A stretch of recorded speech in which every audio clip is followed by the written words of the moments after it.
guess the places that I've been. You never guess the places that I've been. 'Cause everything is like a dream, yeah, but only in that dream that I live in. I'm never gonna let the day begin. Never gonna let the day begin. 'Cause everything is like a dream, yeah, but only in that dream that I live in. Oh, don't wake me up before you go, and I'll just make this bed my home. Oh, darling, please just let me sleep.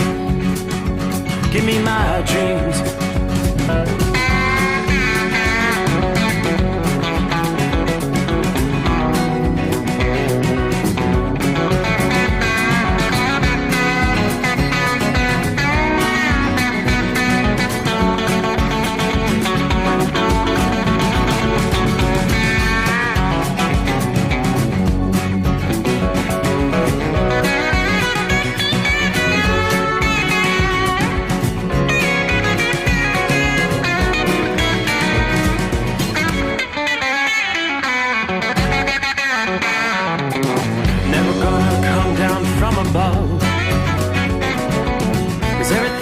Better from above.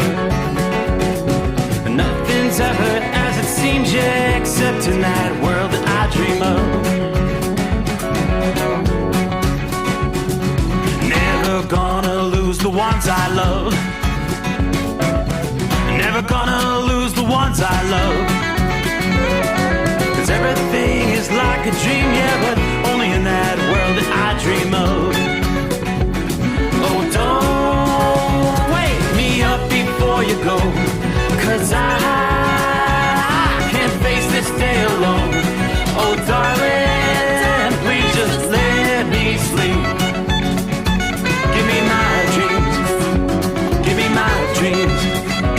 Give me my dreams.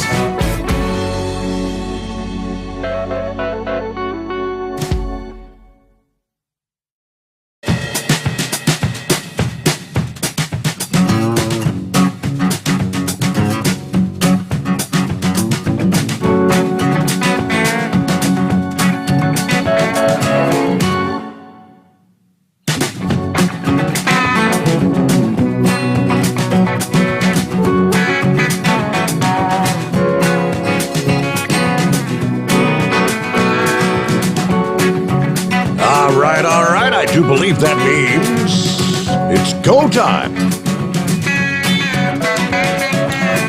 I'm looking at the third day of March, smack dab in the middle of another week. Yeah, that's right. Hump day, hump day. We'll hear that. Mike, right? How's your week going? Hopefully all is going well. Got a lot to cover here. Make our way into midweek, and boy, as we start off with a look at our travelers' weather around the country, another soggy night, slower travel in the southeasternmost reaches of the country as our latest storm system continues to gradually push through. Tonight, it's a rainy night through much of Alabama, Georgia, South Carolina, northern Florida. Let's start back in Alabama. You've had some pretty good rumbles of thunder pushing through the Birmingham area. The last hour or so north of Birmingham, some pretty torrential rains in the mix there. Nothing reaching severe levels, but definitely some gusty winds, torrential downpours. Yeah, some of that may be pushing to the south side of Huntsville in the next hour or so. You've got precipitation off and on. You're in and out of the shower, some of it heavier in areas than others, stretching over to the Atlanta metro area. Heaviest rains in Georgia are now east of the Atlanta metro, but you've got shower activity off and on all the way down into Macon, Tifton, Georgia. Some pockets of really heavy rain in southeastern Georgia, from Brunswick up into the Savannah area, then on up into Charleston, South Carolina. Rain not quite reaching into the Columbia, South Carolina area just yet, but it'll be headed your way. So again, a very soggy night, traveling, moving freight in the southeastern reaches of the country. Elsewhere around the USA, as the case has been in recent days, it's relatively quiet. Not a thing showing up in the Pacific Northwest just yet. That's going to be changing here in the next couple of days.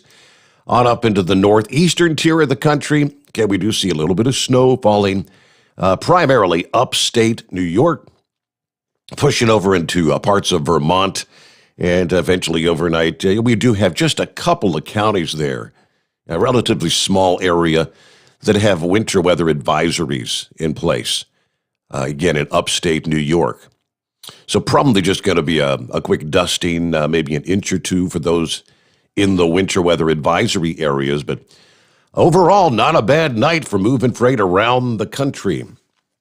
As we started the new week and the month of March, there on Monday morning, I remember it was via the comment section on what we call the Restream, where I can see comments from YouTube and Facebook and those that are listening out there. Mama down there in Flintstone, Georgia, had posted she got woke up by the big storms pushing through. Anybody else get woke up by the storms? Did not realize they did indeed have some pretty powerful thunderstorms moving through that region, which ultimately turned out to be a deadly storm down toward the Atlanta area. Is severe weather, a deadly, damaging start to meteorological spring. Starting Sunday afternoon and then into the early hours of Monday, where we were indeed marking the start of meteorological spring. We saw downpours and strong thunderstorms erupting across parts of the Tennessee Valley into the southeast. More than 24 wind damage reports coming in stretching from Arkansas through Tennessee, northern Mississippi, Alabama, Georgia. Early Monday, that severe storm moved through northern Georgia, which indeed ultimately spawned a tornado at about 6 a.m. before the sun had come up. Damage was surveyed by the National Weather Service Monday afternoon. They confirmed the tornado an EF1 tornado. Peak winds of 90 miles per hour estimated based on the tree damage found on the Riverdale area, about 13 miles south of Atlanta. Channel 2 in Atlanta also reported at least 4 homes had been damaged from fallen trees. Despite the damage, no injuries or fatalities reported from the tornado. However, strong winds did cause branches to crash down nearby, leading to 1 fatality in the Atlanta metro area. The victim, a 65-year-old Harvey Hillman, who had walked out to his truck as he was getting ready to head off to work that morning, fatally struck in the head when a tree fell on his vehicle there in Riverdale. His family heard the crash, found him unresponsive on the ground, according to the county police department. The tree damage also caused power outages across the area. AccuWeather had released their annual severe weather and tornado forecast for the U.S. Here in the latter days of February, kind of the spring outlook, where they are warning of a higher than normal severe risk across portions of the Ohio and Mississippi valleys this year as we head into those early weeks of springtime, the first severe weather season. You have the early season severe weather than in the fall. Anytime you have the clash of the air masses, the warm versus the cold, you get those severe thunderstorms. But millions of Americans, meanwhile, it's like a roller coaster ride temperature-wise this week across the Northeast. Big day-to-day temperature swings in store for the remainder of this week. Now, with conditions changing from the winter chill one day to almost spring-like warmth the next day, these weather changes could be enough to have people a case of weather whiplash. Kind of challenging to figure out, how do I need to dress today, especially if you're going to be spending time outdoors. The day-to-day change this week literally resembles a roller coaster ride as a series of fronts kind of sweep through the region. Temperatures surging ahead of the fronts like we saw on Monday, and we're going to see another such front today, Wednesday. But it's going to be slashed in the wake of those fronts passing through. In the Northeast, you got a reality check Monday night into Tuesday morning where we're talking about the winds howling, temperatures tumbling back to January levels. At one point, more than 160,000 customers were without power, stretching from parts of Pennsylvania to Maine with those high winds. But the wind chills plummeting below zero from northern Pennsylvania all the way up into Maine Tuesday morning.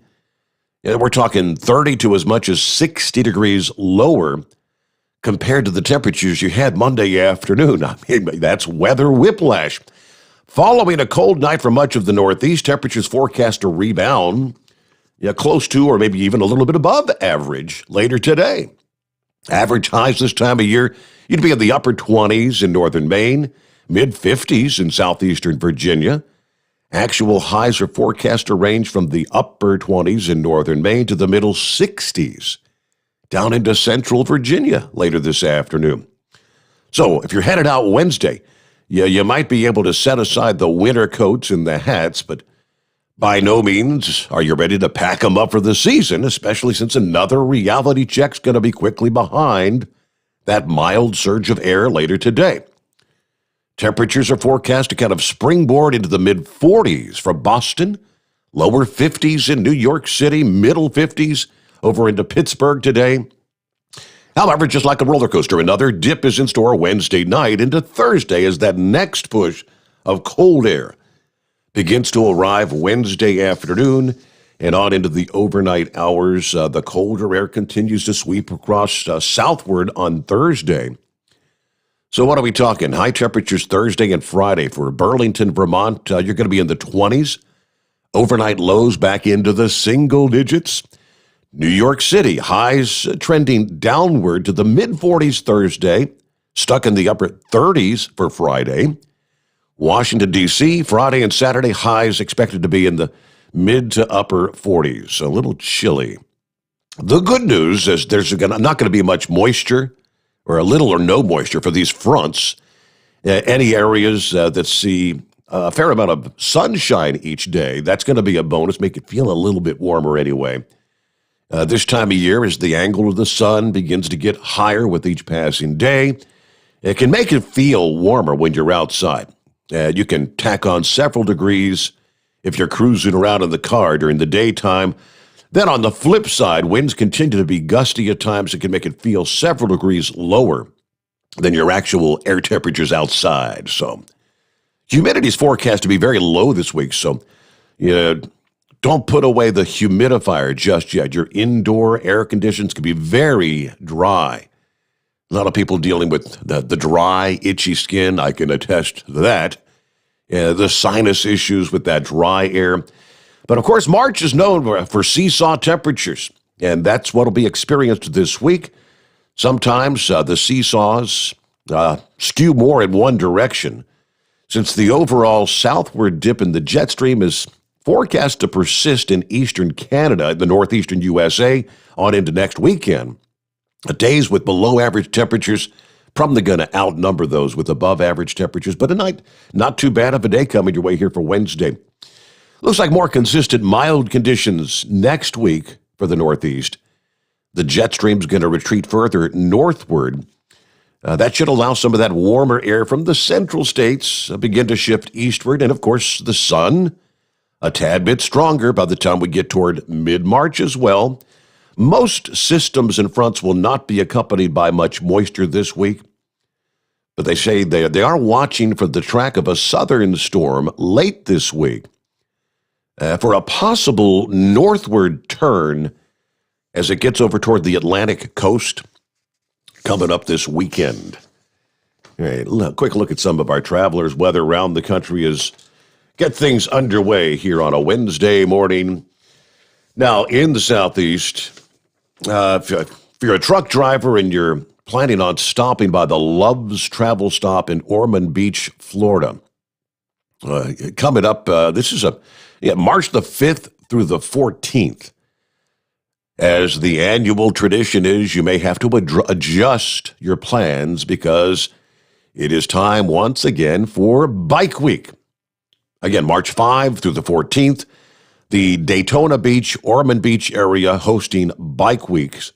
bringing hundreds of thousands of motorcyclists. Consequently, this adversely affects the local Love's truck stop that's next door, right next door to the Daytona Harley-Davidson location. According to Love's, the Ormond Beach location will only allow trucks to fuel and go during daytime operations during that entire stretch. During this time, long-term parking will not be available during the day as well. Now, they say about 15 truck parking spots would be available for overnight parking. However, those who must park overnight must leave the premises by 7 a.m. In the past, they've tried to allow 30-minute parking limits for trucks during Bike Week. Unfortunately, that became too difficult to enforce, so they abandoned that. Parking resumes normal operations after the event. Love's, especially the team at the Ormond Beach location, understands that this is an inconvenience for our customers. We've engaged in more proactive communications to make sure our customers know that the impact this event's going to have on their routes and their availabilities for parking overnight. We also hire police officers specifically to help direct traffic at our location all the day during the daytime hours to ease some of the congestion trying to get in and out of the truck stop. So thank you for understanding. Daytona Harley-Davidson is a big participant in Bike Week, obviously. As a result, that location typically brings an unusually high traffic to that area. According to Love's, the increased traffic volumes for truck drivers waiting to fuel, combined with the big influx in cars and trucks and motorcycles, in the past, they've seen significant traffic jams there. And that at times, the police have actually even had to close the exit. In fact, local police have claimed that they've seen up to 3-mile backups on US 1 and Interstate 95, both north and south of the Love's exit and the travel stop. Of course, that Ormond Beach location right there at the intersection of those two highways. Now, drivers, truckers who decide to use the Ormond Beach Love's during Bike Week, you'll need to follow the local police directions. They will only allow truckers coming out of the Love's to go straight onto US 1. From there, you can go 1 mile north, where the sheriff's office has a controlled turnaround point if you actually need to go south. Truckers can also go north 5 more miles to what they call the Old Dixie Highway. There you can hang a right, head 2 miles where you can connect to Interstate 95, both north or south. So a little bit of a headache for, again, it's an annual tradition there. A lot of drivers get kind of bent out of shape by that, but yeah, that's what it's all about during Bike Week. Trying to remember if said that the whole COVID thing was getting underway. I believe they held Bike Week last year. Sounds like it's going to be a much bigger event. Things are gradually trying to get back to some semblance of normalcy around the country. One of the big headlines right along that front this past day, Texas. God bless Texas. Actually, Texas and several other states easing these COVID restrictions. Texas this past day becoming the largest state to lift their mask rule, joining a rapidly growing movement by governors and other leaders across the country to kind of loosen up these COVID restrictions around the country, according to the Republican Governor Greg Abbott. So we'll have more on that coming up here in a bit. Meanwhile, we'll get to some of the other industry headlines. And of course, as always, we'll be opening up the phone lines here on a Wednesday morning. Our number, as always, is 844-3388. Again, 844-844-3388. Welcome into the Steve Sommers Overnight Drive, live from the Hotshot Secret Bunker. All right, under the industry headlines, a motorist is dead after attempting to dodge a mattress in the roadway, ultimately spinning out in front of an oncoming semi-truck. This happened in Abilene about 6:30 a.m. this past morning. According to the Big Country homepage news, the motorist was headed south on Highway 277, north of the Brazos River Bridge, when he noticed a mattress in the roadway. Swerving to avoid the mattress, but losing control of the vehicle, in the process of spinning out, sent the car crashing into a guardrail. An oncoming semi-truck was unable to see the spun-out car because of all the dust that had been kicked up in the accident. The truck struck the stalled-out vehicle. Truck driver did walk away with minor injuries, but the 40-year-old motorist killed in the crash. Now, police say if they can find the owner of said mattress, they will be charged with failure to secure cargo causing death. I'm guessing someone maybe had the mattress strapped on the roof. Sometimes they'll put them in like the bed of a pickup truck, right? If you don't secure it, you get up to highway speed, winds get under those mattresses, and off they go, away they go.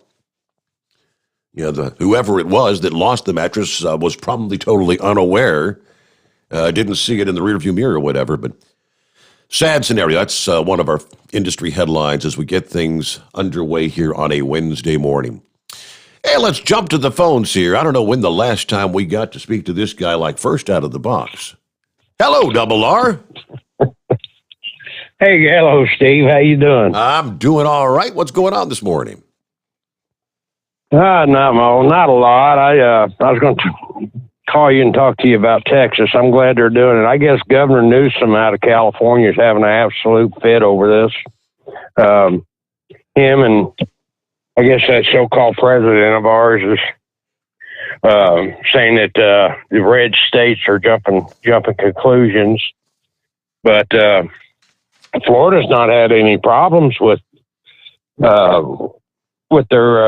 coronavirus as far as their ratings going up or down. Yeah, yep. Not that I can remember. So but anyhow, I just wanted to touch base with you and see how you're doing. And talked Demon today. He's in Las Vegas. Oh yeah. So. Yeah. Now is he in Las Vegas? I told him he better win enough money we could all retire. So he's not delivering freight. He's out there to play, huh? Well, I guess he's doing a little bit of both. My understanding, So, I don't know. I have no idea, but anyhow, the wifey's sitting here waving at you, Steve. So. Hi, Anita. Hello, Anita. Happy hump day. Hello, Anita. Happy hump day. I gave her a wave. Anyhow,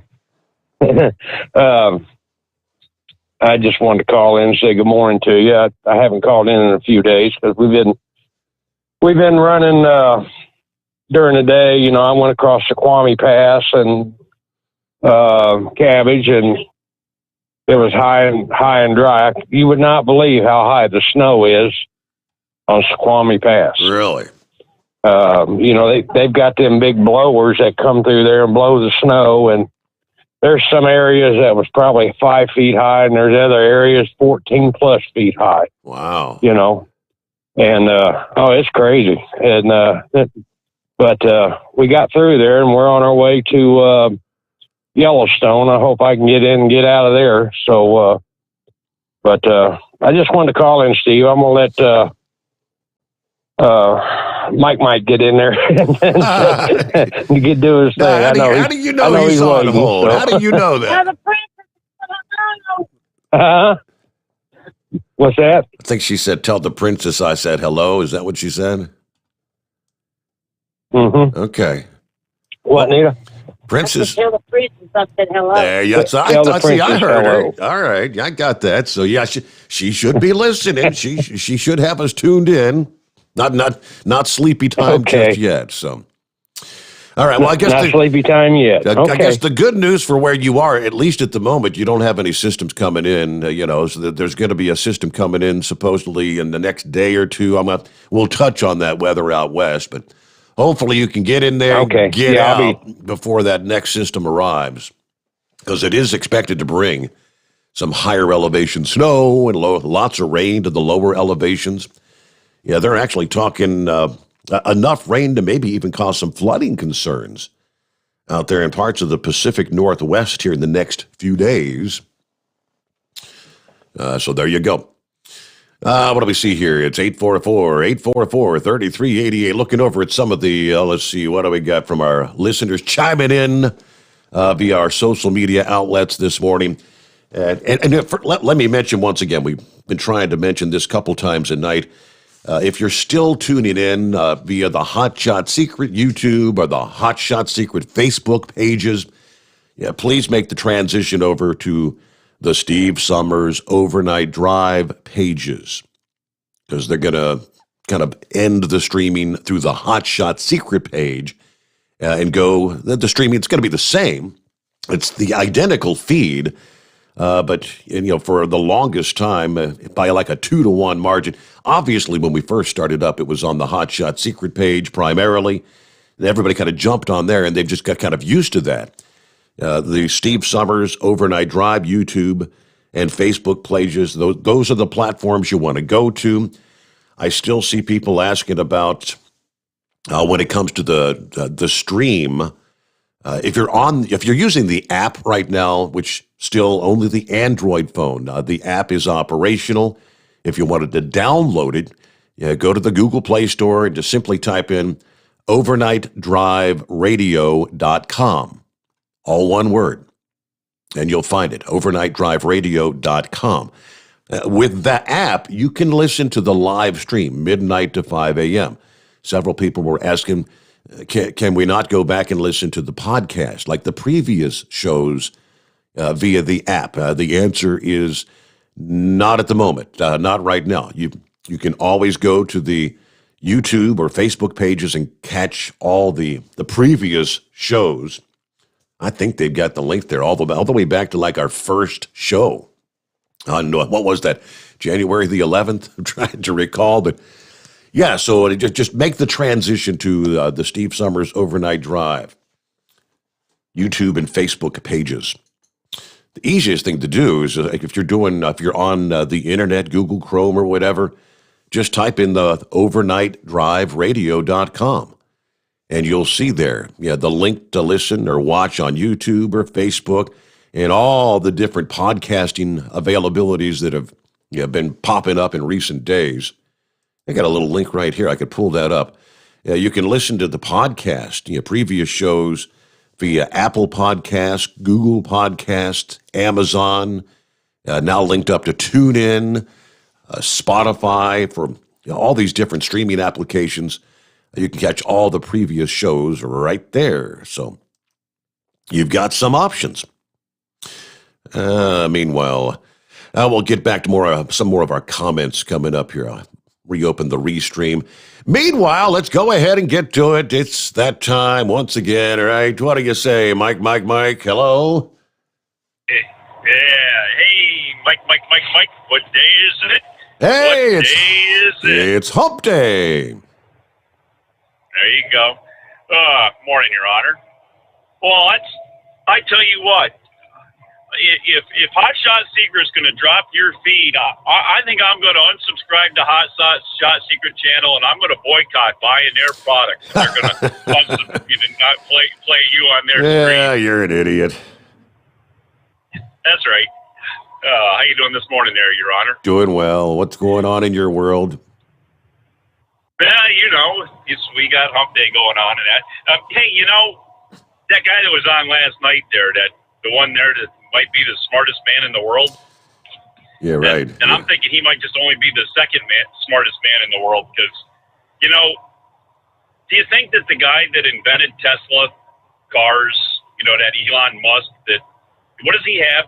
That thing, SpaceX, where they put like rockets out into space and all that stuff. Sure. Do you think he already thought about that problem that people were going to drive their electric cars until the batteries went dead and they weren't home and they weren't at a grocery store where they could steal electricity or somewhere where they got the plug-in things where they could, steal somebody else's electricity or have an extension cord to plug into their neighbor's outlet or something like that. Do you think he's already thought of that? Do you think he's already got, like, you know, rescue vehicles set up to go do that type of thing? Because I'm thinking, you know, Elon Musk might be one of the smartest men in the world, and maybe in the galaxy. But I don't know if is he actually the smart one, or is it all the people that he hires? He comes up with ideas, but everybody else does the hard work. They get done what he suggests they do. But yeah, I've seen on some of these social media posts and whatnot photographs of vehicles out there charging up, stalled out, or batteries that have died out there on the side of the road. I mean, he's a little bit, as typically, he's a day late and a dollar short with his idea to become a millionaire. Yeah, but I still haven't seen any of the AAA things here with the battery charger or a jump box or, you know, an extension cord or maybe even a current bush. Maybe that's what everybody's going to do. That's what they can do because, you know, they don't have a motor in that car. Maybe they could plant a little garden and they could plant current bushes. Then you can plug your extension cord into your current bush. I don't know. What do you need? You need like a 110 current bush, or do you need a 220 current bush to do that? I think they charge up on the 110. Yes. Yeah.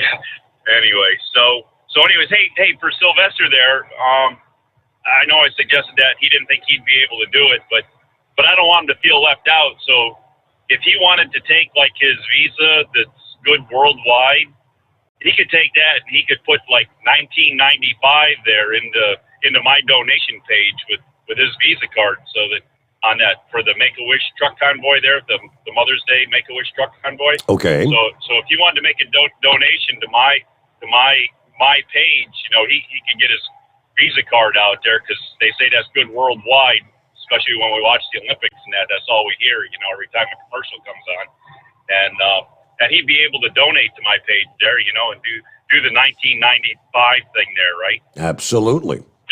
Well, let me tell you what. Yeah, I'll put you in queue here, and looks like SpaceX has again delayed the latest launch, the Falcon 9 from the Kennedy Space Center this past day. Poor weather conditions. All right, now, though, let's get a bottom of the hour quick news break and more of your calls ahead. Lines available. It's 844-844-3388, the Steve Sommers Overnight Drive, live from the Hot Shot Secret Studios.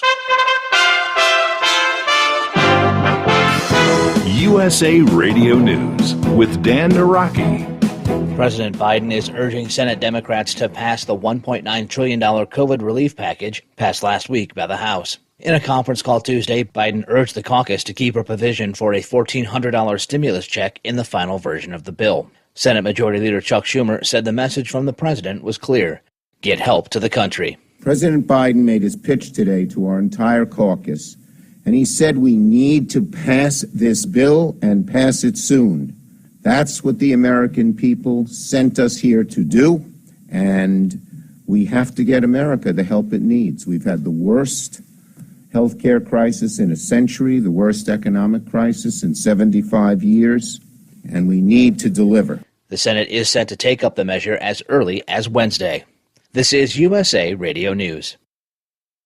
Hey travelers, do you want to save money on your next flight? Then pick up the phone and call. That's right, call, because the best prices are not online. They're with SmartFares. See, SmartFares has special deals with the airlines. When they have unsold seats, they use SmartFares to fill them. So you get airline tickets at ridiculously low prices. Our prices are too low to publish online. With the extra money you'll save, you can book another trip, or treat yourself to dinner or shopping. So stop searching all of those travel sites to find the lowest price on your next flight. Let one of our SmartFares expert travel agents find ridiculously low prices for you. Call SmartFares today and get the best price on your next flight. Guaranteed. Also, save up to 50% off business and first-class tickets. 800-871-3291. 800-871-3291. Again, that's 800-871-3291. The Overnight Overnight Drive with Steve Sommers. Live from the Hot Shot Secret Studios. Call Steve now. 844-844-3388. That's 844-844-3388.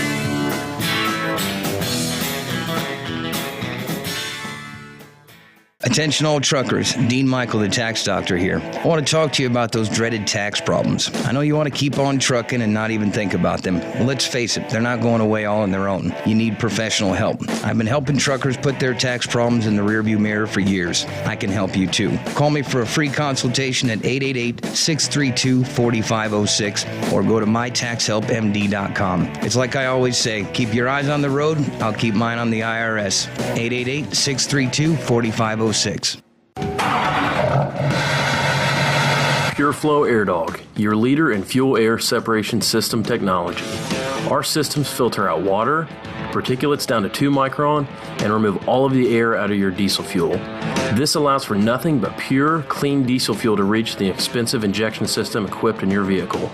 Not only do our fuel systems protect, they also come in a variety of flow rates to meet your performance needs. Our systems are compact and use OEM-style fittings for an easy installation. Learn more about our product at www.pureflowairdog.com and be sure to follow us on Facebook and Instagram. Protect your investment with Pure Flow Air Dog. Drivers, you demand that your equipment's reliable and dependable, and that also applies to your headset for communication. Well, our friends at Stellar Electronic have you covered. The Pluto Duo headset bundle is the best communication headset you can find in the industry. No matter the challenging environment you're driving in, the Pluto headset will make you sound crystal clear all the time thanks to their 99% noise cancellation. And the Duo's not only a stereo converter for the headset, but also a power bank so you can charge as you go. Learn more at StellarElectronic.com or visit them on Facebook. At Hot Shot Secret, we share the science behind common diesel problems. For example, ultra-low sulfur fuels. Fuel has 2 purposes, combustion and lubrication. Ultra-low sulfur fuels have diminished the fuel's ability to lubricate. Hot Shot Secret Everyday Diesel Treatment with LX4 restores lubricity, protects your engine, and optimizes performance. Everyday diesel treatment is available at truck stops, Tractor Supply, O'Reilly's Auto Parts, and online at HotShotSecret.com. Hot Shot Secret, powered by science. And now, back to the Steve Sommers Overnight Drive, live from the Hot Shot Secret Studios.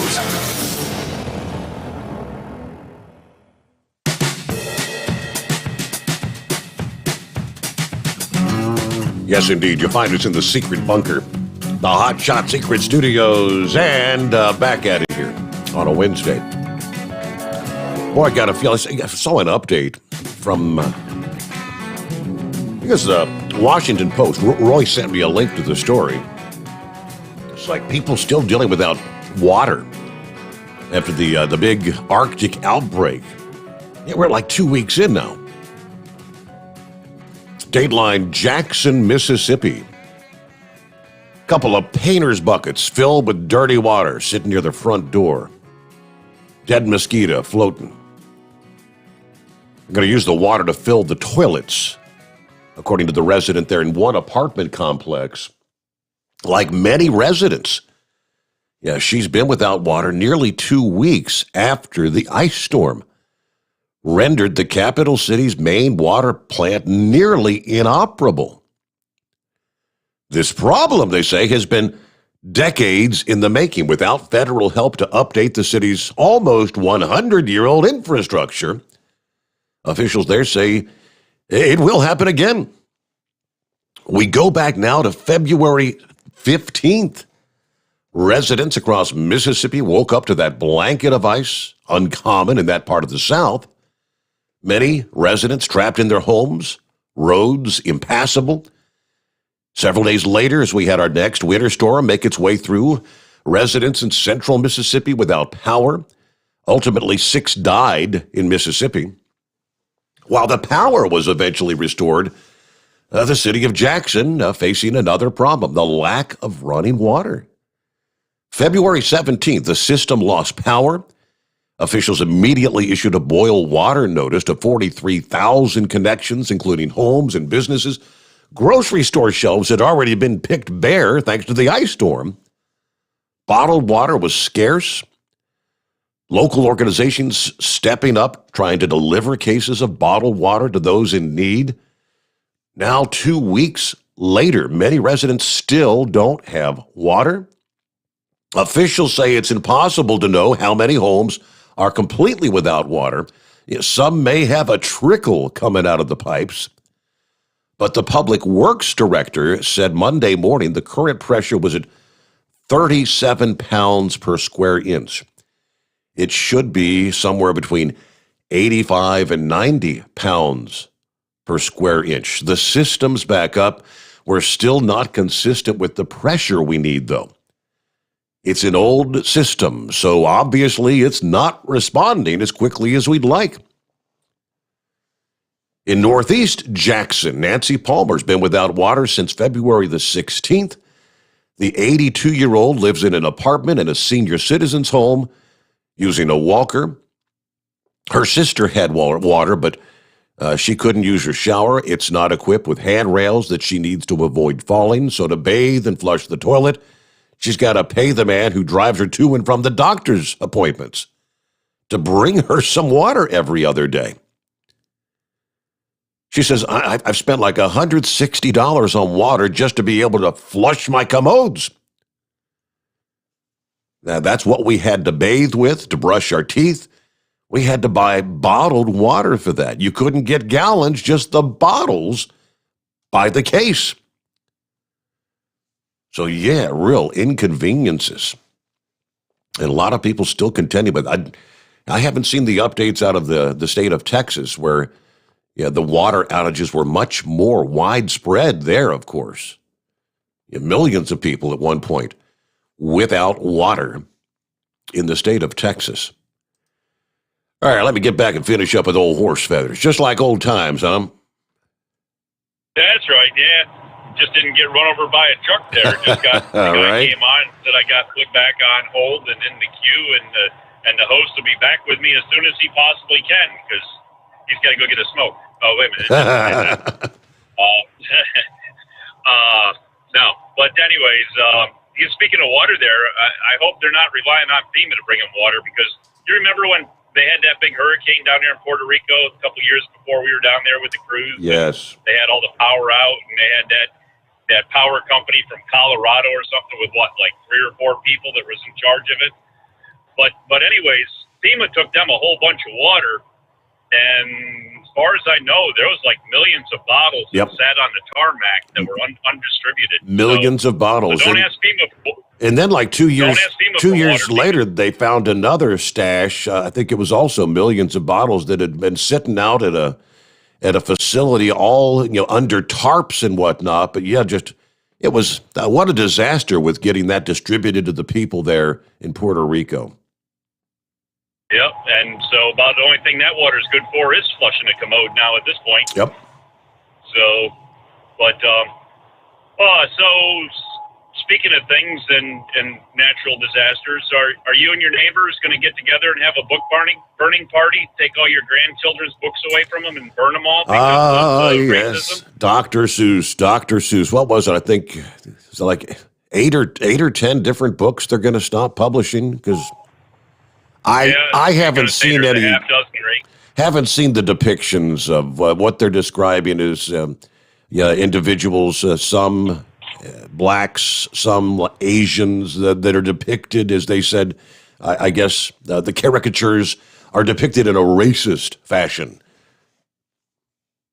I don't know. What they were saying on the news was the Asian type that made them look kind of Chinese had a straight line drawn for their eyes instead of a round eye, which Dr. Seuss usually uses. They had a straight line drawn. And then there's one about a zoo, and I guess the African American people, were dressed with no shirt, no shoes, and a grass skirt. Really? But I don't know. Isn't that the way they dress in Hawaii? I don't know. But I guess that's bad and racist, so I don't know. But anyways, as you say, there's a half dozen 8 books or something, and they're going to burn them all or something. And so, cancel culture. We're going to cancel Dr. Seuss now. And all the books. We've got a lot of Dr. Seuss books. Yeah, got a closet where for when obviously Rowan and Avery were smaller. I don't know that we have any of the titles that I've seen depicted that they're. Some are saying, well, here, this is the cancel culture, canceling Dr. Seuss. And I'm looking at the story here. It's actually, you're right, it was 6 books. What are some of the titles? And to think I saw it on Mulberry Street. I don't think I've ever seen that. Another book entitled If I Ran the Zoo will no longer be published because of racist or insensitive imagery. Of course, the business that preserves and protects the author's legacy, Dr. Seuss. Here's the quote. These books portray people in ways that are hurtful and wrong, according to Dr. Seuss Enterprises. Speaking to the Associated Press, the statement actually coincided with the late author's birthday, Dr. Seuss. Ceasing sales of these books is part of our commitment and our broader plan to ensure Dr. Seuss Enterprises catalog represents and supports all communities and families. The other books affected are McElligot's Pool, another entitled On Beyond Zebra, Scrambled Egg Supper, and a book titled The Cat's Quizzer. The decision to cease publication and sales made last year after months of discussion by the company, which was founded by the Seuss family. Dr. Seuss Enterprises listened. We took feedback from our audiences, teachers, academics, specialists in the field, when we worked with a panel of experts, including educators, to review our entire catalog of titles. And to think I saw it on Mulberry Street. They say an Asian person is portrayed wearing a conical hat, holding chopsticks, and eating from a bowl. If I Ran the Zoo includes a drawing of 2 barefoot African-American men wearing what appears to be grass skirts with their hair tied above their heads. So, Dr. Seuss books, to this day, very popular. Earnings $33 million before taxes last year. That's actually up from $9.5 million 5 years before that. He's more popular now than ever. Forbes lists Dr. Seuss as number 2 on the highest paid dead celebrities for 2020. He is second in line right behind the late pop star Michael Jackson. All right, within hours of the announcement this past day, Dr. Seuss books filled more than half of the top 20 slots on Amazon.com's bestsellers list. Mulberry Street and If I Ran the Zoo were on the list, along with Oh, the Places You'll Go, Green Eggs and Ham, and others that are still actually being published. And there was some discussion about The Cat in the Hat, but they said, because they're going to leave that, continue. That's got to be probably one of the, if not the most popular Dr. Seuss of all time, right? The Cat in the Hat. But there's your update. All right, back to the calls here. Who are we looking at? It's 844-844-3388, and let's head on down. Looks like maybe in Texas. Good morning, Eagle. No, I'm not in Texas tonight. I'm out on the road driving. I'm going to talk about Texas. You know something, Steve? I'm very disappointed in the governor of Texas, Greg Abbott. Really? Yeah. No, listen, this coronavirus is not over. We still have people getting sick with this virus. I understand, I have no problem with some of these businesses being open, but you can't go to 100% capacity right now. I can see maybe 50, 60, 70%, but this guy is taking this deal like the virus is over. They said that only 13% of the people in Texas have been vaccinated. I can understand if we had 75, 80% of the people in Texas that have been vaccinated, but we still got a lot of people that haven't been vaccinated in Texas. This guy's making a very bad mistake. The people that are out there, these critics of him, they're just waiting for the hospitals to fill up again and start waiting for the death rate to go up again, and they're gonna be calling for him to be removed from office. So if he wants to be removed from office, he did a good job, because that's exactly what they're gonna do as soon as things get out of control, and they will get out of control, Steve. This thing is not over. You know, the doctors. I don't even waste my time with Dr. Fauci and all these losers. I'm talking about other doctors that are in the state of Texas. In Houston, the mayor and one of the top officials there have said that they don't agree with it. A lot of people in Texas have. I've been watching the news all day, and they don't agree with this situation. He made the move a little bit too early. I understand that Mississippi. I think Mississippi claimed that they're going to open their state up to events, and you talked about last night Alabama, which I really think is a bad mistake. They claim that they're gonna have a full football stadium of 80 or 90,000 people come football season. Right. These people, they got at least I understand that people are losing money, Steve. I notice that people are desperate for money. A lot of businesses are gone out, and they're never gonna be seen or heard from again. But you can't. I wish people could go and look at this video that's on YouTube, and it talks about the 1918 Spanish flu virus that took place in the USA. A lot of people died from the second and third wave because they thought this thing was over, and the virus came back and killed even more people. And I hope that the United States and other countries don't make the same mistake. Like I said, I don't like what's happening. I hate that businesses are not making money and earning money, but you have to do this in a reasonable way. You cannot, but like I say, it doesn't matter to me anyway. I'm going to continue to wear my mask. So if individuals in Texas decide they don't want it, it's on them. If they catch the virus, then it's on them. There's nothing I can do. Only person I can be worried about in this situation is me, Steve. So I'm going to continue to wear my mask until I find out that the virus is no longer existed in the USA or any other country. My mask will be on my face, because I don't want to die and I don't want to get a virus to nobody else. Now let me talk about this situation here, Steve. I'm in California right now, and I'm putting this directly on Joe Biden and on what I told you last night about this illegal immigration situation. You need to go over this tonight. I don't know if you have.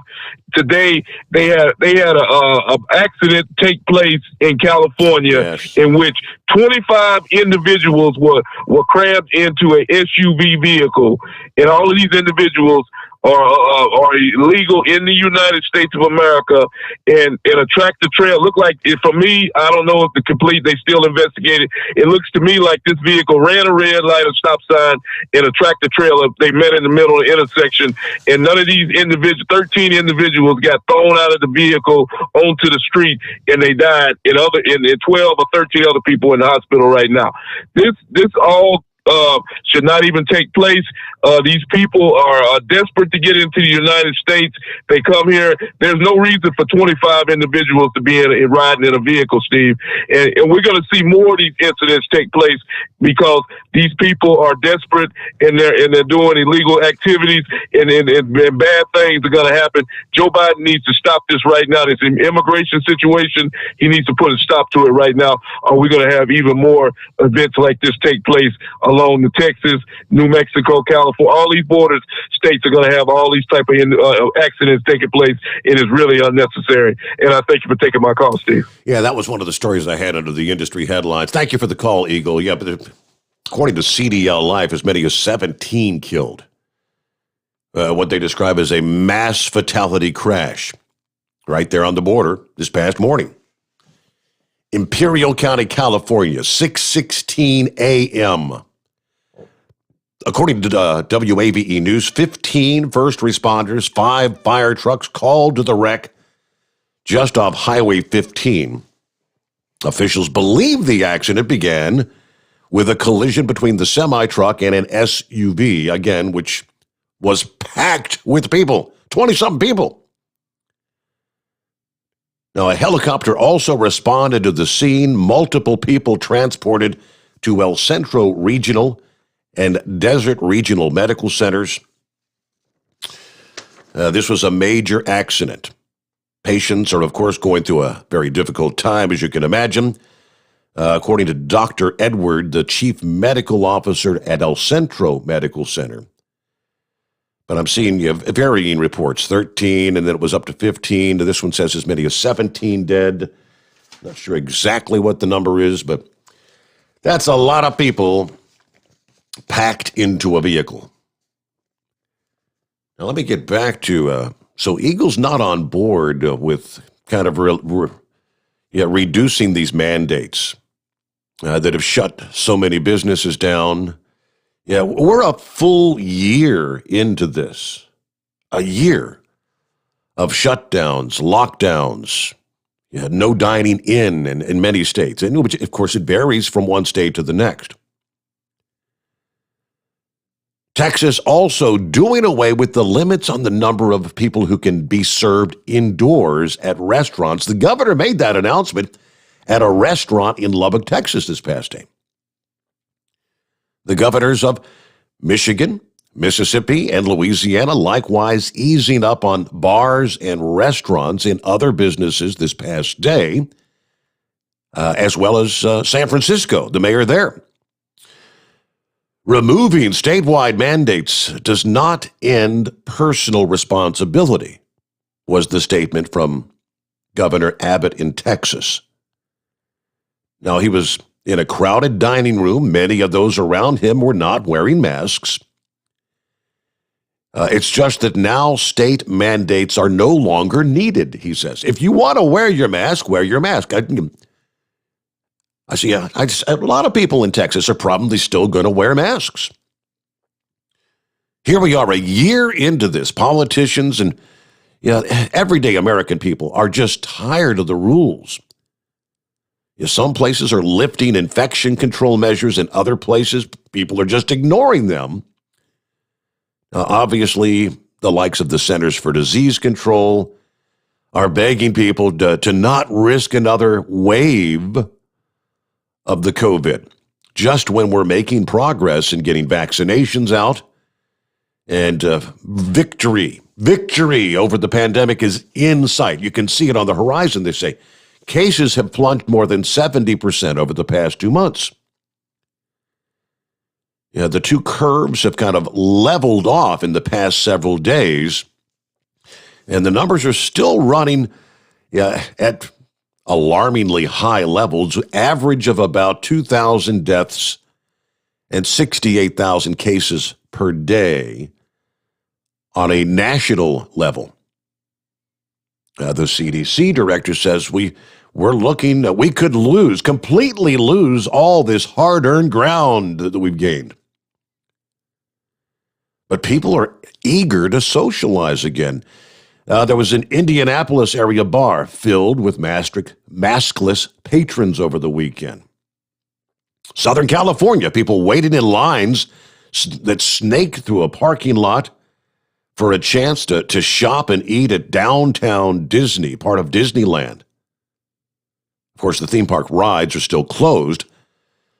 Florida, though, is getting ready to welcome students on spring break. People want to stay safe, but at the same time, the fatigue has set in. Now, we want people to get together. We want people to patronize our businesses. And we just want to live a kind of a quasi-normal life. All right, San Francisco, what did he do? An upbeat mayor there announcing that California has given the green light to indoor dining and the reopening of movie theaters and gyms. You can enjoy your city right here, right now. Yeah, we're not where we need to be yet, but we're getting there. Mississippi's governor said he's getting rid of most of the mask mandates in that state, lifting most of the other restrictions, including limits on seating in restaurants. That starts today in Mississippi. The governor's office is getting out of the business of telling people what they can and can't do. Florida getting ready for spring break. Travelers will be flocking to the sunny beaches. It's considered to be an active outbreak. All right, Florida's Governor DeSantis made it clear during his State of the State address this past day. He welcomes more visitors to Florida in his drive to keep the economy thriving there. Now, many municipalities in Florida, you can impose your own rules or curfews. You can restrict beach access, and you can put some limits on your bars and restaurants. But if you don't want to, there are some that have virtually no measures at all in place.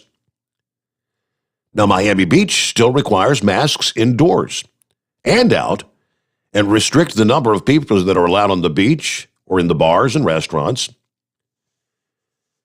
Miami Beach's city manager says, hey, if you want to party without restrictions, then go somewhere else. You go to Las Vegas. But we're taking a zero-tolerance attitude. Lastly, in Michigan, a group called All Business is Essential that has resisted Governor Whitmer's virus policies. Many people are ignoring the mask requirements and a number of other measures. At some point, you got to look at yourself in the mirror and say, do I want zero risk in life? You know, it's become a farce for many people. People have quit living for a year now, but at what price? I think everybody wants things to go back the way they were. All right, so in some cases, look here, Columbia, South Carolina, where they've issued dozens of citations every weekend to bar goers who refuse to wear their mask or keep their distance. But things gradually beginning to ease up, so we'll see where it goes. All right, with that, we're up to the top of the hour. Hour number one, just like that, boom, in the books. Our number is 844-844-3388, the Steve Sommers Overnight Drive, live from the Hot Shot Secret Studios. USA Radio News with Dan Naraki. A top White House coronavirus official says it's still too difficult to schedule an appointment for a vaccine in many areas. White House COVID-19 response coordinator Jeff Zients made the statement Monday during a press briefing. But the major issue is still the supply of vaccines, even with Johnson & Johnson beginning to ship their recently approved shot. Former Vermont Health Commissioner Dr. Paul Jarvis tells CBS News that having enough people to administer the shots is just as important as having a good scheduling system. There's a lesson to be learned here, and unfortunately learned again, as we did in H1N1 in prior episodes. And that is we invest so many resources in the vaccine development, and we seem to forget that vaccines don't give themselves. We need to also, early in a pandemic, invest in educating the public, gaining acceptance, but very importantly, our public health system so that they can administer the vaccines as they're produced. This is USA Radio News. Hi, this is Wayne Allen Root. Choosing a healthcare program is one of the most important decisions you'll ever make for your family. That's why I want to tell you about Liberty Health Share. I canceled Aetna health insurance 5 years ago. Then I found Liberty. It was the best decision I've ever made. It's not health insurance. It's an alternative to health insurance. It's Christian healthcare sharing from a nonprofit ministry. You can start at any time, 365 days a year. There are no contracts. It's month to month. There's no networks. You choose any doctors or hospitals you want. Here's the most important things you need to know. First, credibility. They provided health care for over 110,000 families last year. They paid out over $300 million in claims. Second, my personal experience. I'm a member. My children are members. Just in premiums alone, I've saved over $100,000 since I joined 5 years ago. Could you use an extra $100,000? To find out more about your healthcare options, call 855-58-LIBERTY, 855-58-LIBERTY, or go to libertyhealthshare.org/Wayne Root, libertyhealthshare.org/Wayne Root. The battle over a COVID relief package heads to the Senate this week. Tim Berg has the details from the USA Radio News Phoenix Bureau. The Senate will take up a close to $2 trillion stimulus bill this week after passage by the House early Saturday. Comprehensive legislation that will help us crush the virus, recover our economy, and get life back to normal. Majority Leader Chuck Schumer of New York opening the Senate on Monday. Many, if not all, Republicans are a no vote on the new bill. Republican Senator from Arkansas, Tom Cotton, saying, one reason I think Joe Biden thinks there's no time to waste is that Democrats can see cases have plummeted since early January. They can see that we now have 3 effective vaccines and vaccination rates are surging. So I think they're worried they won't have the coronavirus as an excuse to pay off all of their clients and patrons in a $1.9 trillion blowout bill. That audio courtesy of Fox News. From the USA Radio News Phoenix Bureau, I'm Tim Berg. And this is USA Radio News. Hi, this is Wyatt Cox. Each and every day, the USA Radio Network produces 3 hours of the greatest radio programs of all time. Comedies, drama, suspense, it's all there. Classic radio theater. Now, if your radio station doesn't carry the program, you can find them anywhere podcasts are served, including iHeartRadio, Spotify, Spreaker. Just search for USA Classic Radio Theater. Find it. USA Classic Radio Theater. You'll love it. The Senate will take up a $1.9 trillion COVID relief bill this week after the measure passed the House along party lines. Senate Majority Leader Chuck Schumer said Monday that the bill could come before the Senate as soon as this Wednesday. Representative Steve Scalise says the bill is doing long-term damage to the nation's kids. The Louisiana Republican tells Newsmax TV that the vast majority of the money in the bill to reopen schools can't even be spent until next year. And I think it's not lost on people that it was done at 2 a.m. If this was a bill you were proud of, wouldn't you have brought it by, in the middle of the day at noon? You could have everybody watch it and see how great it's going to be. Every relief package we passed under President Trump was heavily bipartisan and was focused on helping families, helping small businesses, helping get states open, helping get schools open. This bill does very little of that. In fact, 95% of all the money going to schools, over $130 billion for schools, 95% of it can't even be spent this year. If you like the idea of keeping your kids at home and virtually teaching them, you're going to be doing that for a few more years under this bill. It's crazy policy, and it's wrecking the future of kids. It's really doing long-term devastation to kids. And with the NCAA Men's Division I basketball tournament being moved to a single location, another postseason tournament is following suit. The National Invitation Tournament announced Monday that it will hold its entire event in the Dallas-Fort Worth area when it begins later this month. The tournament will also downsize its field, shrinking to 16 teams from the usual 32. The semifinals and championship game have traditionally been held at Madison Square Garden in New York City. For USA Radio News, I'm Dan Naraki. At Hot Shot Secret, we share the science behind common diesel problems and their solutions. For example, ultra-low sulfur fuels. The primary function of diesel fuel is combustibility. One of the little-known aspects of fuel is its role as a lubricant to metal-on-metal moving parts. The introduction of ultra-low sulfur fuels diminishes the fuel's ability to lubricate because sulfur, which has been mostly removed, has lubricating properties. Hot Shot Secret Everyday Diesel Treatment with LX4 delivers unmatched lubricity. Third-party testing confirms that it takes 3 times the amount of leading fuel treatment to match the lubrication benefit of 1 dose of Hot Shot Secret. Everyday Diesel Treatment is a fully formulated 6-in-1 premium fuel treatment for every fill-up, every time. Everyday Diesel Treatment is available at truck stops, Tractor Supply, O'Reilly's Auto Parts, and online at HotShotSecret.com. Hot Shot Secret, powered by science. Because Channel 19's a little congested. Call Steve now at 844-844-3388. The Overnight Drop.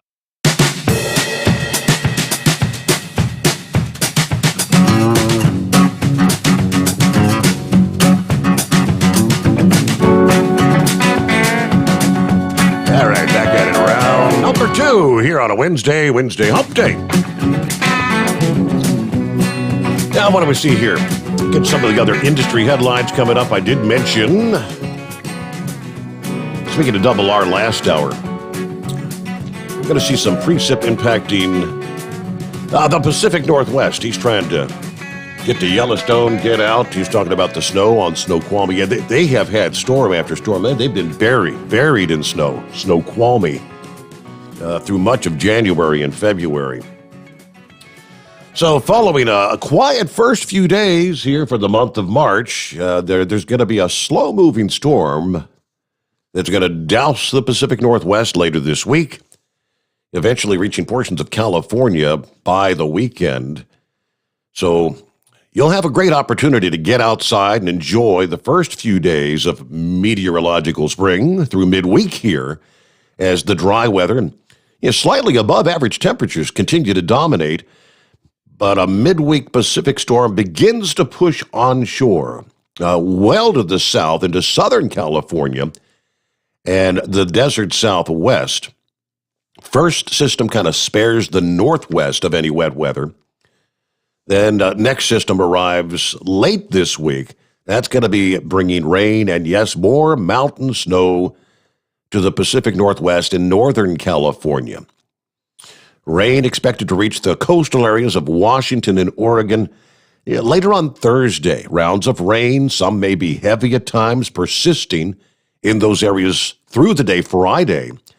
For at least a day or two, that broad area of high pressure to the east will essentially act like a roadblock for this storm and the associated rain to be able to make any progress further inland.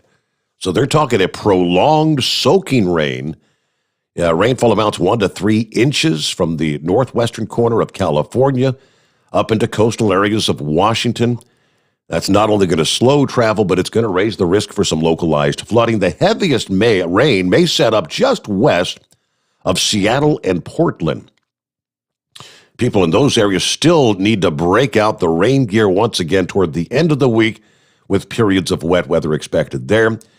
It may take until the weekend for some of that moisture to reach further south in California, places like San Francisco, maybe Fresno, and Los Angeles. This far out, it's still a question as to how much rain and mountain snow is going to fall across the state. It's all going to depend on the exact track of the storm. So we'll continue to monitor the storm, and we're monitoring yet another storm that's going to track into the west coast by next Monday, which may actually have a better chance of spreading precipitation into central and southern California, as well as the Great Basin in the southwest, maybe later next week once again.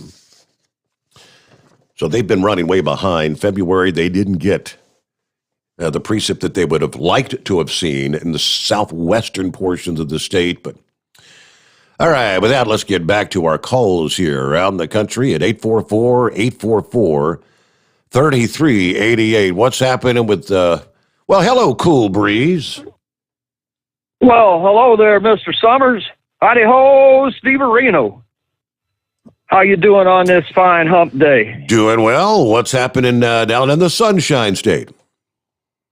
Well, you know, you were just talking about DeSantis. I feel like he's opening back up way too fast down here, and he's holding stout to his guns. He wants to keep opening everything back up, and there's a bunch of us a little bit older people, and I'm one of them because I'm over 65, and at least the people in my circle that I talk to, it's scaring the hell out of us. We're all trying to stay harbored up in our houses because there's so many people. I mean, they shut down 3 bars just a few days ago because there was people. There are too many people, and they're younger people. They're college age people. I mean, this is a college town. There's 2-3 different colleges and universities here, but those kids, they go out and they drink and they play, and the code enforcement people are watching them really close. And if the bar that they're in, if they go in the bar and there's no people wearing masks, the bar catches hell for it. And they actually took some of the bars' liquor licenses away from them here recently. 3 different bars, major bars, one in Ybor City and then another one down in South Hyde Park. But they're serious about it. But yet our governor, he's just opening everything back up like there's no tomorrow. He even invited Mr. DeSantis even invited the Japanese over there in Tokyo. They're supposed to be having the Olympics. He invited them to come over and have the Olympics here in Florida. Are you kidding me? Come on, man. You're going to have people come from the other side of the world that in some of the worst coronavirus places there are and invite them to come here and let's come to Florida and have fun in this state. Well, it is the Sunshine State. And you mentioned about the spring breakers. They're thick on the beaches. They are on the beaches out there. And I wouldn't dream of going out there and walking down the beach without 3 masks on. Never mind 2, I'll put 3 on. The accident that Eagle had mentioned, there were 26 people in that SUV. It was a Chevy Suburban, I believe. And just from the markings of that accident, he was probably distracted. The driver of that vehicle that had 26 people in it was probably distracted and never even saw that truck coming at him, because he absolutely had to have pulled right in front of that truck, and that truck nailed him. And there's 13, 14 people dead already. I wouldn't imagine if there's more. Yeah. They'll have more from that. But Steve, in that neck of the woods right down there next to the border, I was born and raised in Tucson, Arizona. I've seen that stuff since I was a little kid. I remember a van that had, I don't know how many people were in it, but I think there was 12 people that died in it, that caught on fire going down the interstate just up from the border. Tucson's not but 60 miles from Mexico, people. Nogales is only 60 miles away. But these coyotes, that's the way they haul these people around. They get $1,000 a head on them, and they pack them all inside of a van. Who knows how they get across the border? They come across the border somehow. And that van had caught on fire, and those people burned to death inside that van. And there was like a dozen people that died in that. And it wasn't even an accident. The thing caught on fire while it was going down the road, and they had the doors locked from the outside where the people couldn't even escape and get out. Wow. Oh my God. And that's 100 years ago. I bet that happened. But that was when I was a kid. That was one distinct one I remember, but they're constantly catching them down there near the border. I mean, the cartels in Mexico, they run that border, and they come across the border, and they come over on our highways and byways over there down the southern border, Interstate 10, Interstate 8. There's even signs when you go down Interstate 8. Any other driver will tell you there's signs about every mile or two warning people that you see hitchhiking may be illegal aliens. Well, sure. Yes, they are. They're illegal aliens, and they've walked across the desert, and they're trying to get a ride to somewhere, and there's a lot of them that die. They come across the border into the desert. They don't know what they're getting into. They don't carry water, and they find them dead out there in the middle of the desert somewhere because they're trying to make it into this country. I mean, I understand. Yeah, they're coming from a country that's economically depressed. They're escaping whatever they're escaping there, but why do we have to be the burden of that? Why does America have to? Why was the construction on the wall stopped? That's another question I have for our current president. Yes. What was he thinking? I mean, we've got the wall, 200 miles of it done. Let's continue. Let's just finish it. I have seen so much come across that border, and I was born and raised right down there in southern Arizona. I've seen it all my life. They've spent so much money on that border. Coming across like the New Mexico border, where it's on the border with Mexico, they put some blimps up that are tethered on these cables, and they're tethered at about a half mile up, and they have all kind of cameras and motion sensing detecting stuff. And they have the Border Patrol guys are sitting in an office somewhere, and they're watching. And if the sensors go off, they're looking to see who's coming across, because 9 times out of 10, here they are. They're coming across the border. Who knows if it's 10? It might be 100. Here they come across the border. They come across down by Interstate 10. If you're going out the west side of El Paso, after you cross. Near where you cross into New Mexico, right there at the scale of going into New Mexico, there's trains. There's a big train track that comes into El Paso right there. There's 3 or 4 tracks, and trains park on that track, and you can see Mexico from where that track is. They come across from Mexico, break into those boxcars, whether it's big screen TVs or what. They come over there, they break into them, and here they go. There's a TVs, big screen TVs, whatever, electronics, and they take them and they steal them to go right back into Mexico with them. I mean, you'd think that the railway would want to build the wall there. Mm-hmm, right. But anyway, I don't know. I've had my rant for the night, Steve. All right. I've got something neat here. Okay.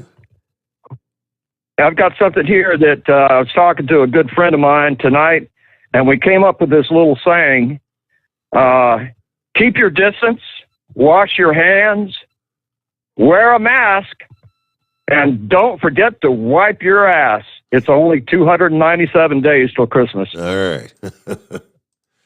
All right, Cool Breeze. Have a good morning. Yeah, happy hump day. So differing opinions. Yeah, definitely. That's been the case. Well, hell, I don't care what the topic of discussion is in this country today. It's pretty much divided 50-50. Some support. A lot of people want to open things back up. You can't keep the economy shut down forever. Now, Deranger points out, kind of going back, so Eagle and Cool Breeze pretty much on the same page, it sounds like, in that category. Not happy with their respective states, opening up as they are. But Deranger said, hey, this virus, they're telling us, is and will not ever completely go away.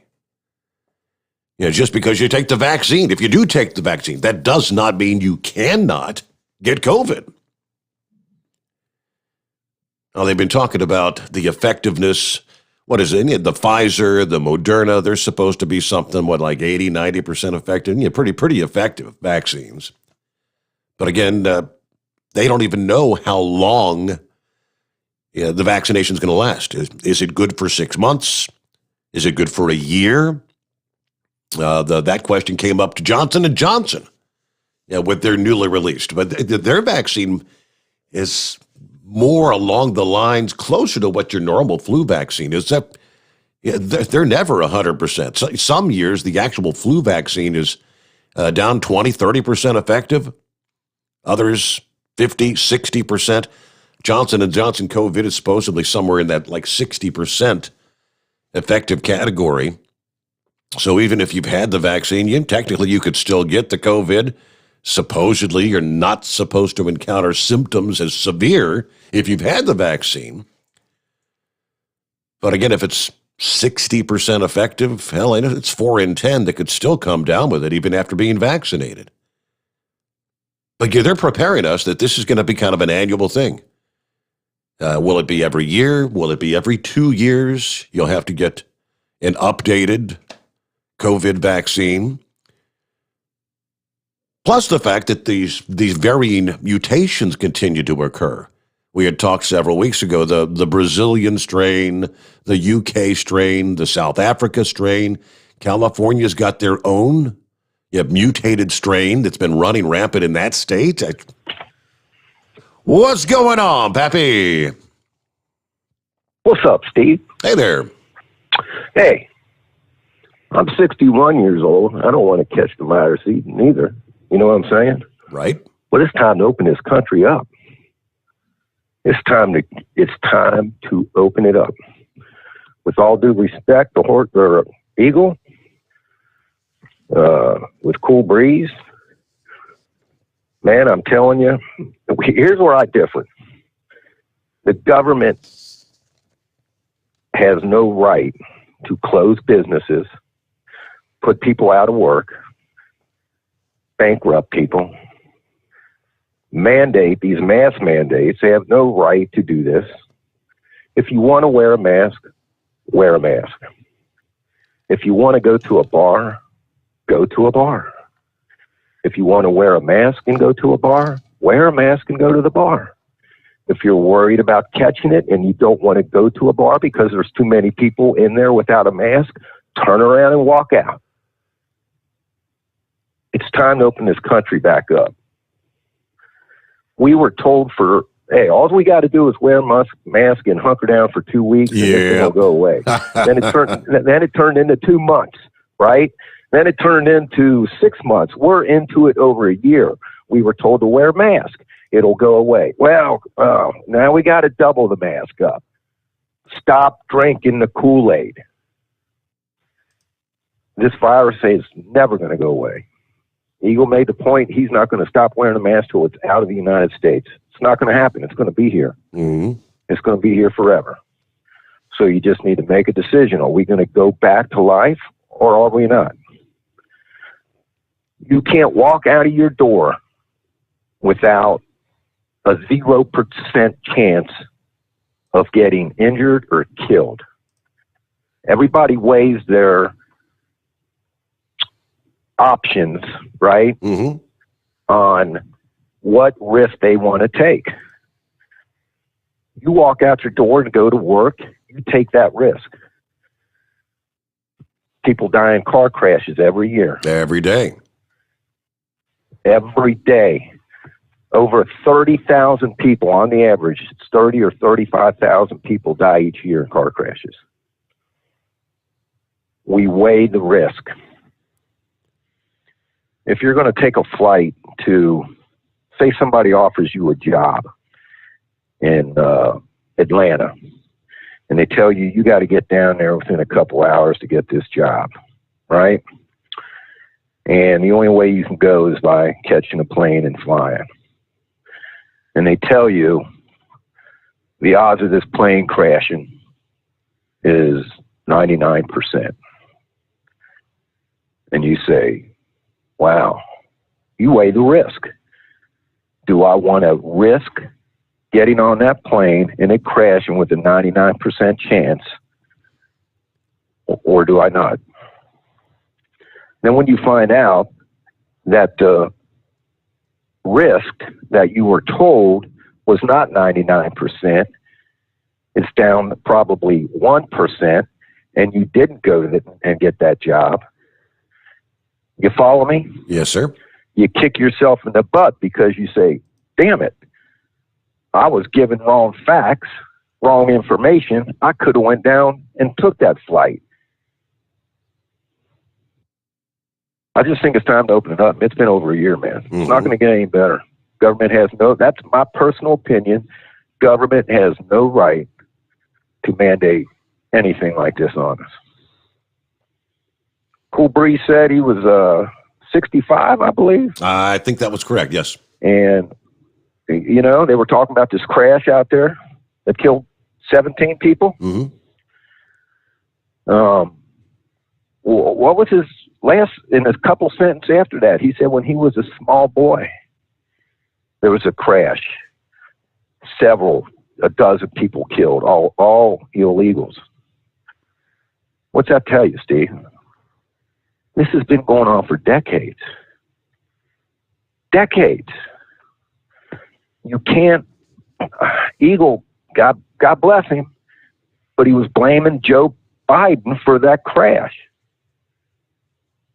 You can't blame the president for a crash because this has been going on for decades. Sure. If Trump was president, would he blame Trump for the crash? No matter how strict the policies you have on the border, people are going to sneak through. You just need to bring them numbers down on how many come through. And I mean, I get his point. And on that front, I guess we can blame the president on the fact that those numbers are going to be going up exponentially in the coming weeks and months. But yeah, because Trump had a pretty good handle. The stay in Mexico thing for those that are seeking amnesty, they're all coming in right now. And we're going to give amnesty to the 11, 12 million that are already here. And this is an open invitation. Yeah, I get his point. And I mean, they opened the borders up the way they're wanting to do. We're in trouble. We're in big trouble. Our country can't sustain it, man. Mm-hmm. So that's my two thoughts for tonight. All right. Well, hey, thanks for checking in, Pappy. Be safe. Always good to hear from you. Thank you much. Yes, sir. Be safe. All righty. Let me see here. Email is, by the way, steve@hotshotsecret.com. Very simple. Just got an email from Shaky. Hey, Steve, it's Shaky. Haven't heard you in years. One of my heroes, part-timer, told me about your new gig. I just downloaded it from Google Play, and I'm tuned in. So there you go. Yep, Shaky. That's how it's kind of working. Gradually, our long-lost friends are finding us back once again. So, yeah, tell your friends. Share it with them. With you here Monday through Friday from midnight to 5 a.m. Eastern Time. And, of course, many people go back and listen to the podcast, all those different sources that are available at overnightdriveradio.com. There you go. All right, as we, the weekend, the rain, officials in Kentucky say flooding that inundated homes and businesses this past weekend actually reached historic levels in some areas. Kentucky's emergency management director said this is going to be one that goes into the record books as they held a news conference this past afternoon. At least 49 counties had issued disaster declarations. The water's still high. This one, not over at this point. With some smaller rivers receding, some larger ones are either holding steady or slowly continuing to rise as the volume of water drains down the watershed. According to the Weather Channel, days of rain dumping anywhere from 4 to 7 inches of rain across a wide swath of the state, pushing rivers to levels we haven't seen in decades, they say.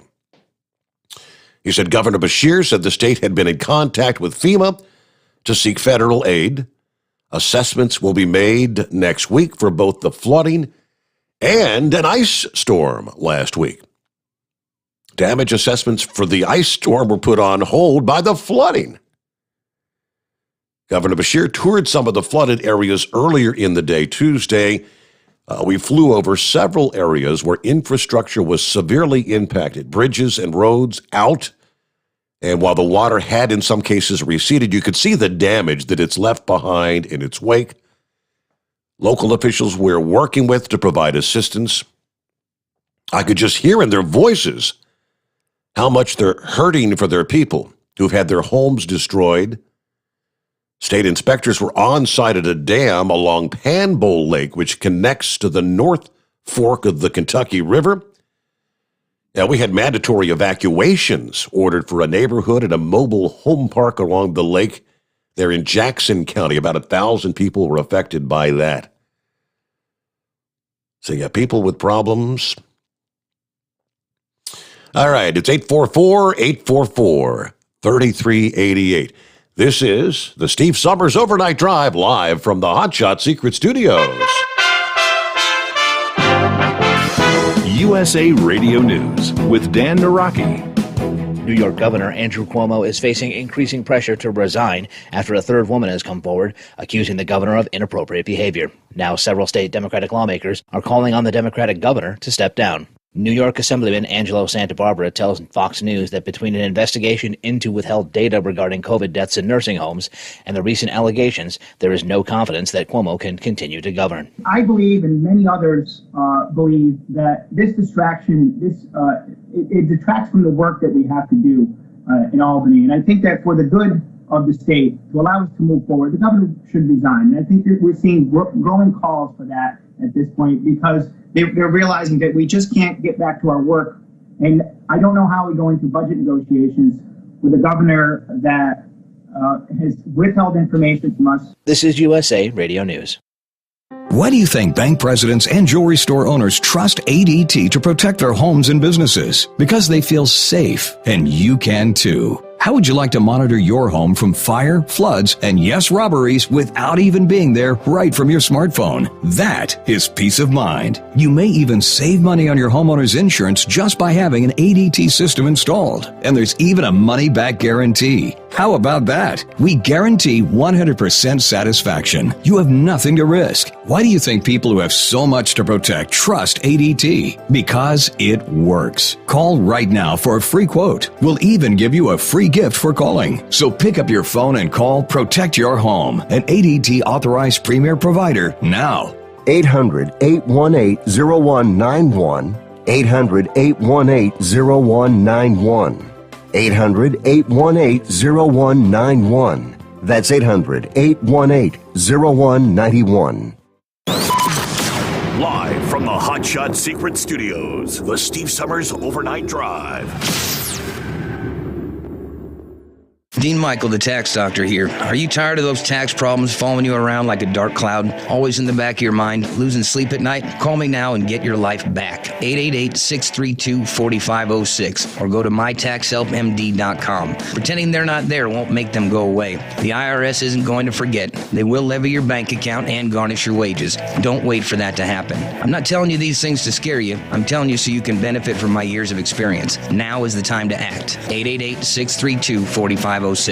For anything diesel, take it to Shy Diesel.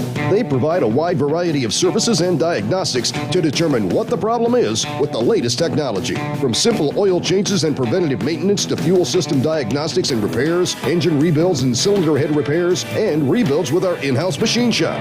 They also have on-site DPF cleaning for exhaust issues and DOT inspections. If your diesel is asking for some attention, Shy Diesel has the specialist you need for anything diesel. Located in Terre Haute and Lafayette, Indiana, and Effingham, Illinois. Shy Diesel has you covered.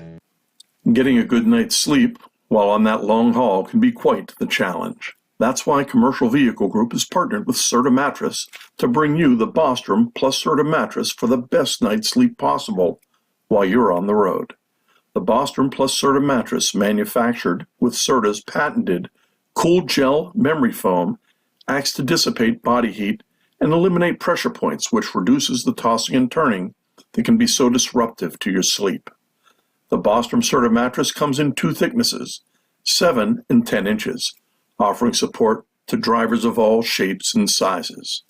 The mattress comes in the standard 80-inch length with 4 widths, 32, 36, 39, and 42 inches. For more information on the mattress or where to buy, call us at 800-459-7328. That's 800-459-7328. At Hot Shot Secret, we share the science behind common diesel problems. For example, fuel additives. Most fuel additives either impact performance or provide protection. Hot Shot Secret Everyday Diesel Treatment provides both performance enhancement and fuel system protection. Everyday Diesel Treatment delivers a 6-in-1 premium fuel treatment for every fill-up, every time. Everyday Diesel Treatment is available at truck stops, Tractor Supply, O'Reilly's Auto Parts, and online at hotshotsecret.com. Keep the bugs off your glass and the smokies off your ass. This is the Overnight Drive with Steve Sommers.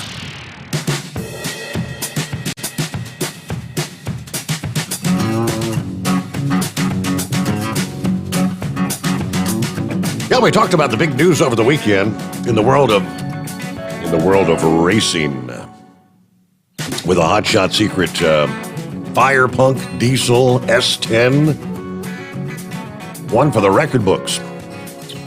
And Kyle shared a story this past day from Diesel World magazine. The headline is Threes. Did the biggest news event of 2021 already happen? Perhaps last Thursday morning, Team Fire Punk not only made the Hot Shot Secret S10 Pro Mod the first diesel in the threes, but the fastest diesel ever to eclipse the 8th mile. In the works for more than a year and a half, it all came together at South Georgia Motorsports Park on radials at the Lights Out 12. Possibly the best stage available to showcase what a diesel can really do. The record-setting, history-making pass was hard-hitting yet smooth and includes a 1.053 second 60-foot, a blazing 2.685 330-foot, and a 3.998 at 182.67 miles per hour at the stripe.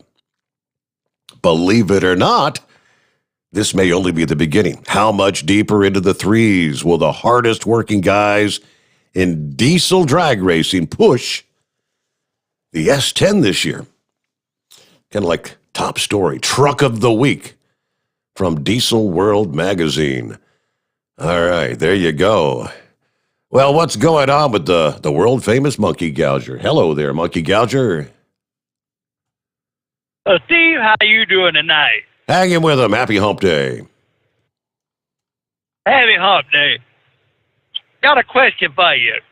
You know what you get when you got a fan and a Massingale douche? No, what do you get? You get a cool breeze.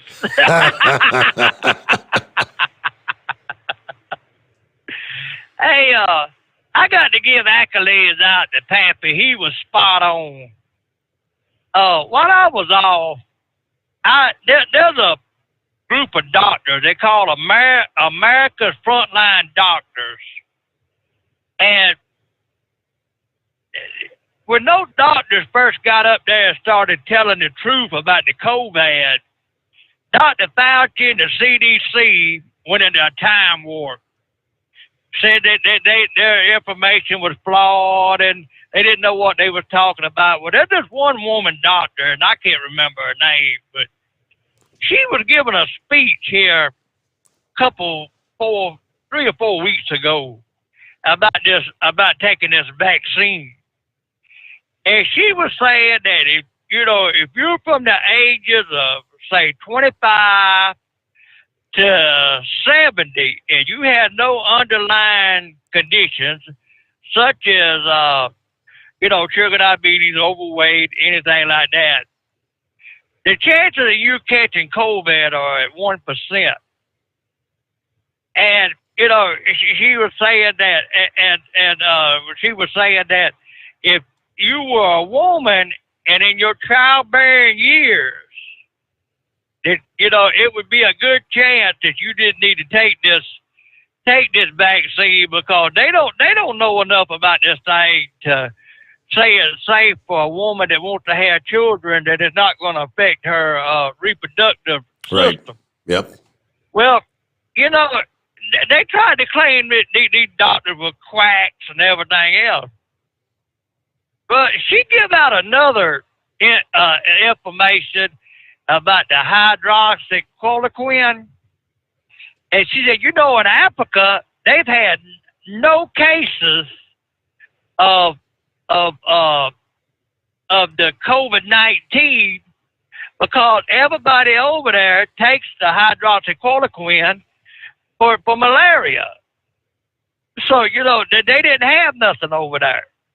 And the other day they come out and say, well, maybe that hydroxychloroquine, it does work. And that damn Dr. Fauci, I about flipped out when I heard Cool Breeze talking about, well, I might wear 3 bands. Well, if he don't want to go in the bar, don't go in the bar. Don't go where they're gathered up at.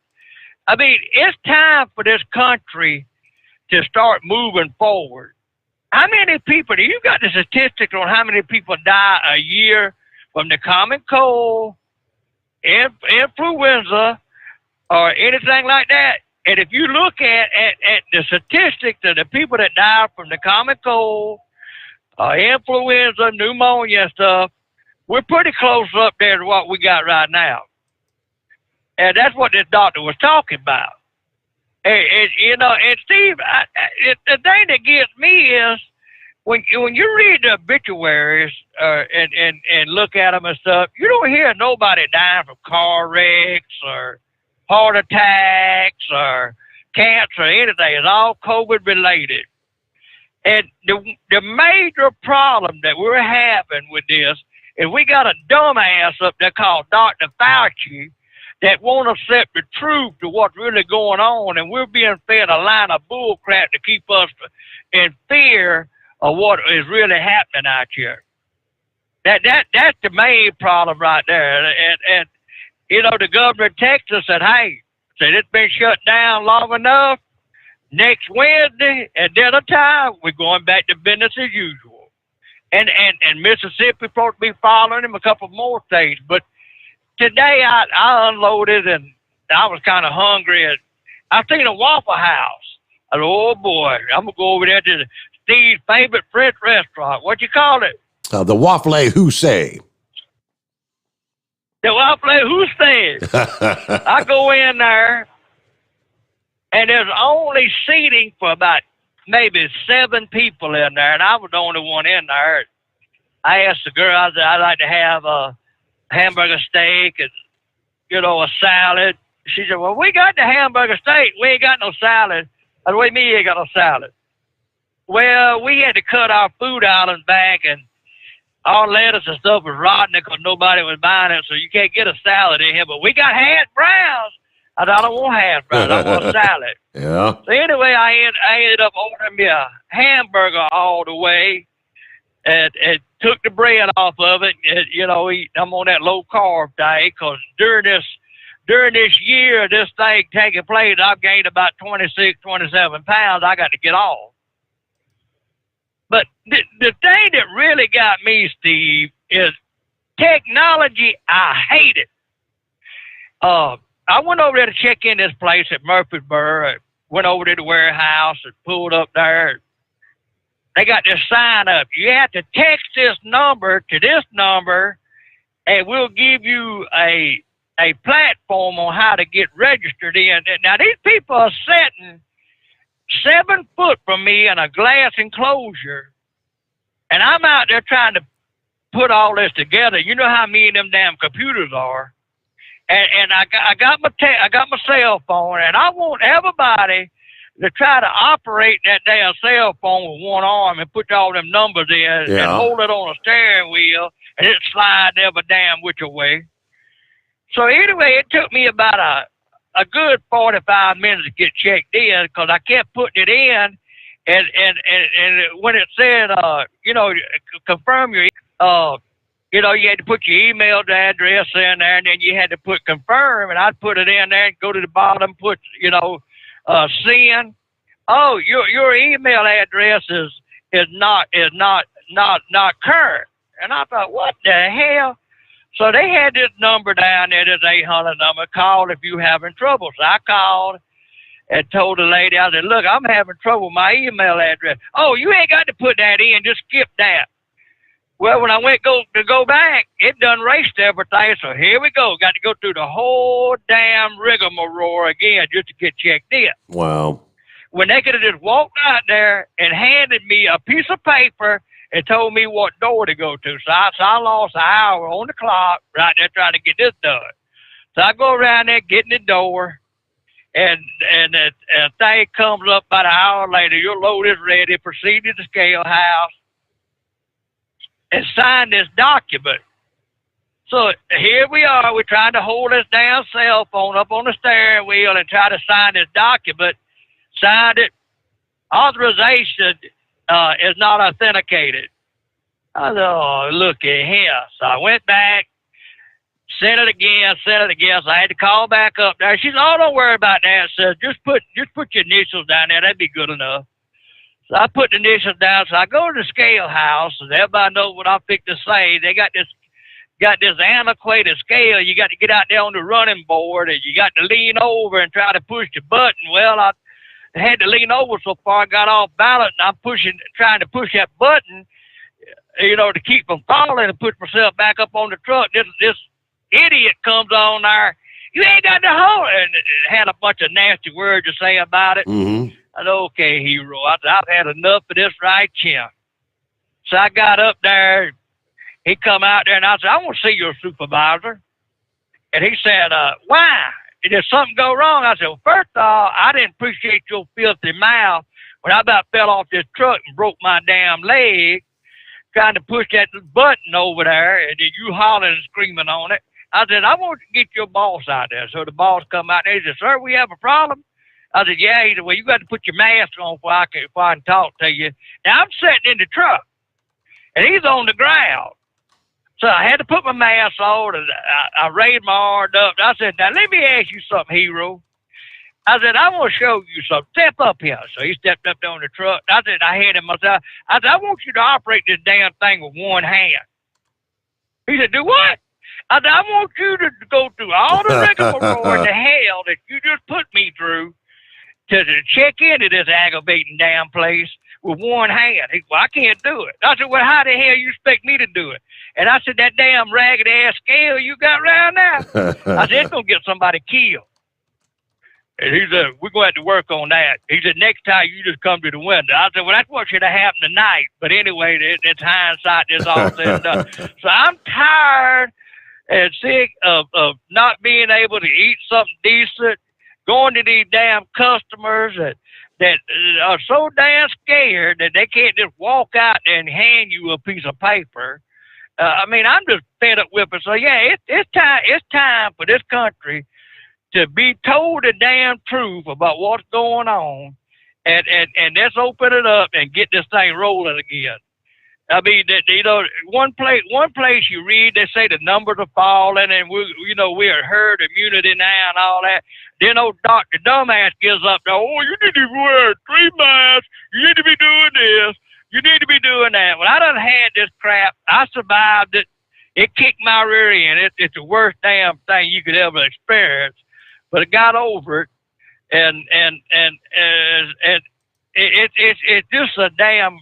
We're being lied to so bad, Steve. It's not even funny. But if you get a chance, look up that American Frontline Doctors and look at that speech that woman give. And the CDC is supposed to apologize to all them doctors for the false accusations they made against them. Now, they've done it. I hadn't heard nothing about it. But it's a real interesting video to watch. I will try to check that out. Now, what was the name of the site again? It's www.frontlinedoctors.com. Frontlinedoctors.com. And this doctor is talking to .com, right? Frontlinedoctors.com. And I tell you something, man. She's a piece of eye candy, but that girl's got her stuff. She knows what's going on. And she'll tell you just how bad we're getting lied to about this thing. And it's like, me and Grunt was talking. There's no conclusive information to say this mass is even going to stop this, So it should be left up to the American people that been suffering, and let's get out here, get this country back to rolling, and cut out some of this damn rhetoric that's going on. Right. And Steve, that's about my 3 cents tonight. Thank you for checking in there, Monkey Gouger. Like I said, everything out there, differing opinions. But yeah, I've been for quite some time pretty much on the same page as what Pappy was describing earlier with, hey, if you don't want to go into a restaurant because there's people in there, I mean, you can't eat with the mask on anyway. Well, then get it to go. Yeah, you've always had that option. Call Grubhub and have it delivered. Place your order and go pick it up at the to-go window. If you don't want to go in the bar because there's too many people in there and you're concerned, don't go in the bar. I can't tell you. I can't tell you the last time I've been in a bar. It's getting damn near close to a year. I haven't been in the bar. I've been in my fair share of restaurants. Actually, last weekend we went up to a Mexican joint, and they were at full capacity. Yeah, every seat in the house was taken. A lot of people in there. I haven't even double checked on. I know that the restrictions in Ohio have been getting less and less. It could very well be that they're back at full capacity, for dining. I'm not sure, but at least this particular joint was. I can guarantee you that. All right, who's next up here? Let's get to the Chevy guy. Good morning, Chevy guy. Yeah, really. You're standing there in a crowded bar, with a bunch of people. I mean, okay, and there's a girl standing there, and she's got a top on that barely covers areolas, and she's got a postage stamp bottom with a string up the back. Saying, let's say he was 65 and he's scared to death. But don't go to those bars. Young people are going to do this stuff, man. I'm sorry. I remember, I'm 64. On the 10th, I turned 64. I still remember what it was like to be young, and my goodness, they covered up a whole lot more back in the 70s. But Lord, I mean, you talk. All right, I'm sorry. I'm over here in Orangeburg, South Carolina. AIDS is still a major issue. You never hear anything about it. I mean, if you're loose, you're taking your life into your own hands. I mean, yeah, they got drugs for it now, but you're going to be condemned to a life of pills and possibly the bad effects of that. I mean, shoot, my wife made the mistake of leaving a douche box out one time. You're sitting there, let's do some toilet reading. And by the time I got down to the list of all the diseases that could come from that thing, I'm saying, a man takes his life in his own hands every time he has a relationship with a woman. I mean, it's a scary thought. So I'm sorry, when that girl's standing over there, standing pretty near naked, and she's giving you a wink, COVID is the last thing on your mind. And it's the young people that need to get into this stuff, and they'll die it out, I guess, herd immunity. Who knows what, but it's just showing that places that basically use it, the restrictions are encouraged masks for me, my wife, for older folks, and being responsible. If you're young, being responsible around your older folks. I mean, it's proven that it's working. I still think I had it. I still can't smell. I can run over a skunk. To me, the smell. Everybody said, "Man, that trailer stinks." To me, it just smells like brewed coffee. I mean, I'll sit there and eat. My wife got me some smoked oysters. She can't stand the smell of them, and she can smell them across the room. And I'll sit there and eat them. I can't smell them a bit. But I'm not sure what to give me next doctor's visit. I'm going to ask. But they gave me these crystal white and clear pills to take. Was another one, and I mean, I couldn't smell. I could barely walk. I get so dizzy I couldn't walk. A fever and chills and the whole 9 yards. This was all before COVID come out. And when they give me those pills, it seems like in a day or so, I have never got my smell back. I wasn't passing out. I was getting better. Definitely the most important thing, I was able to breathe. So yeah, what Monkey Gatherer was saying, I've been following that too. It's just amazing how they fought these doctors. And some of these doctors, when you go to that site, I mean, they had a practice, and they were practicing in some major hospitals, and were kicked out of those hospitals. I mean, this Dr. Fauci, man, I'll tell you what, it just face it.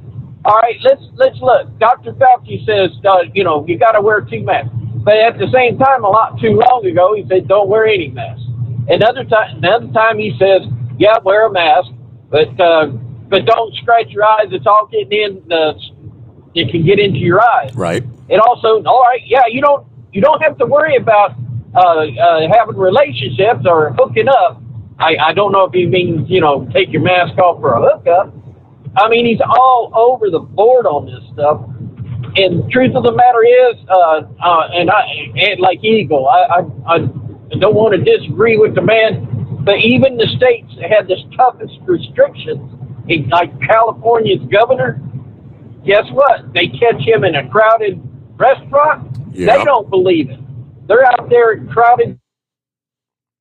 Yeah, he's the one that said, they're pushing the mask. Do as I say, not as I do. Yeah, nobody's allowed to dine indoors. Well, except for he and his family. Yeah, he got caught in the act there. That's why they've got, that's part of why there is the recall effort making progress in California. They've got the needed signatures now. And it looks like that's actually going to be on the ballot this fall. I don't know what are the odds of Newsom actually being recalled. I wouldn't hold my breath on it, but yep, people are going to vote on it. All right, so we've all been noticing the prices ticking higher and higher. Diesel prices, as we reported last night, up by more than a dime per week for 3 consecutive weeks. That's the national average. We now see in the state of California, guess what's back? $4 per gallon gasoline. The price for a gallon of regular gas. As high as $4.05 per gallon in Orange County recently. That's why many drivers were headed to the Sam's Club in Fountain Valley, where gas was going for $3.30 per gallon Monday. I mean, we're talking 75 cents cheaper than the more expensive stations. According to the Auto Club of Southern California, prices in L.A. County have hit the highest rate in years. Self-serve regular gas getting more expensive for most of February. Average price Monday was $3.74 per gallon in L.A. County, where they had seen 20 consecutive days of price increases. In Orange County, the news not much better. Prices increasing for 21 straight days to see a $3.73 for a gallon of self-serve regular gas. Locals say, I think it's outrageous. It should not fluctuate that much just because there's a problem somewhere. I think it's price gouging. So what's actually causing the price to go up? Well, the experts there say, it's that time of year once again. Remember when the summer blends, the emission requirements, the summer blend gas? They say the summer blend gas is rolling in. We're looking at double-digit price increases last week, a week and a half or so, mainly because we've switched to the summer blend in our gas stations, according to the Auto Club spokesperson. So they're selling the more expensive blend that's required by the air quality requirements. By law, the summer blend gas must arrive in Southern California counties by the 1st of April to meet the air quality standards, but that comes with increased prices at the same time. So I don't know about the rest of the country. Yeah, all around the country, they do begin to roll out the summer blend. We see these price spikes every year, and it's pretty much the same story, time and time again, but all right, part of the explanation maybe. Anyway, with that, it's 844-844-3388. The Steve Sommers Overnight Drive, live from the Hotshot Secret Studios. USA Radio News with Dan Naraki. President Biden announced Tuesday a partnership between drug makers Johnson & Johnson and Merck to accelerate production of the Johnson & Johnson COVID vaccine. The shot has begun to be administered after the first shipments of the vaccine were delivered early this week. The president said that with the expanded production capabilities, the timeline for there to be enough shots for all adults that want one has been accelerated. The prior administration had contracted for not nearly enough vaccine to cover adults in America. We rectified that. About 3 weeks ago, we were able to say that we'll have enough vaccine supply for adults by the end of July. And I'm pleased to announce today, as a consequence of the stepped-up process that I've ordered and just outlined, this country will have enough vaccine supply, I'll say it again, for every adult in America by the end of May. This is USA Radio News. Balance of Nature's fruits and vegetables in a capsule, changing the world one life at a time. The product that you have given me here is, as far as I'm concerned, sent to me from heaven. I love it a great deal. It's hard to find anything that's real nowadays. I enjoy it immensely. It's making my life so much better. I feel so much better. And during this pandemic, I have no worries whatsoever. My immune system has got to be at a top-notch level. I don't seem to get colds or anything. I don't know what getting sick is anymore. This is so cool. Experience the Balance of Nature difference for yourself. Right now, Balance of Nature is offering free shipping and 35% off on any new preferred order. Call 800-2468-751. That's 800-2468-751. Or by going to balanceofnature.com and make sure to receive this special radio offer by using discount code USA. The United States has announced sanctions on senior members of the Russian government over the poisoning of Putin critic Alexei Navalny. 7 officials, including the head of Russia's Federal Security Agency, were sanctioned by the U.S. in conjunction with similar efforts from the European Union. The measures coming as the administration said they had high confidence that agents of Russian state security used a nerve agent to poison Navalny. State Department spokesman Ned Price said Tuesday's sanctions are just the beginning of a series of penalties against the Russian government. These actions today demonstrate that there will be accountability for the use of chemical weapons and actions that violate international norms and abuse human rights. The United States calls upon Russia to comply with its obligations under the Chemical Weapons Convention and to declare and destroy its chemical weapons program under international verification. We reiterate our call for the Russian government to immediately and to unconditionally release Mr. Navalny. This is USA Radio News. Now you can fly anywhere in the world and pay discount prices on your airline tickets. Book a flight today to London, Paris, Madrid, or anywhere else you want to go and pay a lot less guaranteed. Call the International Travel Department right now at Low Cost Airlines. 800-215-5141.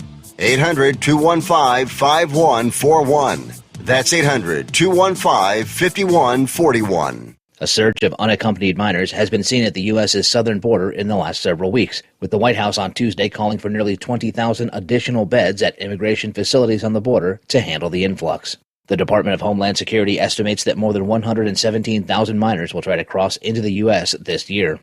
Representative Michael McCall says that's the result of the mixed messaging coming from the Biden administration. The Texas Republican tells Fox News that human traffickers will take advantage of that confusion. I'm just telling you, the green light is on now. We're open for business again. And it is the worst message to be sending to the traffickers who are smuggling these kids across the border. To see a 45% spike will take us back to the Obama administration all over again. When Mayorkas, and I've known him for a long time, when he says, we're not saying don't come, we're just saying don't come now. This is a terrible message, and they know. They're very smart down there. It's a business operation, and when you hear that messaging coming out of the White House, we're going to damage all the good we did the last 4 years to stop illegal immigration is going to be damaged within months. And it was a big night in college basketball as several major conferences look towards their conference tournaments. Number 4 Illinois took down number 2 Michigan 76-53. Number 3 Baylor wrapped up the Big 12 regular season crown by holding off number 6 West Virginia 94-89 in overtime. And number 23 Purdue got by number 25 Wisconsin 73-69. For USA Radio News, I'm Dan Naraki.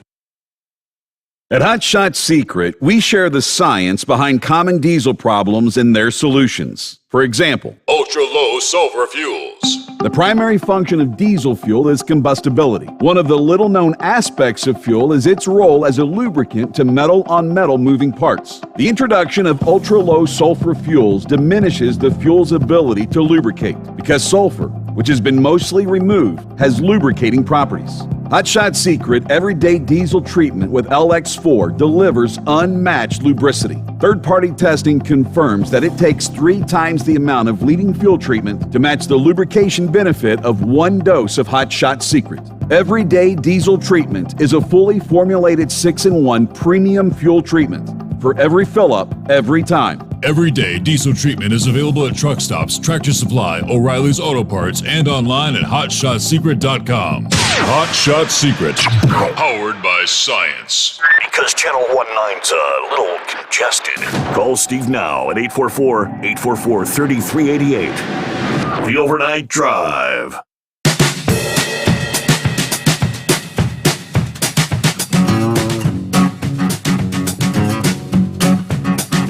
All right, who gets a Dumbass of the Week nominee? I guess there's several in the mix here. According to the report from the National Post, what they're saying is yet another harebrained attempt to safeguard against the pandemic. Americans are now turning to a horse medication to treat and prevent COVID-19, and in the process are poisoning themselves. Dumbass. The drug is called ivermectin. It is an anti-parasite paste that is used to deworm horses. It can be used to eliminate lice, scabies, and worms in dogs, cats, and other mammals.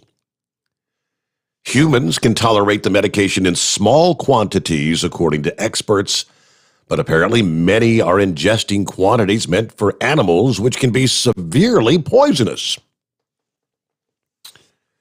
This news parallels a similar movement last year when Americans took to ingesting bleach in hopes of killing any residing COVID-19 germs. The drug was first touted as a potential COVID remedy. In a press release in January published by Frontline COVID-19 Critical Care Alliance, the FLCCC, the release claimed that the National Institute of Health has allowed the drug to be prescribed as an option for COVID-19 treatment. After reviewing data presented by the founding members, the doctors, ivermectin is one of the world's safest, cheapest, and most widely available drugs, said Dr. Corey. The studies we presented to the National Institutes of Health revealed high levels of statistical significance, showing large magnitude benefit in transmission rates, need for hospitalization, and death. What's more, the totality of trial data supporting ivermectin is without precedent. Now, this organization includes critical care workers who previously touted the controversial use of vitamin C for sepsis. February 11th, the National Institute of Health stated that there's insufficient evidence to recommend either for or against the use of ivermectin for the treatment of COVID-19. So the U.S. Food and Drug Administration has also asked Americans not to self-administer ivermectin intended for animals. I want it to work, but at the same time, the whole thing feels like deja vu, the first 2 months of the pandemic when we weren't decided about hydroxychloroquine, according to one infectious disease physician. We don't want to come around a year later saying that it didn't help and it may have actually hurt. So apparently, many people are obtaining this drug via their veterinarians, apparently using horse-sized doses on themselves. According to the Poison Control Centers, just had a case of someone using a veterinary source of ivermectin, a horse medication that contains a significantly larger dose of the drug. Don't try to self-doctor, right? According to the Missouri Poison Center, serious overdoses can result in seizures, coma, lung issues, heart problems. Smaller doses could have side effects including nausea, rashes, and an increased heart rate. The Missouri Poison Center has seen an uptick of 40 to 50 more calls a day than they received prior to the pandemic, some of which are related to the use of ivermectin. The number of people who've accidentally poisoned themselves with household cleaners also jumped by 20% since the start of the pandemic, according to the CDC. People using products to clean their households, those who have swallowed the cleaners trying to rid their body of COVID. That's, here's your sign. Maybe, I don't know, would that be a good thing? Is this called thinning the herd? Oh, boy. All right, so there you go. If you want to be treated, whether it's hydroxychloroquine or ivermectin or whatever the case is going to be, talk to your doctor and actually get the human-sized dose versus the horse-sized. Okay, where'd we leave off there? Got the big moose coming up here just ahead. Right now, Mike's on the line. What's happening this morning, Mike?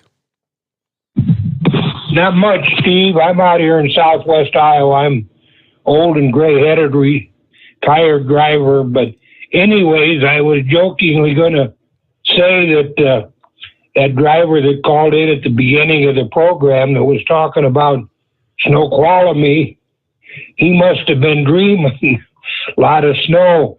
But anyways, here the other day, I had the Weather Channel on, and they've had so far this year 372 inches of snow on Snoqualmie, which is 31 feet of snow. So when he said there was a lot of snow up there, he darn sure knew what he was talking about. But are you there, Steve? That's a lot of snow, Mike. I'm telling you. Jeez. Yeah.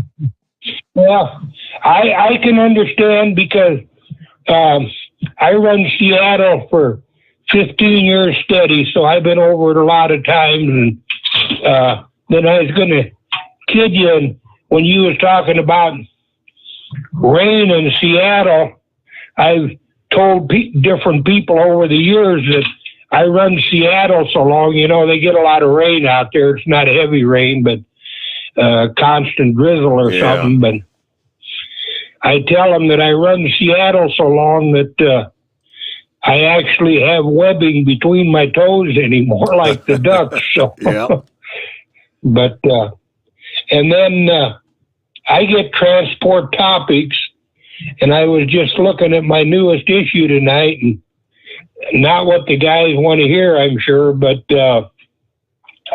there's an article in there I haven't got it read yet, but DEF fluid is going to go up, so diesel fuel going up and DEF fluid is going up. Okay. But I was wondering if you heard on the news today, Petaluma, California, which is on 101 north of Los Angeles there, along the coast, the produce haulers that all know where it's at. But they've passed a law or an ordinance now. There can't be no more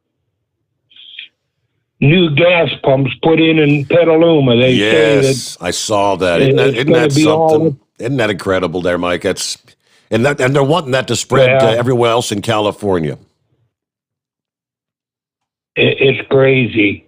Where I worked, after I got off the road, I worked as a security guard at Menard's distribution 6 miles from home, and a young guy had one of them electric cars, and he said he could get to work with the battery, but even in the wintertime when he was coming to work, he had to run the motor so he'd have a heater to keep warm. So don't make much sense to me, but that's the way it is. So then I was going to jokingly, I heard Monkey Gouger on there saying he was hungry, and I'm sitting here.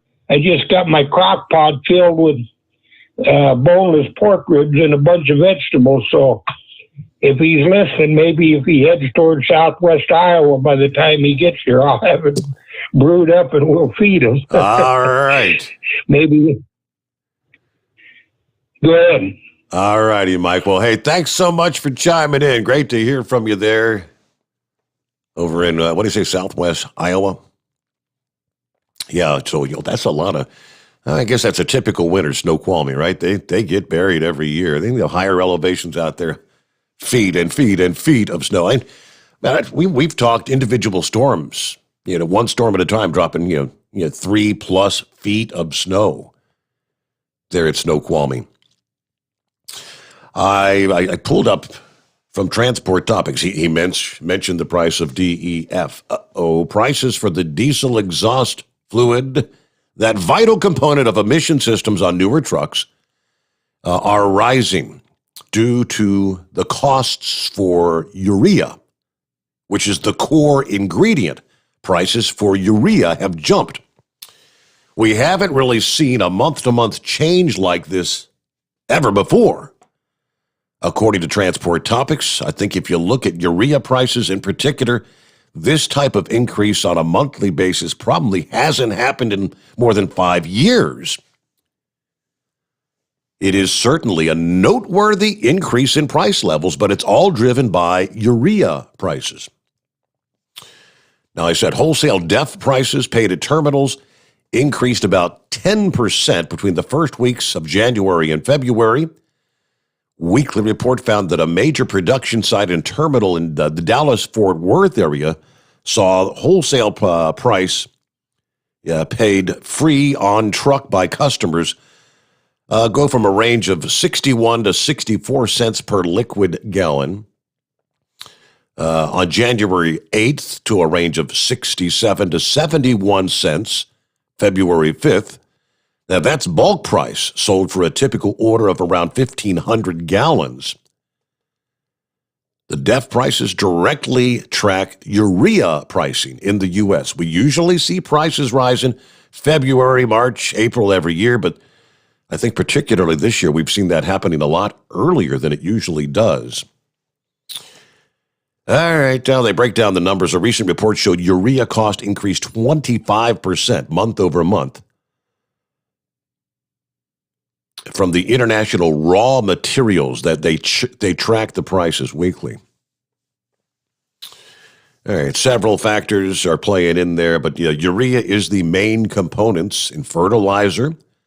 So as the farming industry starts to ramp up, then we're going to see supply of urea tightening. The COVID and the bad weather also contributed to a slower planting season last year, which kind of softened the agricultural demand for urea. This year, that's changing. Things are back. Trucking is picking up as the economy tries to climb its way out of the pandemic. All right.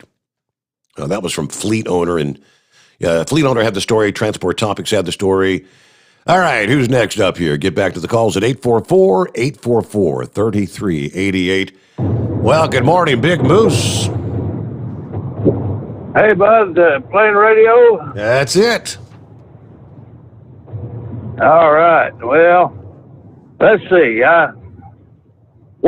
How much liberty are we prepared to give up to pacify our fear? I'm not willing to give any up myself. Mm-hmm. But there's so many people that are willing to basically lock themselves away and just, you're already dead. What are you afraid of? If you're living in a room hiding from the universe because of a virus with a 95 or 99% survival rate, what are you afraid of? You know what I'm saying? Put on 15 masks and go outside and then chastise people who don't want to wear one. That is your mental condition. Don't make it mine. That's the problem with this whole mess.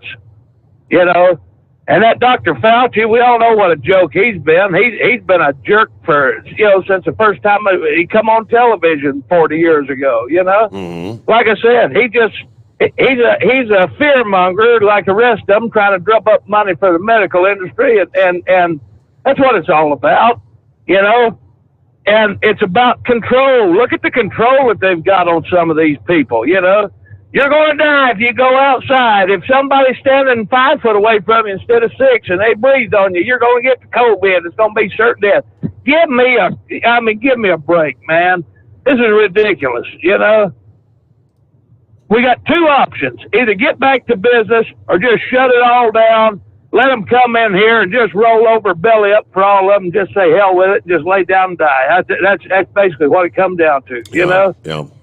And like I said, if you want to entertain that, if you've got some kind of OCD or hypochondriacism or something that makes you feel you need to sit there with a blanket over your face, breathing through an Uber or something, trying to protect yourself from a 99.995% survivability rate virus, more power to you.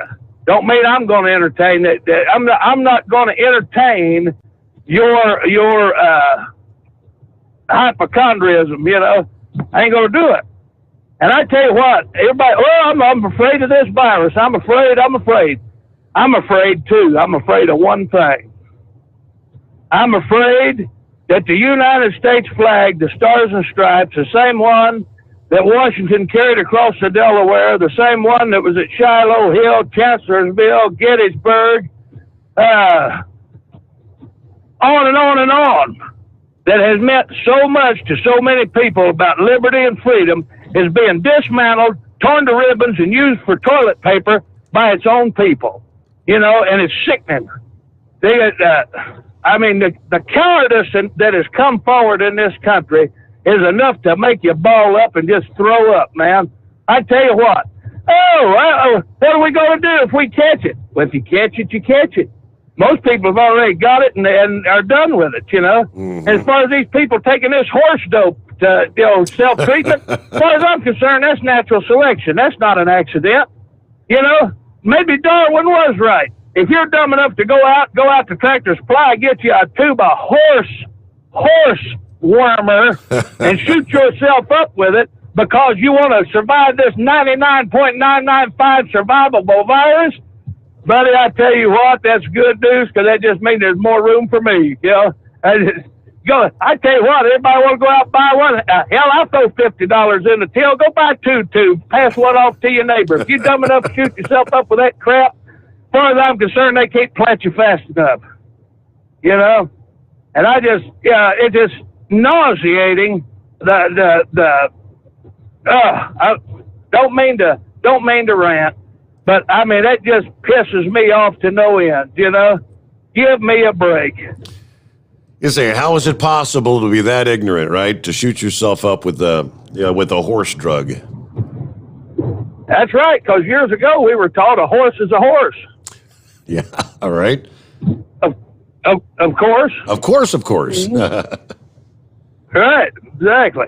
So, you know what, that dumbassery at its finest. Oh, they talking about that accident down there, that truck driver hit that SUV, you know. That reminded me, you know why there was only 6,000 Mexican troops at the Alamo? What's the answer? Because Santa Ana only had 3 Pintos and a Chevette. Ah. Well, I'm going to get off here and let somebody else talk. Keep it between the spotted and the solid and sunny side up. We'll be 10-10 till we do it again. All right. I had one final question for you. I got a photograph sent my way via email from some guy named Tater. And there was this really big guy, had him shoved up against the wall. Something about he made the mistake of saying he was going to kick the moose's ass. He said that he was just going to go ahead and do the world a favor and kick my ass. And I told him he'd better pack a lunch. And he said, "Bring it on." Well, I brought it on, and I about had to scrape him off my shirt. All right, Big Moose. Yeah, I told him next time he gets that brave, bring a gun. All right. I tried to copy that photo because I wanted to share that on Facebook. If you could see how monstrous the Big Moose is, standing over Tater there. It's like, wow. He's a big guy. All right, quickly, I'm looking at the update out of L.A. From Firehouse.com. The collision between the semi and the SUV. Everybody is saying, how in the hell do you get 27 people in an SUV to begin with? 15 dead, others injured. 27 people in the SUV that struck the tractor trailer that was hauling gravel. According to the El Centro Regional Medical Emergency Department, 14 died at the scene, 1 more died at the Regional Medical Center, 6 others being treated. At least 5 have been flown from the scene to other treatment centers. 4 people airlifted by helicopter to the Desert Regional Medical Center in Palm Springs.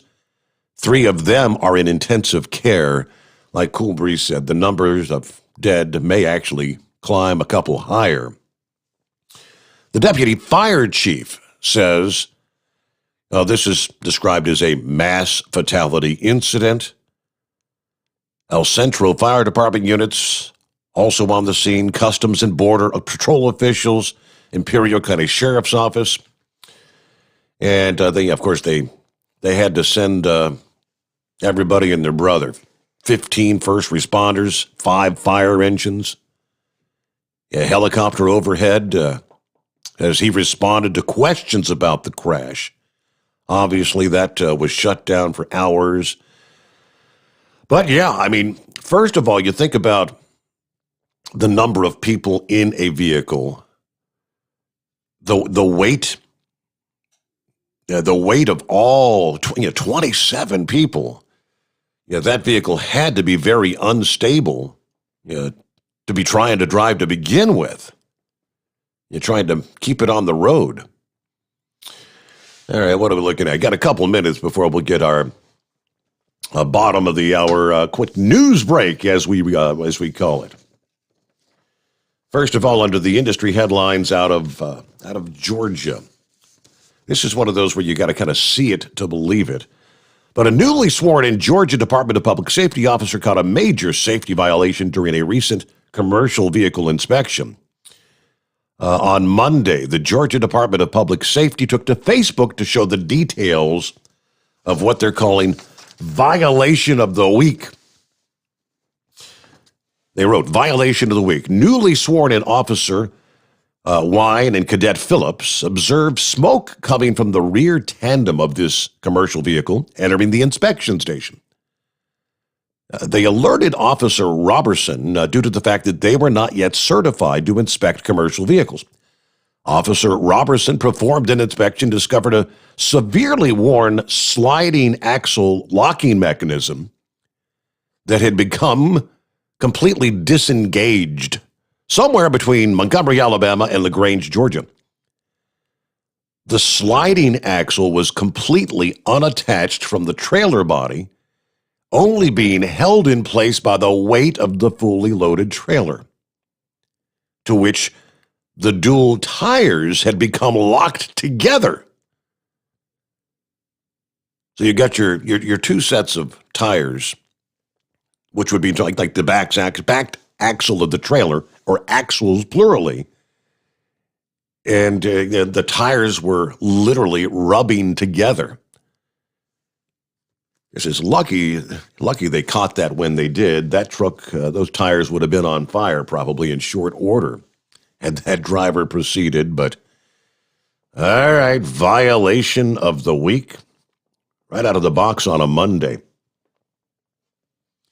Get back to your calls just ahead here. If you want to jump on board here as we make our way into a midweek Wednesday, it is 844-3388.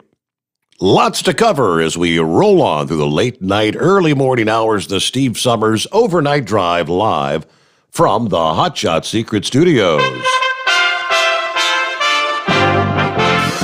USA Radio News with Dan Naraki. Texas will become the largest state to roll back its COVID restrictions next week. Val Diol reports from the Lone Star State. Texas is dropping its COVID-19 restrictions on businesses and ending its statewide mask mandate, Governor Greg Abbott announced on Tuesday, which happened to be Texas Independence Day. It's the latest in a string of states that have relaxed or dropped restrictions as cases have fallen nationwide. He spoke from a restaurant in Lubbock and declared that all businesses of any type can reopen at full capacity as of next Wednesday, March 10th. The statewide mask mandate first went into effect in July. From the Texas USA Radio News Bureau, I'm Val Dior. The governor's move coming a day after the director of the CDC urged against lifting restrictions, warning of a possible fourth surge of infections. This is USA Radio News. Hey travelers, do you want to save money on your next flight? Then pick up the phone and call. That's right, call, because the best prices are not online. They're with SmartFares. See, SmartFares has special deals with the airlines. When they have unsold seats, they use SmartFares to fill them. So you get airline tickets at ridiculously low prices. Our prices are too low to publish online. With the extra money you'll save, you can book another trip, or treat yourself to dinner or shopping. So stop searching all of those travel sites to find the lowest price on your next flight. Let one of our SmartFares expert travel agents find ridiculously low prices for you. Call SmartFares today and get the best price on your next flight. Guaranteed. Also, save up to 50% off business and first class tickets. 800-871-3291. 800-871-3291. Again, that's 800-871-3291. The Overnight Drive with Steve Sommers. Live from the Hot Shot Secret Studios. Call Steve now. 844-844-3388. That's 844-844-3388.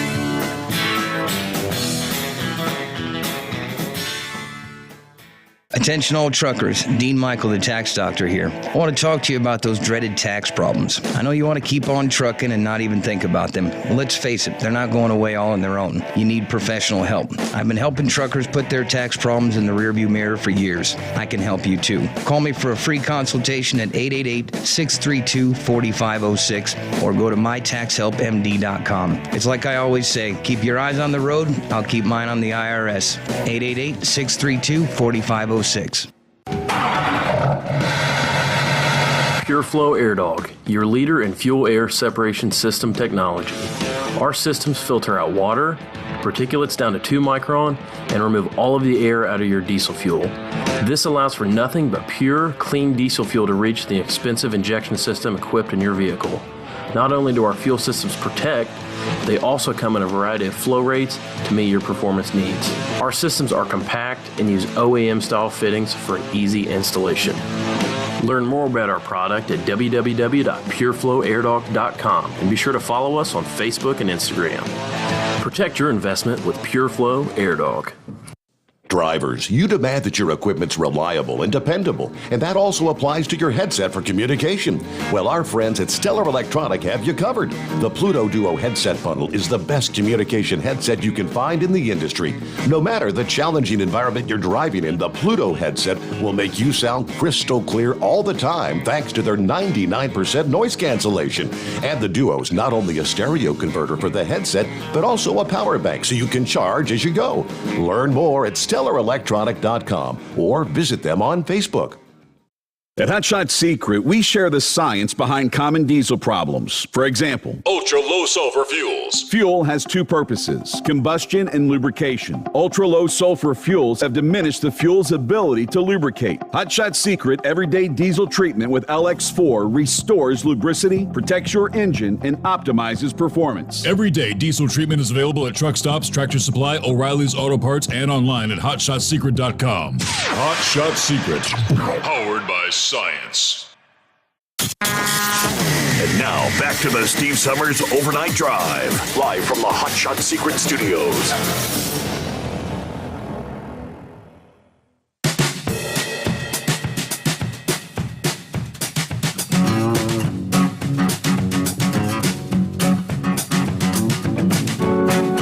Now, let me see, somewhere in the mix, got the report of a law enforcement blitz. Started on Monday. Didn't have the info to share with you last evening, but here it is. Law enforcement in Arizona kicking off a 3-day commercial vehicle enforcement effort. The Department of Public Safety announcing multiple agencies are participating in this effort called Operation Southern Shield. Continues Tuesday through Friday. Operation Southern Shield. Officers with the Department of Public Safety Commercial Vehicle Enforcement will join forces with the Arizona DOT, the FMCSA, and local law enforcement to patrol I-10, I-8, and I-19 in the southern part of the state. This detail will target hazardous violations. We will conduct commercial vehicle inspections, maintain awareness for human trafficking, and, of course, educating drivers on safe, compliant operations. So you've been forewarned. You're going to be traveling in the state of Arizona for the rest of this week. Be on the lookout. You'll see a high presence of commercial vehicle enforcement efforts taking place there. All right, then on the political front. Story from this past day. We're all by now familiar with the new White House press secretary. Yes, some call her, we'll circle back on that, the circle back girl. Because so many times when she's asked questions by the press pool, she doesn't have answers. We'll have to circle back on that. The circle back girl. Jen Psaki, right? That's her name? A federal judge has ordered the government to turn over an email in which the current White House press secretary, Jen Psaki, admits to dishonesty with the media over details of the Iran nuclear deal while it was being negotiated back during the Obama administration. This is in response to a lawsuit filed by the American Center for Law and Justice claiming the State Department actually deleted an awkward admission by Psaki during a press briefing in 2013 when she was the agency spokesperson to the White House, lied to the American people about the Iran talks. The court decision hones in on an email from Psaki which the ACLJ says amounts to evidence that she lied during the briefing. The legal watchdog said on their website that they filed their Freedom of Information Act request more than 5 years ago. During an exchange regarding the Obama administration's behind-the-scenes talks with Iran, Psaki was asked, quote, "Is it the policy of the State Department where the preservation or the secrecy of secret negotiations is concerned to lie in order to achieve that goal?" To which she responded, "I think there are times when diplomacy needs privacy in order to progress. This is a good example of that." The ACLJ said that admission is tantamount to deceiving the public. Despite attempts by the deep state to try and sweep this one under the rug, the court agreed with our arguments and ordered the Biden State Department to hand over a crucial document for an in-camera review by the judge himself. They also said at the time they caught the Obama administration censoring an official State Department press briefing video to delete an embarrassing admission that the admission lied about the Iran deal negotiations. Apparently, the administration had intentionally manipulated the public video record by scrubbing the admission from the public record. Initially, the Obama administration claimed that the omission was the result of a glitch, and then later admitted it was intentional. The ACLJ argued that Psaki's email at the time is germane to the issue at hand, but in typical deep state fashion, the chain of emails has been so heavily redacted, it's hard to make heads or tails of the conversation, except that the Iran discussion is specifically referenced. They noted Psaki essentially admitted she felt it is justifiable to withhold the truth from the American people, otherwise known as lying, at her own discretion. Adding it's rather alarming that Ms. Psaki has authorized herself to determine when she should and should not tell the truth, considering that she now speaks for the White House and President Biden. They went on to argue that the Obama White House engaged in closed-door negotiations with Iran, of course, the leading sponsor, state sponsor of terrorism in the world, long before the public knew. Then they tried to obscure the facts to cover it up. They lied to the American people about the most critical, controversial diplomatic negotiations in decades. The ACLJ also said that Americans have a right to know who else may have been involved in this alleged cover-up. By law, we have a right to know if our leader was actually conducting clandestine meetings with the world's #1 state sponsor of terrorism. You got to kind of wonder, somewhere down the line, you recall there was a big pallet of cash that eventually made its way over to Iran. Remember that deal? I know, it's all discussed. No, that wasn't a payoff. That was money that we owed Iran, supposedly. Yeah, whatever. But, all right, you're up to speed. Back to the phones we go at 844-844-3388. Take two for Eagle this morning. Yes, sir? Yeah, I'm back again. Hey, listen, Steve, I heard some of the guys' comments on what I had to say. I want to go over that, and then I want to talk about one other thing. for the guy that commented about me. See, the deal is, Steve, I don't have no problem. He misunderstood what I said. I have no problem. I know that people are suffering. I know a lot of business has been shut down. I know a lot of people have lost a lot of money in this situation. But you can't get impatient and open the thing back up, and then we go over this whole deal again. That's the only thing I'm trying to say. They need to open this thing up a little bit slowly and smoothly, and make sure that everything is under control before they go to 100% occupancy in any state. I don't care where you're at. That's the thing. I said I agree with everybody that's still called in. And they say that they want things to open it up, and I want things to open up too, because I've seen a lot of people suffering. And luckily, I drive a truck. I thank God every day that I know how to drive a truck. I've been able to work this whole year and make money and continue to make money, and hopefully other people can do the same. But you know something, Steve? I want to say something again about this accident deal in California. These people, one guy that I disagree with the whole night, the guy called in, he's a good caller. I like what he had to say. But he tried to say that Joe Biden, I shouldn't mention Joe Biden's name. Well, like I said, all these things are taking place. The people knew that there was a big roadblock when Donald Trump was in the White House to them entering the U.S. They didn't even waste their time trying to come to the United States. They knew they wasn't getting in. Now that Mr. Biden is in, they know that the door is halfway open, and it's just a matter of time. It'll be fully open, and they can step right on in. That's why they're making their way towards the USA, because they know good old Joe Biden ain't going to be a deterrent to them. But, you know something, Steve, I want to say this to all the American people, the truck drivers. If you got families, I wish they would start teaching these people this.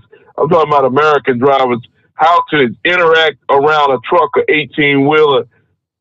We're seeing too many bad accidents. People that drive in front of these trucks and cut in front of them, slam on the brakes, you name it, they do it. And they don't realize how dangerous this is. Too many people are losing their lives. And I wish people, because I tell everybody in my family, my mother, my father, sister, brother, whoever, to show courtesy to an 18-wheeler when you're around these vehicles. These trucks are dangerous, and they can hurt somebody real bad. You see what that guy was driving a day cab truck, Steve. The accident in Cali, he wasn't driving a 18-wheeler with a sleeper on. He was, I guess he was a local driver. And you seen the amount of damage that this guy did. I've seen the video of the accident scene, and this guy here did a lot of damage to that car with those 25 people. So people need to realize how dangerous these trucks are, and show some courtesy out there and respect these trucks. And one other thing I wanted to tell you, Steve, I was listening today to Joe Biden, and he said that he wanted teachers to receive the vaccine because they're critical people in America. We need to have teachers, but nobody's saying nothing about truck drivers getting the coronavirus. How come nobody's saying the truck drivers need to get the vaccine? We're the ones that keep America going. If we don't work, the whole United States come to a stop. I think truck drivers are an essential asset to this country too. And Mr. Joe Biden, he ought to try to make sure that truck drivers get the vaccine instead of worrying about other people. And I thank you for taking my call, Steve. All righty there, Eagle. Yeah, and OIDA has been kind of pressing. Yeah, they've sent letters to those, I guess the powers that be, as they call them in Washington, D.C., that, yes, you talk about who are the frontline workers when virtually everyone else, damn near in the country, was being told to stay home, work from home, teach their kids from home. Yeah, the truck drivers were moving. And hell, technically, you still have relief from the hours of service regulations if you're moving the COVID relief. What'd they extend that to now? The end of May, I think? Yeah, for literally an entire year now. Yeah, the first ever federally, across the board, elimination of hours of service regulations for COVID relief. The truck drivers were rolling. The truck drivers were rolling extra time, overtime, trying to get the toilet paper and the paper towels back then. Yeah, the sanitary wipes, the gloves that everyone was vying to find, Lysol spray, the shelves were empty. All that product was being moved by the truckers. So you talk about who is a frontline worker, undoubtedly. All right, let's jump over to Lester checking in this morning. What's been happening there, Lester? Hey, not much. How you doing, Steve? Doing well. Haven't heard from you in a while. How's Everything family? doing all right? Doing good? Yes, sir. Yeah, that's good. Well, Eagle is right. He's talking about the truck drivers being the frontline people. He's right. They are the frontline people. But here in Ohio, the truck drivers and the policemen are not frontline employees. As for our governor, he thinks that the teachers and everybody else should be in front of everybody, and even in front of the law enforcement. It's unbelievable that he would put them on the category of the 60-year-olds like I am right now. They should have been getting the shots from the very front, at the front. I'm with you on that. Yes, sir. And I just, I can't understand that. How the police and medical and fire departments, they should have been number one getting that stuff, because they were the ones that's responding to everything that's going on in life, basically. And then, the truck drivers, like you said, if it wasn't for the truck drivers, the United States would have been shut completely down with nothing else going on.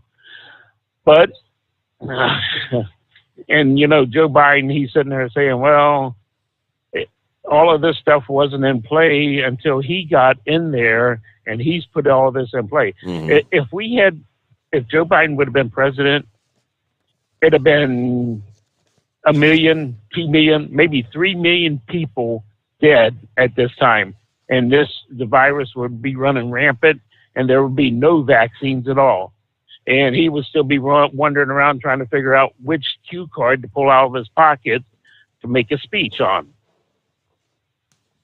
Well, I guess we could, seeing as he wasn't president, I guess there's no telling. But yes, under Donald Trump, we do know that it was he that implemented Operation Warp Speed to get all these drug companies working at a much faster pace. We all know that a vaccination for something like this typically is at least a 2 to 3 year process. Yeah, we're less than a year, right at a year in now. And somewhere close to, I think, 7 to 8% of the whole population has been vaccinated now, and the numbers are going up. And then did I hear correctly? Like in the last top of the hour update, that Joe was trying to say that Trump didn't have any of this stuff in place. It's like, what do you mean? It's if it weren't for me being here right now, that Johnson & Johnson was working on the vaccination under Operation Warp Speed. It just so happened to get authorized by the CDC or the FDA, the authorizing arm, here in the past week. So certainly there's millions of additional doses that are going out under Biden. Nothing would have been any different if Trump were there. The same numbers would be coming out.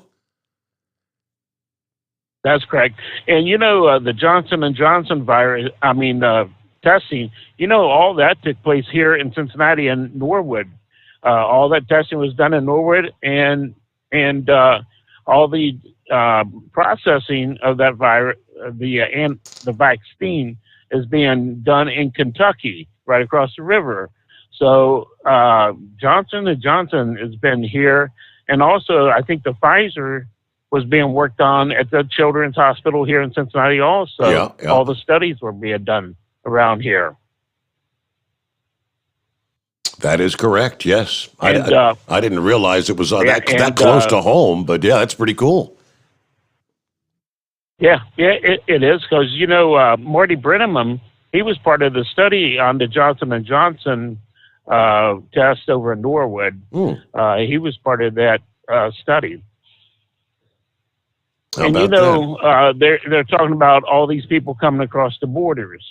For the last while Donald Trump was president, it was between 35 and 40,000 people that was coming towards the border. Since Biden's been president, there's over 100,000 young people, teenagers, that they're trying to figure out how to house them, and they're building additional housing for 20 to 30 more thousand young people to let into the border. They're expecting 110,000 people in very short time to come across the border, and they're trying to figure out how to house them right now. That was on the news today on Fox, talking about that. But also, you know, last night, it was last night, you were talking about the salt truck.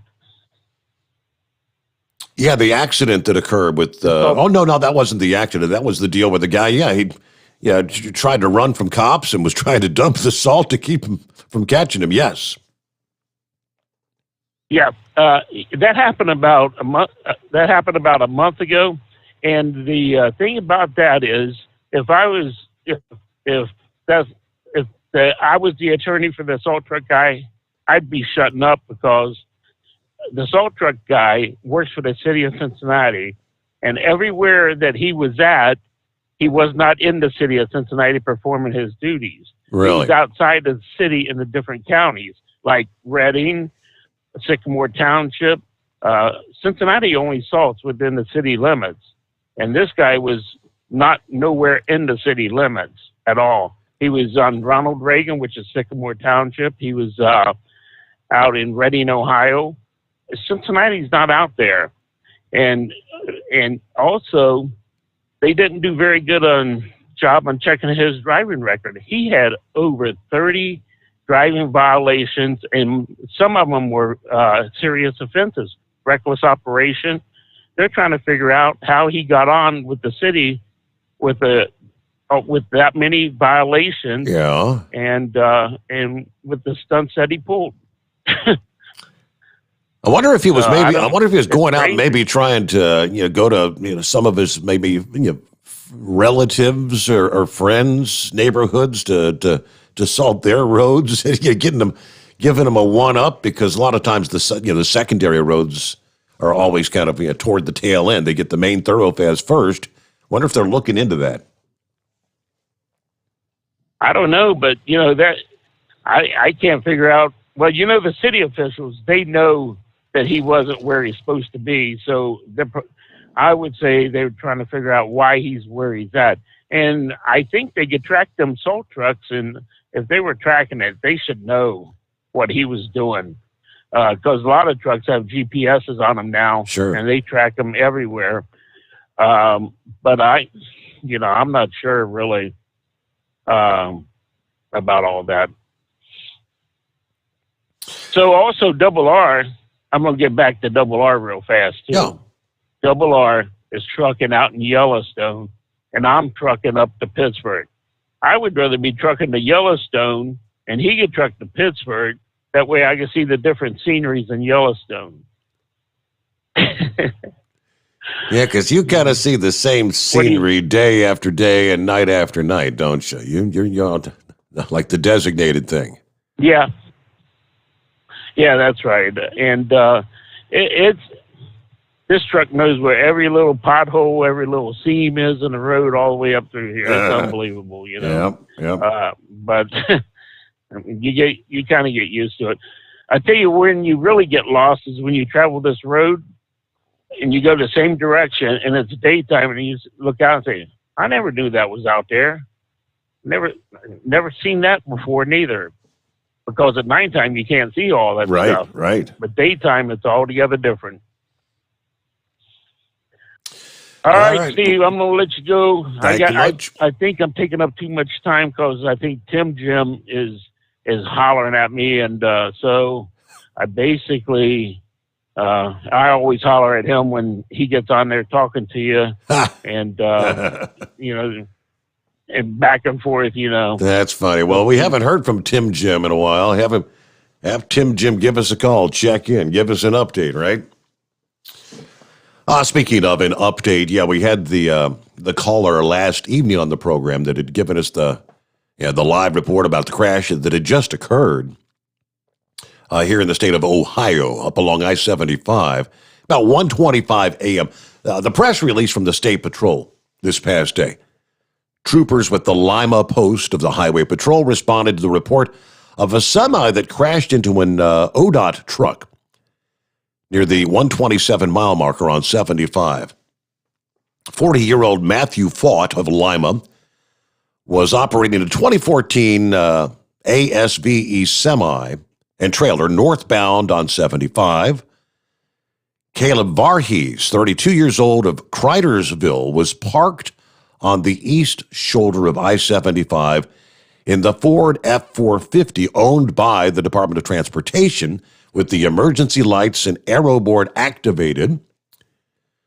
For whatever reason, the semi crossed the white edge line, striking the F-450. Semi ran off the side of the road before becoming disabled in the median. Both drivers were reportedly wearing their safety belts. At the time of the crash, drugs and alcohol are not suspected to be a factor. Mr. Varghese was transported to the Mercy Health St. Rita Medical Center with minor injuries. So things were only shut down for about an hour and a half. So they got that cleaned up pretty quickly. But so the update, because after the report last evening, you always wonder about the Department of Transportation worker. You get slammed in the rear end by a semi. A lot of times those don't end well. So thanks for sharing the update there. Okay, lots more to get to just ahead here as we make our way into the early hours of a Wednesday. So it looks like with each passing day, we're closer and closer to passing the legislation, this $1.9 trillion package. And we've talked ad nauseum about the amount of spending that has nothing to do with COVID. Well, separately, they're telling us that there were millions and millions of dollars that unemployment that was fictitiously, the fraud was rampant. Scammers with the package last year, they say, siphoned off more than $40 billion in pandemic relief intended for needy American people. When we come back following the break, they're saying what that means is the $1.9 trillion package, which is headed for approval, with another $260 billion in unemployment. Apparently nothing's really changed. And so the doors are wide open for more rampant fraud when it comes to the unemployment benefits. Again, more on that ahead. The Steve Sommers Overnight Drive, live from the Hotshot Secret Studios.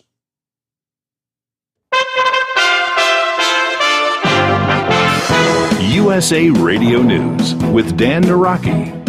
President Biden announced Tuesday a partnership between drug makers Johnson & Johnson and Merck to accelerate production of the Johnson & Johnson COVID vaccine. The shot has begun to be administered after the first shipments of the vaccine were delivered early this week. The president said that with the expanded production capabilities, the timeline for there to be enough shots for all adults that want one has been accelerated. The prior administration had contracted for not nearly enough vaccine to cover adults in America. We rectified that. About 3 weeks ago, we were able to say that we'll have enough vaccine supply for adults by the end of July. And I'm pleased to announce today, as a consequence of the stepped-up process that I've ordered and just outlined, this country will have enough vaccine supply, I'll say it again, for every adult in America by the end of May. This is USA Radio News. Balance of Nature's fruits and vegetables in a capsule, changing the world one life at a time. The product that you have given me here is, as far as I'm concerned, sent to me from heaven. I love it a great deal. It's hard to find anything that's real nowadays.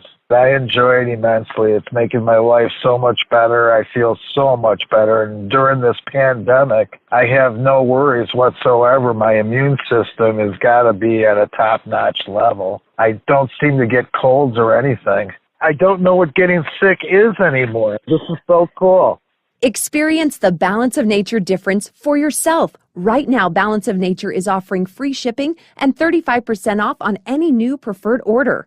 Call 800-2468-751. That's 800-2468-751. Or by going to balanceofnature.com and make sure to receive this special radio offer by using discount code USA. The United States has announced sanctions on senior members of the Russian government over the poisoning of Putin critic Alexei Navalny. 7 officials, including the head of Russia's Federal Security Agency, were sanctioned by the U.S. in conjunction with similar efforts from the European Union. The measures coming as the administration said they had high confidence that agents of Russian state security used a nerve agent to poison Navalny. State Department spokesman Ned Price said Tuesday's sanctions are just the beginning of a series of penalties against the Russian government. These actions today demonstrate that there will be accountability for the use of chemical weapons and actions that violate international norms and abuse human rights. The United States calls upon Russia to comply with its obligations under the Chemical Weapons Convention and to declare and destroy its chemical weapons program under international verification. We reiterate our call for the Russian government to immediately and to unconditionally release Mr. Navalny. This is USA Radio News. Now you can fly anywhere in the world and pay discount prices on your airline tickets. Book a flight today to London, Paris, Madrid, or anywhere else you want to go and pay a lot less guaranteed. Call the International Travel Department right now at Low Cost Airlines. 800-215-5141. 800-215-5141. That's 800-215-5141. A surge of unaccompanied minors has been seen at the U.S.'s southern border in the last several weeks, with the White House on Tuesday calling for nearly 20,000 additional beds at immigration facilities on the border to handle the influx. The Department of Homeland Security estimates that more than 117,000 minors will try to cross into the U.S. this year. Representative Michael McCall says that's the result of the mixed messaging coming from the Biden administration. The Texas Republican tells Fox News that human traffickers will take advantage of that confusion. I'm just telling you, the green light is on now. We're open for business again. And it's the worst message to be sending to the traffickers who are smuggling these kids across the border. To see a 45% spike will take us back to the Obama administration all over again. When Mayorkas, and I've known him for a long time, when he says, we're not saying don't come, we're just saying don't come now. This is a terrible message, and they know. They're very smart down there. It's a business operation, and when you hear that messaging coming out of the White House, we're going to damage all the good we did the last 4 years to stop illegal immigration is going to be damaged within months. And it was a big night in college basketball as several major conferences look towards their conference tournaments. Number 4 Illinois took down number 2 Michigan 76-53.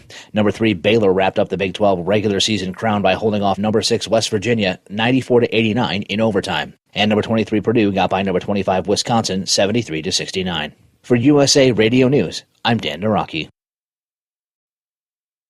At Hot Shot Secret, we share the science behind common diesel problems and their solutions. For example, ultra-low sulfur fuels. The primary function of diesel fuel is combustibility. One of the little-known aspects of fuel is its role as a lubricant to metal-on-metal moving parts. The introduction of ultra-low sulfur fuels diminishes the fuel's ability to lubricate because sulfur, which has been mostly removed, has lubricating properties. Hot Shot Secret Everyday Diesel Treatment with LX4 delivers unmatched lubricity. Third-party testing confirms that it takes 3 times the amount of leading fuel treatment to match the lubrication benefit of 1 dose of Hot Shot Secret. Everyday Diesel Treatment is a fully formulated 6-in-1 premium fuel treatment for every fill-up, every time. Everyday Diesel Treatment is available at truck stops, Tractor Supply, O'Reilly's Auto Parts, and online at HotShotSecret.com. Hot Shot Secret, powered by science. The Overnight Drive with Steve Sommers, live from the Hot Shot Secret Studios. Call Steve now, 844-844-3388. That's 844-844-3388.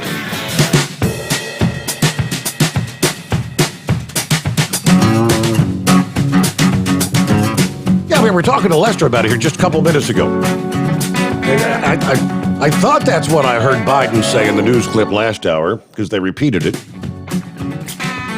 Yeah, either Joe Biden is totally oblivious, or he's a damn outright liar. I guess he's just reading from the teleprompter.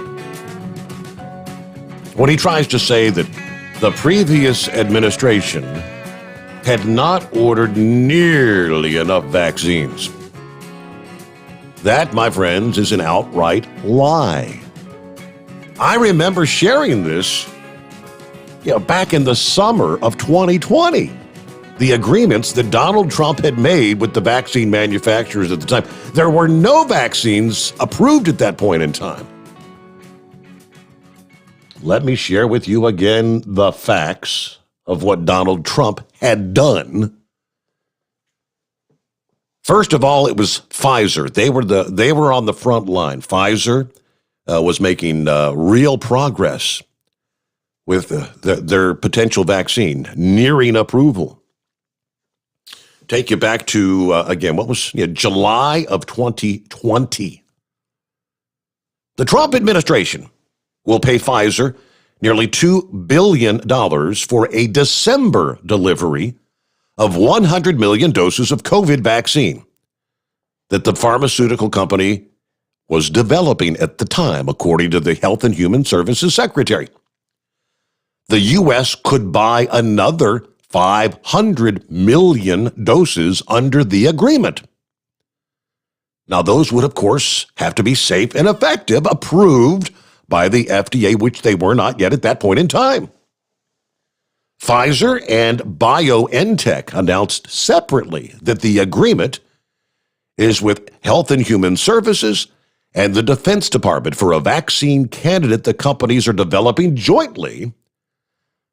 At the time, it was the latest in a series of similar agreements with other vaccine companies.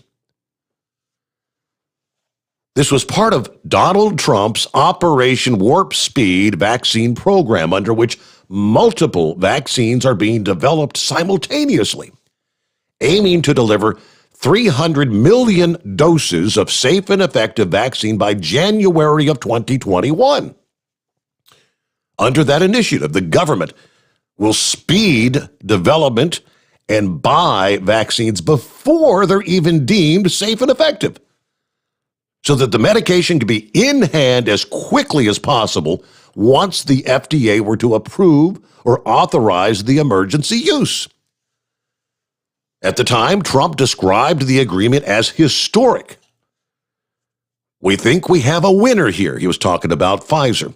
We also think we have other companies right behind that are doing very well with their vaccines, way ahead of schedule. Pfizer and BioNTech said the U.S. will pay $1.95 billion upon receipt of the first 100 million doses that they produce, once the FDA approved it. Americans will receive the vaccine for free, the company said. Azar said the contracts bring, at that point, to 5 the number of potential vaccines that are under development with U.S. funding. Nearly 24 at the time were in various stages of human testing. Several were entering the final test to prove if they really work.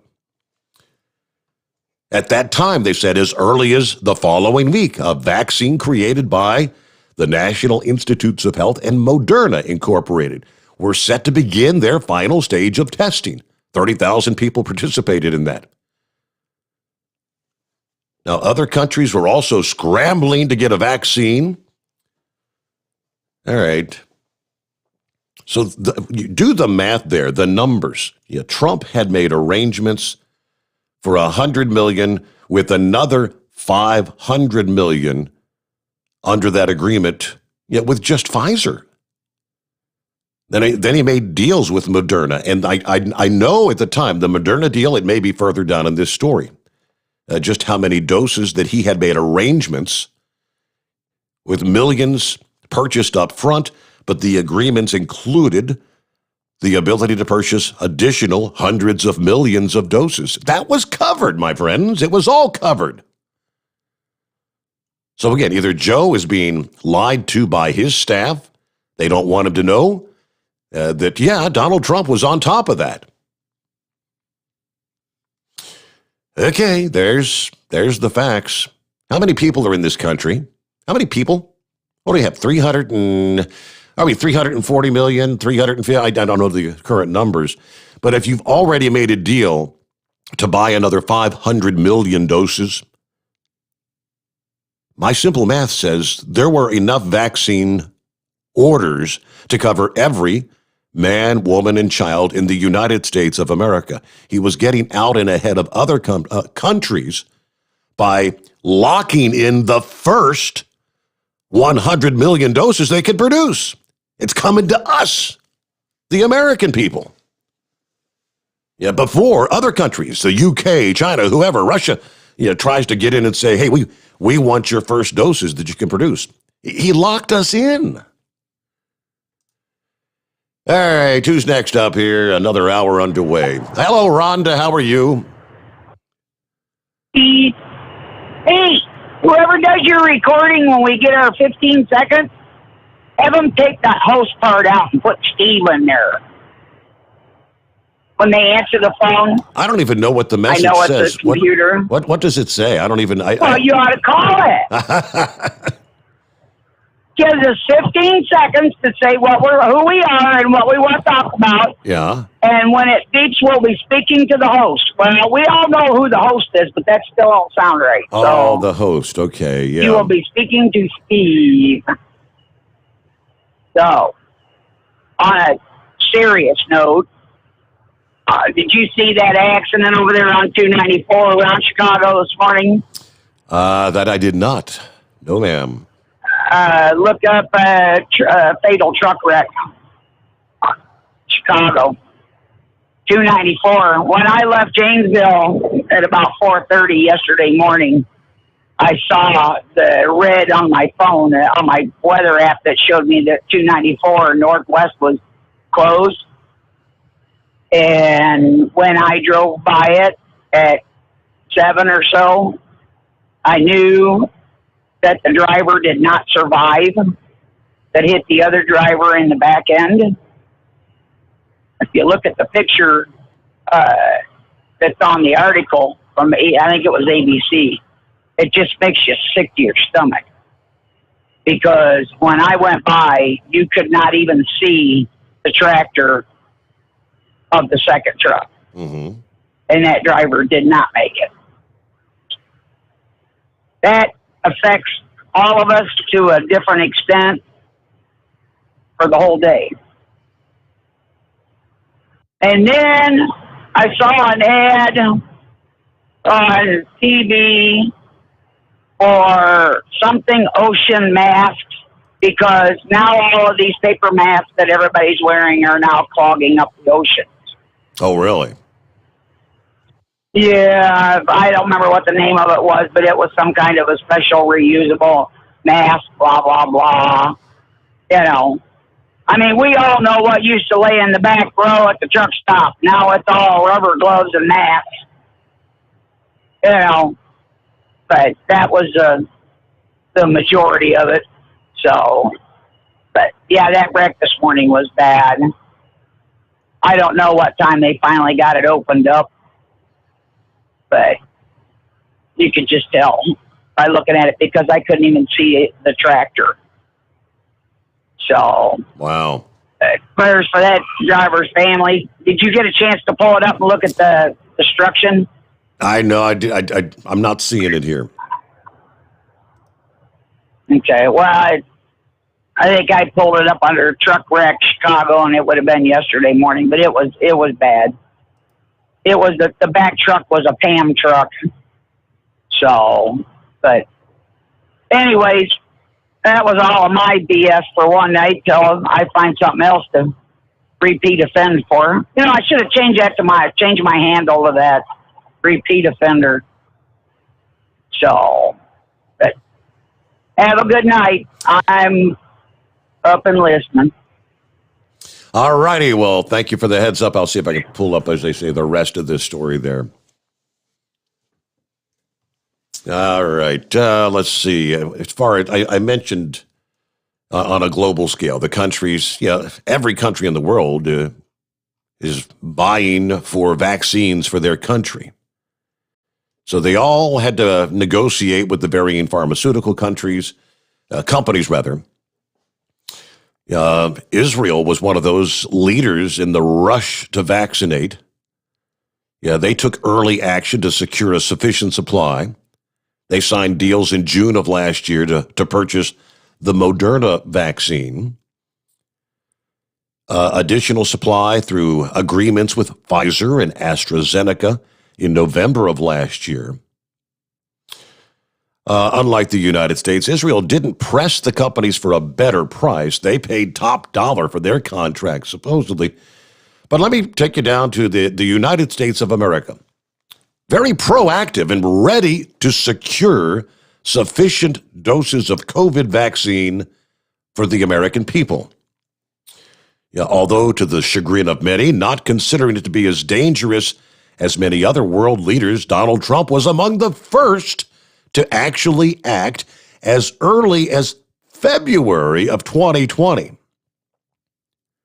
The U.S. government started cooperating with Johnson & Johnson, Sanofi Pasteur, and CureVac. Of course, the Food and Drug Administration approved the Pfizer vaccine on December 11th, only 3 weeks after the company submitted their application. Some observers say Trump's heavy-handed tactics, like refusing to help Pfizer by invoking the Defense Production Act unless the company agreed to use as many American-supplied materials only for inoculations earmarked for the United States, may not have been the best thing. But the Biden administration says they're going to double the amount of vaccine doses procured by their predecessor, Donald Trump. Now, how that's going to be accomplished, that's not clear. All right, so he was right on top of the game. There are times to be tough as nails during a negotiation. There are times when you should take the deal you're offered and nail it down. Yeah, they're trying to say, well, the Trump team negotiated, but they missed an opportunity to secure millions of more doses in time. I don't know how you can say that when you've got 100 million guaranteed first out of the box. And you got to remember, you're locking in the purchase of vaccines that at the time you don't even know if they're going to work or not. Do you want to lock in a deal for 300 million doses when you don't know that it actually works? What if you spend all that money and it's a waste? Got to take it one step at a time. All right, looking at 19 past the hour. And real quick like here, let me, I touched on the stimulus package, and apparently there have been no changes really to try to prevent another big windfall for the cyber criminals. This next $1.9 trillion is going to have another $260 billion in unemployment insurance. It's going to bring another windfall for the bad guys. Many foreigners impersonating laid-off workers, exploiting some of the loopholes that were created by last year's CARES Act relief bill. It's like Christmas for the fraudsters, according to the CEO of LexisNexis Risk Solutions. It says the government should adopt tougher anti-fraud safeguards to verify the identity, the work history, and the location of applicants. I wouldn't let another penny go out until the government puts some of these tools in place. Cybercrime experts, including some who once made their living exploiting weak online systems, warn that as Congress prepares to pass another massive infusion of cash, the criminals have actually got smarter. But the government, the federal government, has not. At least 10% of the $450 billion allocated last year for unemployment was pocketed by criminals. Federal officials estimate California said they lost at least $11 billion could be as much as $30 billion, or a third of what they receive from the federal government. There's actually videos on YouTube. There's tutorials on how to do it. According to Brett Johnson, who now advises federal law enforcement on cybercrime after being one of the FBI's most wanted criminals. He said they've left everything wide open. This is going to be a complete nightmare scenario. I said just a week or so ago, I had received in the mail the package which turned out to be my so-called unemployment debit card from Chase Bank or U.S. Bank, whichever it was. I think it was U.S. Bank. It had my first name, had my son's middle initial, and it had some bizarre last name. I said, now that's weird. I don't think the card was actually initially intended to come to this address. I guess technically if I wanted to be a criminal, I could have called and actually activated the card. Have no idea what might have been on it. But that said, that had the number. Call this number, activate your card. Got a hold of U.S. Bank, which they confirmed it was indeed fraud. They deactivated the card, but how did someone get approval for unemployment in my name with the correct address and somebody else's last name? And I know several other people that have got like letters in the mail notifying them about their unemployment benefit. Hell, we heard people from people receiving Ohio unemployment benefits that like live in maybe Pennsylvania or Virginia. How are we sending your unemployment checks there? I guess in some places you might could live right along the Ohio-Pennsylvania border. Maybe they don't check those states, neighboring states. I don't know, but all right, let's get back to the calls here. What are we looking at? Brad, I believe, checking in this morning. Hello, Brad. What's going on? Well, nothing much there, buddy. You know who this is. This is the inbred Resnick, the inbred redneck. You know how. Okay. Let me tell you something, buddy. I'm sorry about that car coming to your house. I was supposed to get that out of your box before you got home. Oh, okay. That explains it. Quit blowing stuff up on the daggone radio show, Steve. I mean, come on, buddy. I was trying to have a pool party at your place this summer with some big time unemployment numbers, and daggone it. I guess we're never going to see Monkey Gouger in a bikini, you know? But, buddy, let me tell you something. Right around home there in Kentucky, them people at the health department contacted all the old people around there that were on like Social Security for old people, the daggone retirement or whatever. They told them to go sign up on unemployment, Steve. And them people are getting unemployment to this day.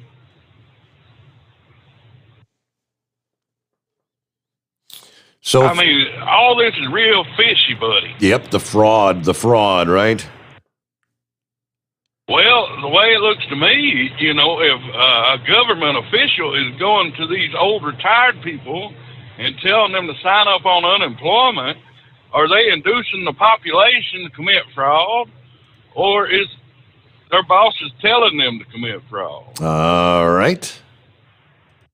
And this happened back in late spring, early summer, when they first passed it. Sure. And I know these old people, I'm happy for them to get a little bit from the daggone government. But, daggone, I mean, some of this stuff is crazy, buddy. Well, you got to wonder if maybe some of the residents that are working with, working with the patients or whatever, are the nurses or whatever, are they instructing they know this old person don't know what the hell they're doing. If they can get their mail and they say, okay, well, here's my U.S. Bank unemployment card. Edna has no idea she even got it. I can call the number and activate it. Yeah. It's craziness. And let me tell you what else happens, Steve. Now, I usually don't hang around people on the right side of the law, and some of them people are in my family. I got a first cousin, just got out of prison, last month, and you know what was waiting on him? What's that? Daggone stimulus check, buddy. Oh. Yeah, this is crazy. I mean, I don't understand what is going on here, but I do know one thing. I've got a niece that works at one of those big chain pharmacy stores. You know what I'm saying? Yes, sir. Like a pharmacy technician.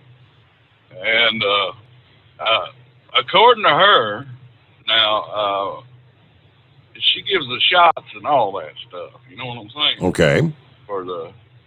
And she called me and said, yeah, we got this dose of the vaccine down here, and we ain't got anybody to come and get it. Do you want it? I said, well, honey, I'm out of town. She said, well, we're getting ready to close, and if we don't get it out of here, we're just going to have to throw it away. I said, well, don't do that. Hold on. Don't do that. I said, you're probably going to have to throw it away anyway, right?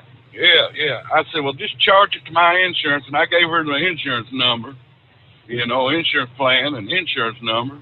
So officially, by government standards, I am vaccinated, Steve. Okay. But I don't want to take that vaccine, buddy, But I figure, the way you got these communists in control up there in D.C. right now, they're probably going to have to make U.S. citizens have a passport to go from state to state to state. And if you ain't got some sort of proof that you've been vaccinated or something like that, then you ain't going to be able to drive a truck. And that's just the way it is. I'm telling you, that's what's coming down the pike. And I think it's a shame, that all of us was out here trucking around, carrying all this stuff around. And they're going to count on essential workers. Non-essential. Right. Yeah. And the way I figure it, Steve, think about it. How many truck drivers that have passed away from this? You hear about a few, but you don't hear about a bunch. And we was all out here beating around all. Correct. Really, the only truck driver I'm aware of, who wasn't driving truck anymore, that was Elvis. And he did have some of those pre-existing conditions, but right there, news break time. We return right after this. The Steve Sommers Overnight Drive live from the Hot Shot Secret Studios. USA Radio News with Dan Naraki. President Biden announced Tuesday a partnership between drug makers Johnson & Johnson and Merck to accelerate production of the Johnson & Johnson COVID vaccine. The shot has begun to be administered after the first shipments of the vaccine were delivered early this week. The president said that with the expanded production capabilities, the timeline for there to be enough shots for all adults that want one has been accelerated. The prior administration had contracted for not nearly enough vaccine to cover adults in America. We rectified that. About 3 weeks ago, we were able to say that we'll have enough vaccine supply for adults by the end of July. And I'm pleased to announce today, as a consequence of the stepped-up process that I've ordered and just outlined, this country will have enough vaccine supply, I'll say it again, for every adult in America by the end of May. This is USA Radio News. Does your business spend $500 a month or more on gas and electric bills? Did you know by making a simple free phone call, you can save up to 25% on your bill every month? What could you do with a 25% savings on utility bills every month? Energy deregulation is now available in your state. Making one simple phone call will show you how we can lower your gas and electric bills instantly with no changes to your bill and no enrollment fee. This is a free service. The only thing you'll notice is a lower bill every month. Call U.S. Power and Light right now. Learn how easy it is to lower your utility bills for your business and save money. We promise. So if you spend over $500 a month on your gas and electric bills, please call right now and unleash your savings. 800-941-3381. 800-941-3381. 800-941-3381. That's 800-941-3381. Live from the Hot Shot Secret Studios, the Steve Sommers Overnight Drive. Dean Michael, the tax doctor here. Are you tired of those tax problems following you around like a dark cloud, always in the back of your mind, losing sleep at night? Call me now and get your life back. 888-632-4506 or go to mytaxhelpmd.com. Pretending they're not there won't make them go away. The IRS isn't going to forget. They will levy your bank account and garnish your wages. Don't wait for that to happen. I'm not telling you these things to scare you. I'm telling you so you can benefit from my years of experience. Now is the time to act. 888-632-4506. For anything diesel, take it to Shy Diesel. They provide a wide variety of services and diagnostics to determine what the problem is with the latest technology. From simple oil changes and preventative maintenance to fuel system diagnostics and repairs, engine rebuilds and cylinder head repairs, and rebuilds with our in-house machine shop. They also have on-site DPF cleaning for exhaust issues and DOT inspections. If your diesel is asking for some attention, Shy Diesel has the specialist you need for anything diesel. Located in Terre Haute and Lafayette, Indiana, and Effingham, Illinois. Shy Diesel has you covered. Getting a good night's sleep while on that long haul can be quite the challenge. That's why Commercial Vehicle Group has partnered with Serta Mattress to bring you the Bostrom plus Serta Mattress for the best night's sleep possible while you're on the road. The Bostrom plus Serta Mattress, manufactured with Serta's patented Cool Gel Memory Foam, acts to dissipate body heat and eliminate pressure points, which reduces the tossing and turning that can be so disruptive to your sleep. The Bostrom Serta mattress comes in two thicknesses, 7 and 10 inches, offering support to drivers of all shapes and sizes. The mattress comes in the standard 80-inch length with 4 widths, 32, 36, 39, and 42 inches. For more information on the mattress or where to buy, call us at 800-459-7328. That's 800-459-7328. At Hot Shot Secret, we share the science behind common diesel problems. For example, Fuel additives. most fuel additives either impact performance or provide protection. Hot Shot Secret Everyday Diesel Treatment provides both performance enhancement and fuel system protection. Everyday Diesel Treatment delivers a 6-in-1 premium fuel treatment for every fill-up, every time. Everyday diesel treatment is available at truck stops, Tractor Supply, O'Reilly's Auto Parts, and online at hotshotsecret.com. Keep the bugs off your glass and the smokies off your ass. This is the Overnight Drive with Steve Sommers.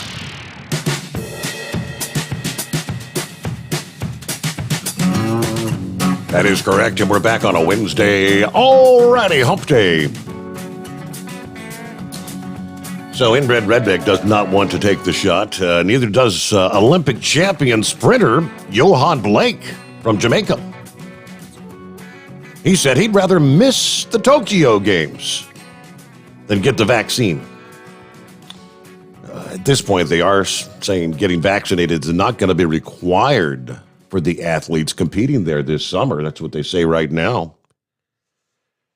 My mind still stays strong. I don't want any vaccine. I'd rather miss the games than take the vaccine. I'm not taking it. That was his quote in a Jamaican newspaper. I really don't want to get into it now, but I have my reasons. Now, Blake is a one-time rival of the Jamaican great, remember, Usain Bolt? Now, he'll still be able to participate in what's expected to be his third and final games at the age of 31, even if he doesn't get the vaccine. The International Olympic Committee has said getting the vaccine is going to be encouraged, but not compulsory. But he went on to say, follow your mind, don't follow the crowd. At the same time, be respectful to each and every one. Don't let no one take away your choice, though. The Jamaican government is expected to receive their first shipment of the vaccine next week.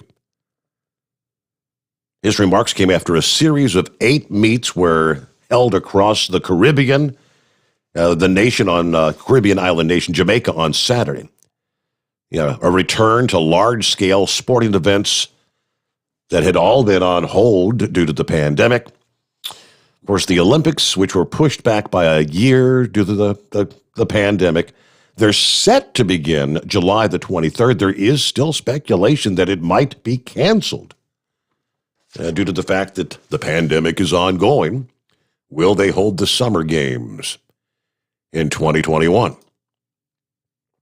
All right, thanks for hanging in there. Inbred Redneck, welcome back. What else you got for us? Well, buddy, I knew there was some reason that I had sponsored the Jamaican bobsled team, even though I know he's not on it there that one year there. We raised the funds to get him going there. But,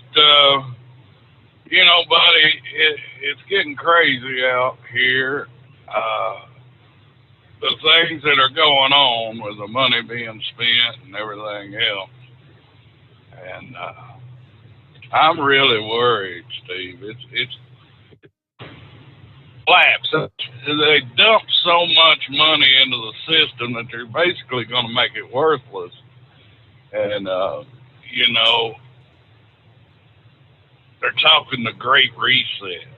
All you have to do is look at these Davos forums and all this stuff, and usually that will tell you what's going to happen within the next year.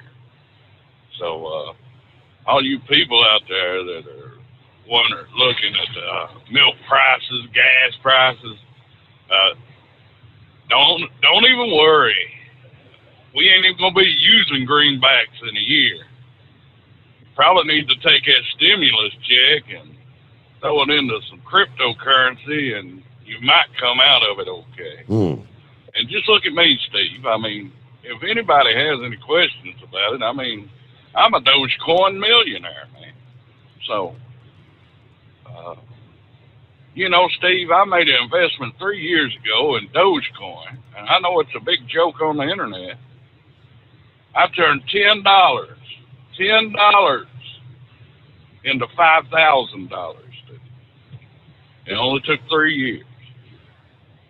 So that's my advice to all you truck drivers out there. And, got any questions, call Steve. Steve knows all about it. Oh, okay. Yeah, I've got them. Yep. He's still... Hey, don't do that, people. Steve's got a pool, grandkids, and children. He ain't got time to be chasing y'all's emails around and stuff. And I don't know, maybe call the Highway Patrol. They'll tell you about the Dogecoin there. But anyway, I know there's a whole bunch of different. I know there's a bunch of those crypto coins out there, and I don't know. I'm not up to speed with all that stuff. I know there are people that have become supposed millionaires from their early investments in Bitcoin and whatnot. I don't know. It's one of those things, I guess, at some point in time I say, I guess I lost out on that one, right? Steve, what's going on this morning? Hey, good morning, Steve. I kind of slammed your inbox there on your messages. I sent you that video of that truck crash that that lady was talking about on 294. Oh, okay. That was a PAM driver. What's going on over there? Because I drive through there every morning, and I yesterday morning, what's going on over there is they're building a new overpass, and they're setting these big girders with these 2 massive cranes. So they're doing full closures on 294, which is a 4-lane highway, and they're shutting it down to 1 lane, and then they're doing a full closure. So it looks like what happened was there was a semi that was parked in the construction zone on the right-hand side of the road, and he was just stationary, just sitting there out of the traffic. And this other guy must have just, thought he was following him, and I don't know what he was thinking, but there was nothing left of that cab. I mean, when you see that video, I mean, he must have slammed into that guy full speed, 60 miles an hour. Yeah, I'm looking without at it hitting here. the brakes. Yeah, that's bad. Yeah. You see it? Yep. Yeah, it was ugly. And that guy was from Illinois, Steve, which, if he's from around that, around the area, he should know the highway, because I've been driving that road for at least 12 years now in a truck, and I know every bump and curve, and, you kind of know the road pretty well, where you got to slow down and where the construction is. And so for some reason, when I was coming out to Ohio last night, I saw them setting up them cranes, and I'm like, I'm not coming back that way, because that's going to be all backed up. I'm going to take the Skyway through the city and jump on 55 and head that way. And that's what I did. So I went around all that stuff, and I didn't even know that accident happened until I just heard your caller talk about it. But yeah, that was pretty bad. Guy not paying attention. Hate to see that. Yeah, it's Pam Transportation. I see on the side of the truck. It was a Pam truck. Yeah. Yeah, Pam Transport.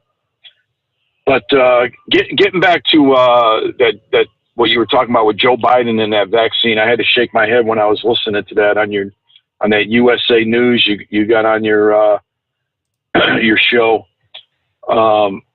He lies about everything, Steve. I don't think he knows what he's talking about. And like you said, maybe his people are feeding him lies. But that Johnson & Johnson, that vaccine was made a long time ago. That was all set up. Like you went through it in good detail on what really happened in the Trump administration and how he set everything up. Just like 3 weeks ago, Steve, do you remember Joe Biden said there's no vaccines, there's nothing on the shelf? Mm-hmm. They left us with nothing. We're starting from scratch. All of a sudden, 48 hours later, we got enough vaccines to vaccinate everybody for, till the end of May, end of June.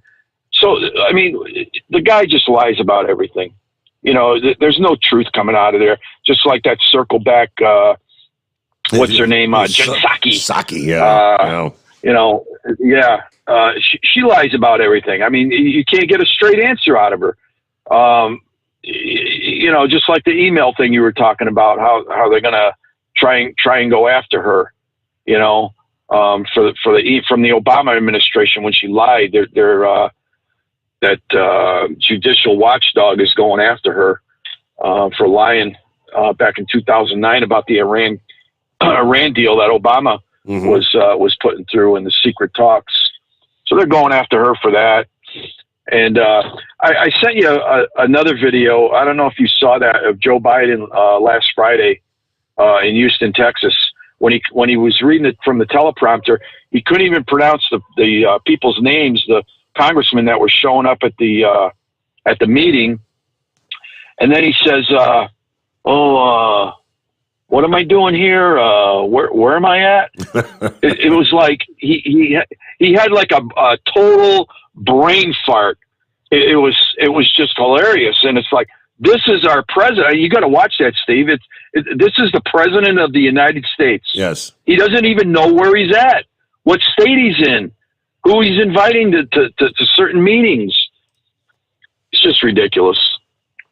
And then there was talking about the vaccine. I sent you that one article. 40% of the prisoners in California have been vaccinated already in prison.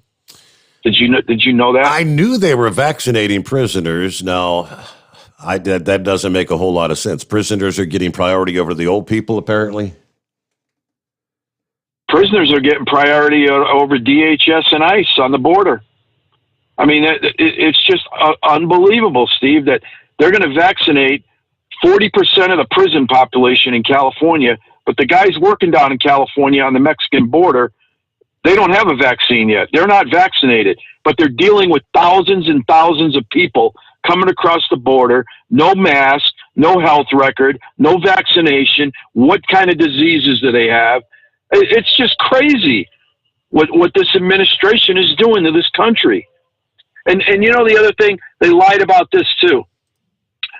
When Obama built those cages, you remember what they called it on the board? It was a crisis. Right. There was 1,000 kids a day, 1,000 people a day coming across the border. It's a huge crisis. We got to build beds. We got to build cages. We got to build this. We got to take care of these people. So one of the reporters yesterday, one of these cabinet guys, leftists from Biden's cabinet, about the crisis on the border. Do you know what the guy told him? There's no crisis down there. There's 3,000 to 4,000 people coming across a day, but there's no crisis now, is there? It just doesn't make any sense. They're letting all these people in. They have no idea who they are. They have no idea if they're a terrorist. You know, you can have a welfare country like Big Ed was talking about yesterday, putting the tax dollars to work for the Social Security, for the people that need Medicare, stuff like that. But what we're doing, Steve, this administration is going to bankrupt this country. And what the last caller said about the dollar, it's going to happen. The dollar is going to be worthless. It really is. They're going to bankrupt this country because they're letting all these people in.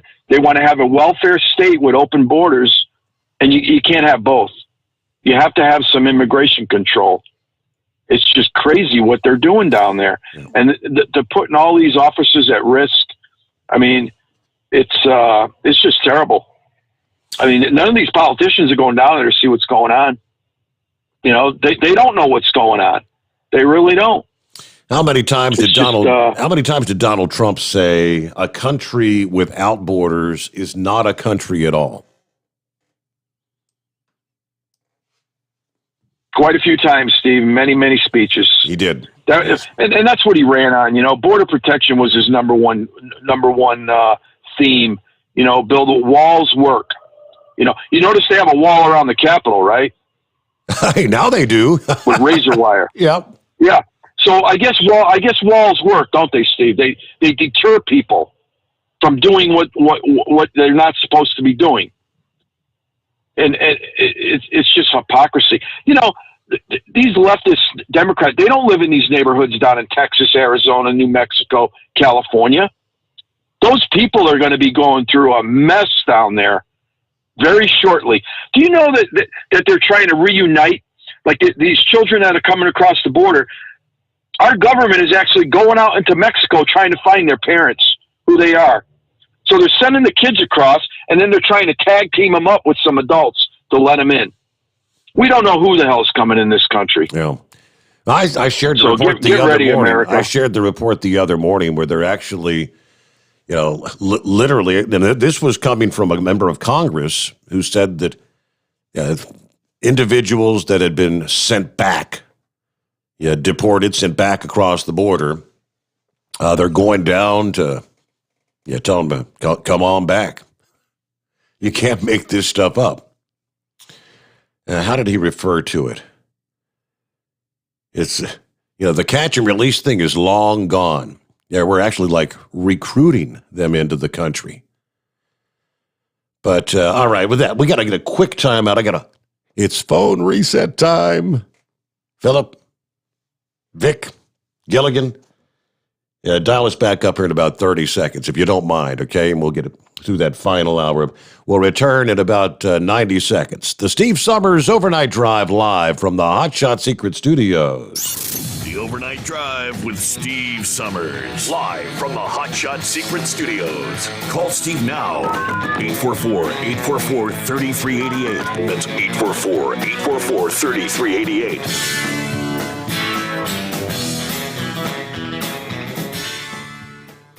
Attention all truckers, Dean Michael, the tax doctor here. I want to talk to you about those dreaded tax problems. I know you want to keep on trucking and not even think about them. Well, let's face it, they're not going away all on their own. You need professional help. I've been helping truckers put their tax problems in the rearview mirror for years. I can help you too. Call me for a free consultation at 888-632-4506 or go to mytaxhelpmd.com. It's like I always say, keep your eyes on the road, I'll keep mine on the IRS. 888-632-4506.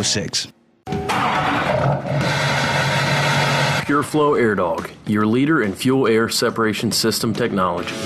Our systems filter out water, particulates down to 2 micron, and remove all of the air out of your diesel fuel.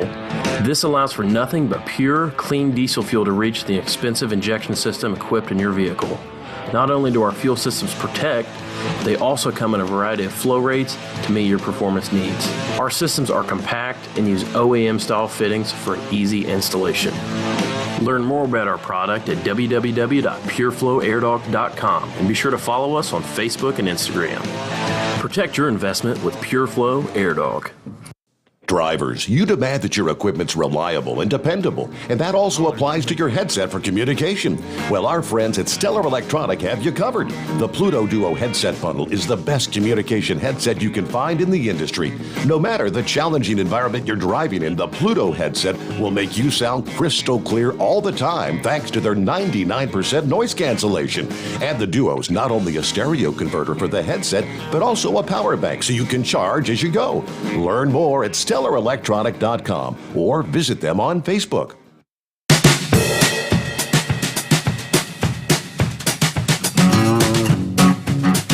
All right, all taken care of. Let me see here. And going back, I mean, this is actually even a couple weeks ago when they said the next caravan. The next caravan may not materialize due to a fresh promise by Mexico. After a diplomatic pressure campaign by the Biden administration that the troops not let them pass. Through their official Twitter account, the Mexican embassy in Guatemala apparently stated that the caravan organizers know that Mexico does not promote nor will they allow irregular entry of caravans or caravans of migrants into their national territory. But despite significant Mexican counter-migration operations on behalf of the new administration, large numbers of migrants are still flowing to northern cities and towns along the border from Texas to California, being powered by adrenaline from Joe Biden's moves to open the border wide. According to a CIS survey of Mexican media reports, they're traveling instead to and through Mexico in smaller, more discreet groups rather than massive caravans aided by smugglers as an alternative to the massive, noisy caravans that Guatemala and Mexico have been forcefully breaking up under the Trump administration. In Tijuana, large numbers of aspiring immigrant border crossers are arriving in small groups to take advantage of what they perceive as a soon-to-open border under Joe Biden. The media outlets, Telemundo in Mexico, describes this as a new migratory phenomenon. They're not doing it in a caravan. They're doing it in groups, in families. Back in Honduras, the media outlet quoting Juan Espinal, explaining the government disruptions of earlier caravans have him preparing for a journey north in a very small group in the month of March. I think it'll be a small group, so one more could be mobilized better. Right now, just me and my daughter and maybe a friend. In Piedras Negras, just across from Eagle Pass, Texas, there have been an average of 200 migrants a day for the past year. That number has sharply increased since mid-January, coinciding with Biden's inauguration. The situation becomes much more complex since the flow continues despite the restrictions on the border. The Tampico newspaper in February reported that so many groups of Haitians were arriving in Reynosa, Mexico, across the border from McAllen, Texas, on the hopes that Biden will let them in. The shelters are already filled to capacity. They're being turned away. According to those responsible for the shelter, this could be the beginning of a new humanitarian crisis on the border. Well, duh. More than 60% of migrants in the northern Mexico City came from Africa, showing up in October, November, December, and January, according to the local Mexican news reports. the number of migratory groups arriving in Reynosa especially spiked in the month of February, forcing them to turn away people from the shelters. And I quote, the arrival of Joe Biden to power with his promise to regularize the situation of millions of migrants has sown hope in so many, making the formation of new caravans even more likely. The newspaper Semana described the timing of travel decisions in this way. Migrants do not lose hope of being able to enter the United States in search of new opportunities, and above all, they believe in the words of the new President Biden. Since the Democrat took office as president, he insisted on directing his efforts to dismantle Trump's anti-immigrant policies. In other words, the spigot has been opened wide. This headline, look, the reports of a human avalanche.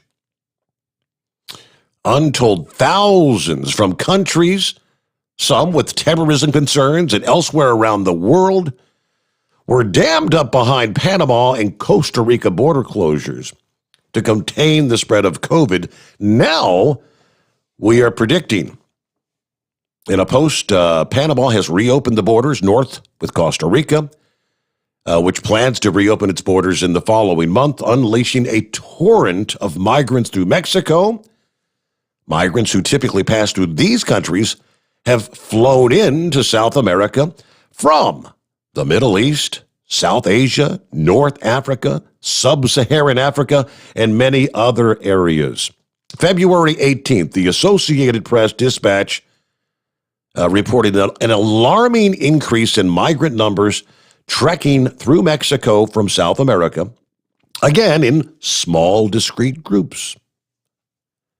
Yeah, the priest who runs a local migrant shelter is saying 1,500 have flown through in his facility in just the first 6 weeks of 2021, compared with 3,000 for the entirety of the year 2020. There is tremendous flow. We do not have capacity. This is going to get out of control. We need a dialogue with all the authorities before this becomes chaos. Yes, indeed. There were several other headlines here. Mexico cracking down at Biden's behest. Fruitlessly. They can't stop them. The word is out. The word is on the street throughout Central America. As I've said several times, there's a new sheriff in town, and we're going to be welcomed in to the United States of America. We're going to start a new life, and we're actually going to be legalized. We're going to be U.S. citizens. We're going to have good-paying jobs. We're going to join a union. We're going to get it all. Final hour ahead here at 844-844-3388. The Steve Sommers Overnight Drive live from the Hot Shot Secret Studios. USA Radio News with Dan Naraki. President Biden announced Tuesday a partnership between drug makers Johnson & Johnson and Merck to accelerate production of the Johnson & Johnson COVID vaccine. The shot has begun to be administered after the first shipments of the vaccine were delivered early this week. The president said that with the expanded production capabilities, the timeline for there to be enough shots for all adults that want one has been accelerated. The prior administration had contracted for not nearly enough vaccine to cover adults in America. We rectified that. About 3 weeks ago, we were able to say that we'll have enough vaccine supply for adults by the end of July. And I'm pleased to announce today, as a consequence of the stepped-up process that I've ordered and just outlined, this country will have enough vaccine supply, I'll say it again, for every adult in America by the end of May. This is USA Radio News. Hello, this is Wayne Alaroot for our newest sponsor, Asset Strategies, or ASI for short. ASI is a precious metals powerhouse. They sell gold and silver. Never in history has there been a more important moment to buy gold and silver. ASI has been in business for 39 years. They've served over 20,000 clients and sold $5 billion worth of gold, silver, and precious metals with zero complaints. Last year, gold saw gains of 25%. Silver nearly doubled gold's performance. Now Democrats are in charge. Green New Deal, open borders, free healthcare for illegals, bailout broke cities and states. The debt is about to go through the stratosphere. The time to buy is now. The owners of ASI, Michael and Rich Chekin, have been my close personal friends for 16 years. ASI is the company I trust when it comes to buying and selling precious metals. Call now to receive a free consultation and a free 1-ounce Silver Eagle with every qualifying purchase when you mention the Wayne Alaroot Show. Call 800-831-0007. That's 800-831-0007 or visit AssetStrategies.com. The United States has announced sanctions on senior members of the Russian government over the poisoning of Putin critic Alexei Navalny. 7 officials, including the head of Russia's Federal Security Agency, were sanctioned by the U.S. in conjunction with similar efforts from the European Union.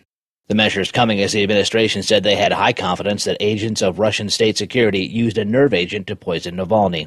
State Department spokesman Ned Price said Tuesday's sanctions are just the beginning of a series of penalties against the Russian government. These actions today demonstrate that there will be accountability for the use of chemical weapons and actions that violate international norms and abuse human rights.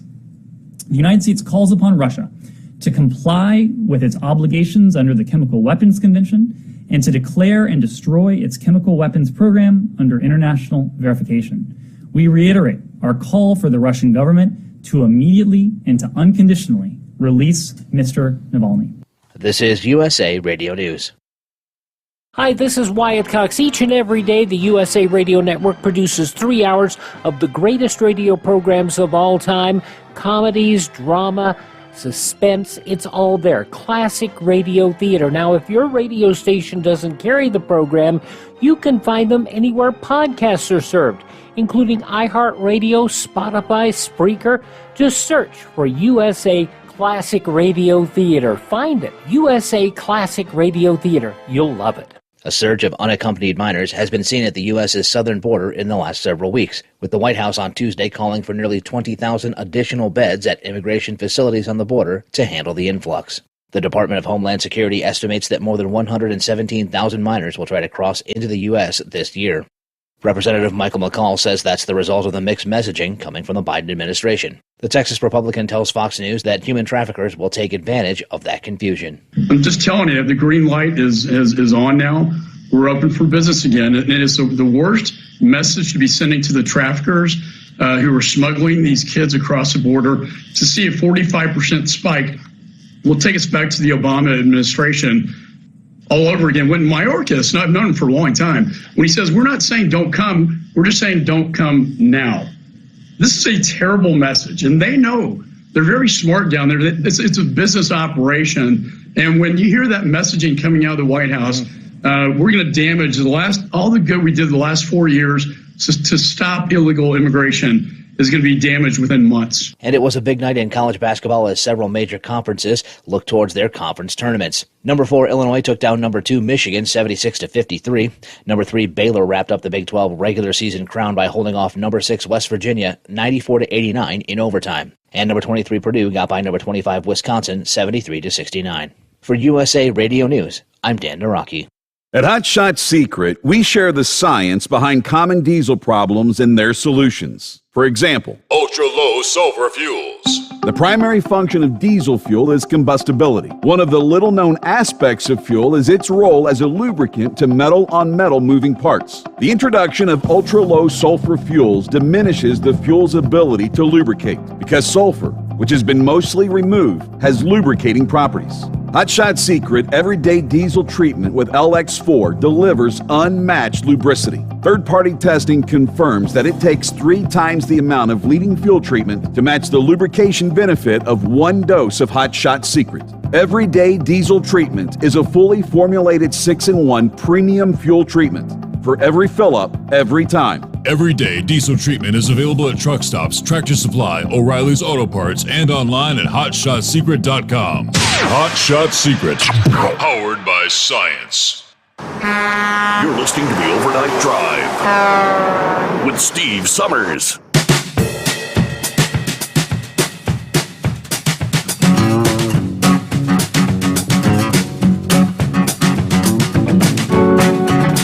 There we go. Final hour underway here on a Wednesday, hump day.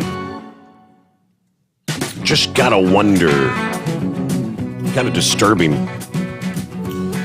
how many more people may die at the hands of China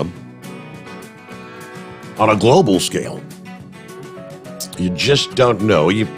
We can go back through the historical records. We're all familiar with the poisons that have come into this country and other countries around the world. You've got poisoned dog treats. You've got we had poisoned toothpaste. We had toys made out of lead for kids, jewelry for little girls and things of that nature, rings and earrings made out of lead. We had the contaminated, the drywall. And the list goes on and on. Things that kill people. Would you be willing to roll up your sleeve and take a vaccine from a Chinese manufacturer? You don't know if it's a legitimate vaccine or what it is. Which brings us to the Associated Press report out of Chile. Chile, we call it. The plane loaded with vaccines rolled to a stop at Santiago's airport, and Chile's president was beaming. Today is a day of joy, emotion, and hope, he says. That source of hope is China, a country that Chile and dozens of other nations are depending on to rescue them from the pandemic. The pandemic that originated in China. China's vaccine diplomacy campaign has been a surprising success. They've pledged roughly 500 million doses to more than 45 countries, according to a country-by-country tally by the AP, with just 4 of China's many vaccine makers claiming that they're able to produce at least 2.6 billion doses this year. That means a large part of the world's population will end up inoculated, not with the fancy Western vaccines that are boasting the headline-grabbing efficacy rates, success rate, but they're going to get China's what they call humble, traditionally made shots. I have no idea how they actually work. The lack of public data on China's vaccines, hesitations over their efficacy and their safety are still pervasive in the countries that are depending on them, along with concerns about what China might want in return for their deliveries. They're not giving these vaccines away, they're selling them. We unleash a virus on the world, we develop a supposed vaccine, and then we're going to sell it to you. Nonetheless, inoculations with Chinese vaccines have already begun in more than 25 countries. Chinese shots have been delivered to another 11 countries, according to the tally from the AP, based on independent reporting in those countries, along with government and company announcements. Well, it may be a face-saving coup for China, trying to transform itself from the object of mistrust over their initial mishandling of the outbreak. They'd like to become the savior, they say. Like India, Russia, China is trying to build some goodwill, and they're pledging 10 times more vaccines abroad than they've even distributed at home. Oh boy. China has said they're supplying vaccine assistance to 53 countries and exports to 27 countries. They rejected a request by the AP for the list. Beijing has also denied any vaccine diplomacy. Ministry of Foreign Affairs spokesperson said China considered the vaccine a global public good. Okay. Of course, they deny the fact that any sort of Yeah, this is not trying to save face, or we're not trying to revamp the image of how the world looks at China. But despite all those concerns, China's vaccines are indeed sweeping out across the entire globe. Looking at a map where their vaccines are being supplied, it's pretty much the entirety of South America. From Brazil to Bolivia to Peru to Colombia, Mexico is receiving the China vaccine, Argentina. You get over into Africa, from Zimbabwe to Algeria to Morocco and Egypt, Ethiopia. In the Middle East, you've got Iran. Of course, who wants to deal with them anyway, right? Turkey, Ukraine, Mongolia, all these countries receiving the Chinese vaccinations, which really we don't know. Are they 20% effective? Are they 30% effective? I think we can pretty safely say they're not going to be anywhere as effective as the likes of a Pfizer or Moderna vaccine. And then again, I don't know, might they even kill you? Yeah, back to the phones here on a Wednesday morning. It says here it's Beth calling back. Is it Beth, or would it be Vic calling back? Yeah, that's Vic. All right. You got me on the air. I didn't think there was a Beth calling back. Yeah, Vic, what's going on this morning? Okay. Well, you mentioned that. I wanted to comment about this ERCOT thing and that crash, but since you brought up this deal with China and the vaccine, this probably comes as no surprise to anybody that thinks about it. China has been working night and day to try to steal our vaccine formulas.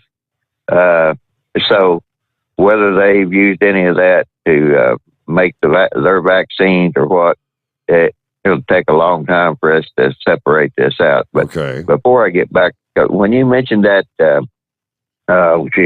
ivermectin, I kept thinking that sounds familiar, and then I realized I'm pretty sure that's a worming medicine. And when I looked it up, lo and behold, I found out that it is a worming medicine, a helmet worm. My apologies to anybody that might be wanting to get their early breakfast snack or anything, because it's kind of disgusting when you think about it. But they have actually been using worms to treat people with Crohn's disease and irritable bowel syndrome because it's anti-inflammatory. And oddly enough, a lot of the tropical zones, they have a lot of those parasites, and those parasites also would be capable of carrying this COVID thing because it does cause lung inflammation. And way back when Fauci's running around saying, wear a mask, I was rather upset that they cut all the veterinary schools out of the loop. And it's like, look, if this is coming from animals to humans, we need to be figuring out the process. And that was what I got upset with Dr. Fauci about. It's like you need to be finding out where this came from and its transmission method. And my daughter is one of those that's running the vaccination clinics, and they're having them keep records on everything of different types of people and who respond well to the vaccine, who doesn't, and all that. And she has noticed that anybody that was raised on a farm or had a farm background, they seem to respond much better to the vaccine, and it does better. And that makes sense because if you're raised on a farm, you know that deworming is a regular process with livestock. And when you get into China and you look at, and one of the worms is with hogs, and you go back to their killed about, I don't know, maybe a third or more of the world hog population with their African swine fever and hogs. I am sure a lot of that meat got into channels where it shouldn't have got into, and people were probably ingesting worm eggs. And you mentioned your pets. I know everybody loves their pets and they clean up after them. Well, they pick up what you can see, but they leave the worm eggs behind. Mm-hmm. And so, you know, and well, I'd probably get on a rant here. When I would see these supposed health professionals, and the best they could say is wear a mask, wash everything down, wear rubber gloves, and it's like, okay, we got that. We know that sanitation prevents diseases, period. And in the flu season, wearing a mask does help. But, anybody could tell you that. We need to know where this thing come from and how it got here. And little by little, I think we'll finally find out that probably if you gave the world a good deworming, all these people coming up from the southern border, I'm sure they're riddled with parasites. And probably if you gave them a good deworming, you might stop a lot of it. And when it gets up here in this country, and it goes into your sewage system, and later somebody picks it out for their water supply, very few water systems in this country will actually get rid of the worm eggs. I know that's not very appetizing, but that's the way it is. So when I looked at this ivermectin, it's like, why do these people think that they can inject that or household cleaners or anything of that nature to destroy the actual COVID, the SARS-2 in their system? I mean, it just won't do it. That's all there is to it. So I don't even know where that got started. Actually, what it is doing it's killing probably any worms that they have in them, and those worms will absorb the virus, and the virus then will replicate through the worms and through the worms, and then they produce a toxin. And it's a little bit more detailed than that, but the gist of it is our health officials have let us down something fierce as far as I'm concerned. But real quick before I let you go, Steve, when I looked at that SUV thing out there in California next to the Mexican border, there's about three things that goes on out there. Number one, you touched before on these organized insurance scam rings that put a bunch of people in vehicles and want to collect the insurance. Anybody that runs that interstate out there on the border with Mexico, they're aware there are certain points down through there that people will actually run out as an individual and try to get hit by a car, knowing it will occupy the border patrol and the state police and everybody else because a pedestrian got hit. And they will from time to time actually have an accident. So I don't know exactly what all, a vehicular accident. But by and large, I don't know if something went terribly wrong or it was just a real pure accident. And the other thing, to jump again to this ERCOT thing down there in Texas. Yes, sir. I have to wonder how many emission credits ERCOT got for building all those windmills and everything else. I would imagine it was rather substantial. But when you build one of those windmills, if you put a standby generator, like say you put a diesel engine in the base of those big windmills, and you are powering the generator with that diesel engine, whenever the wind isn't blowing, you'll lose a lot of your emission credits. So I'm really curious what type of investigation they will have down there in Texas, and as far as the emission credits and all the things that they had to do to comply with federal regulations, even though they're not on the Federal Energy Regulation Commission thing because they don't do the interstate thing. It's called FERC, and FERC doesn't like it very well when somebody's independent, and Texas is not exactly a great favorite of the Obama administration. So kind of rambled there a little bit and wondered, but by and large, again, I have to come back to a year ago, I was saying the same thing, when are these officials going to do honest to goodness public health research instead of running around saying wear a mask? Now this year they're saying wear 2 masks. I guess next year they'll be saying 3 masks. And that's right. Vic, thanks for dialing us back up. Hey, I'm glad you were able to find us once again. I got a message here a few minutes ago. Let's see, I-74, this is in Indiana, 74 at the 155.5 shut down. Everybody's getting off at the 155. You head south to Indiana 46, run that east to State Route 1, and you can get back on 74 at State Route 1.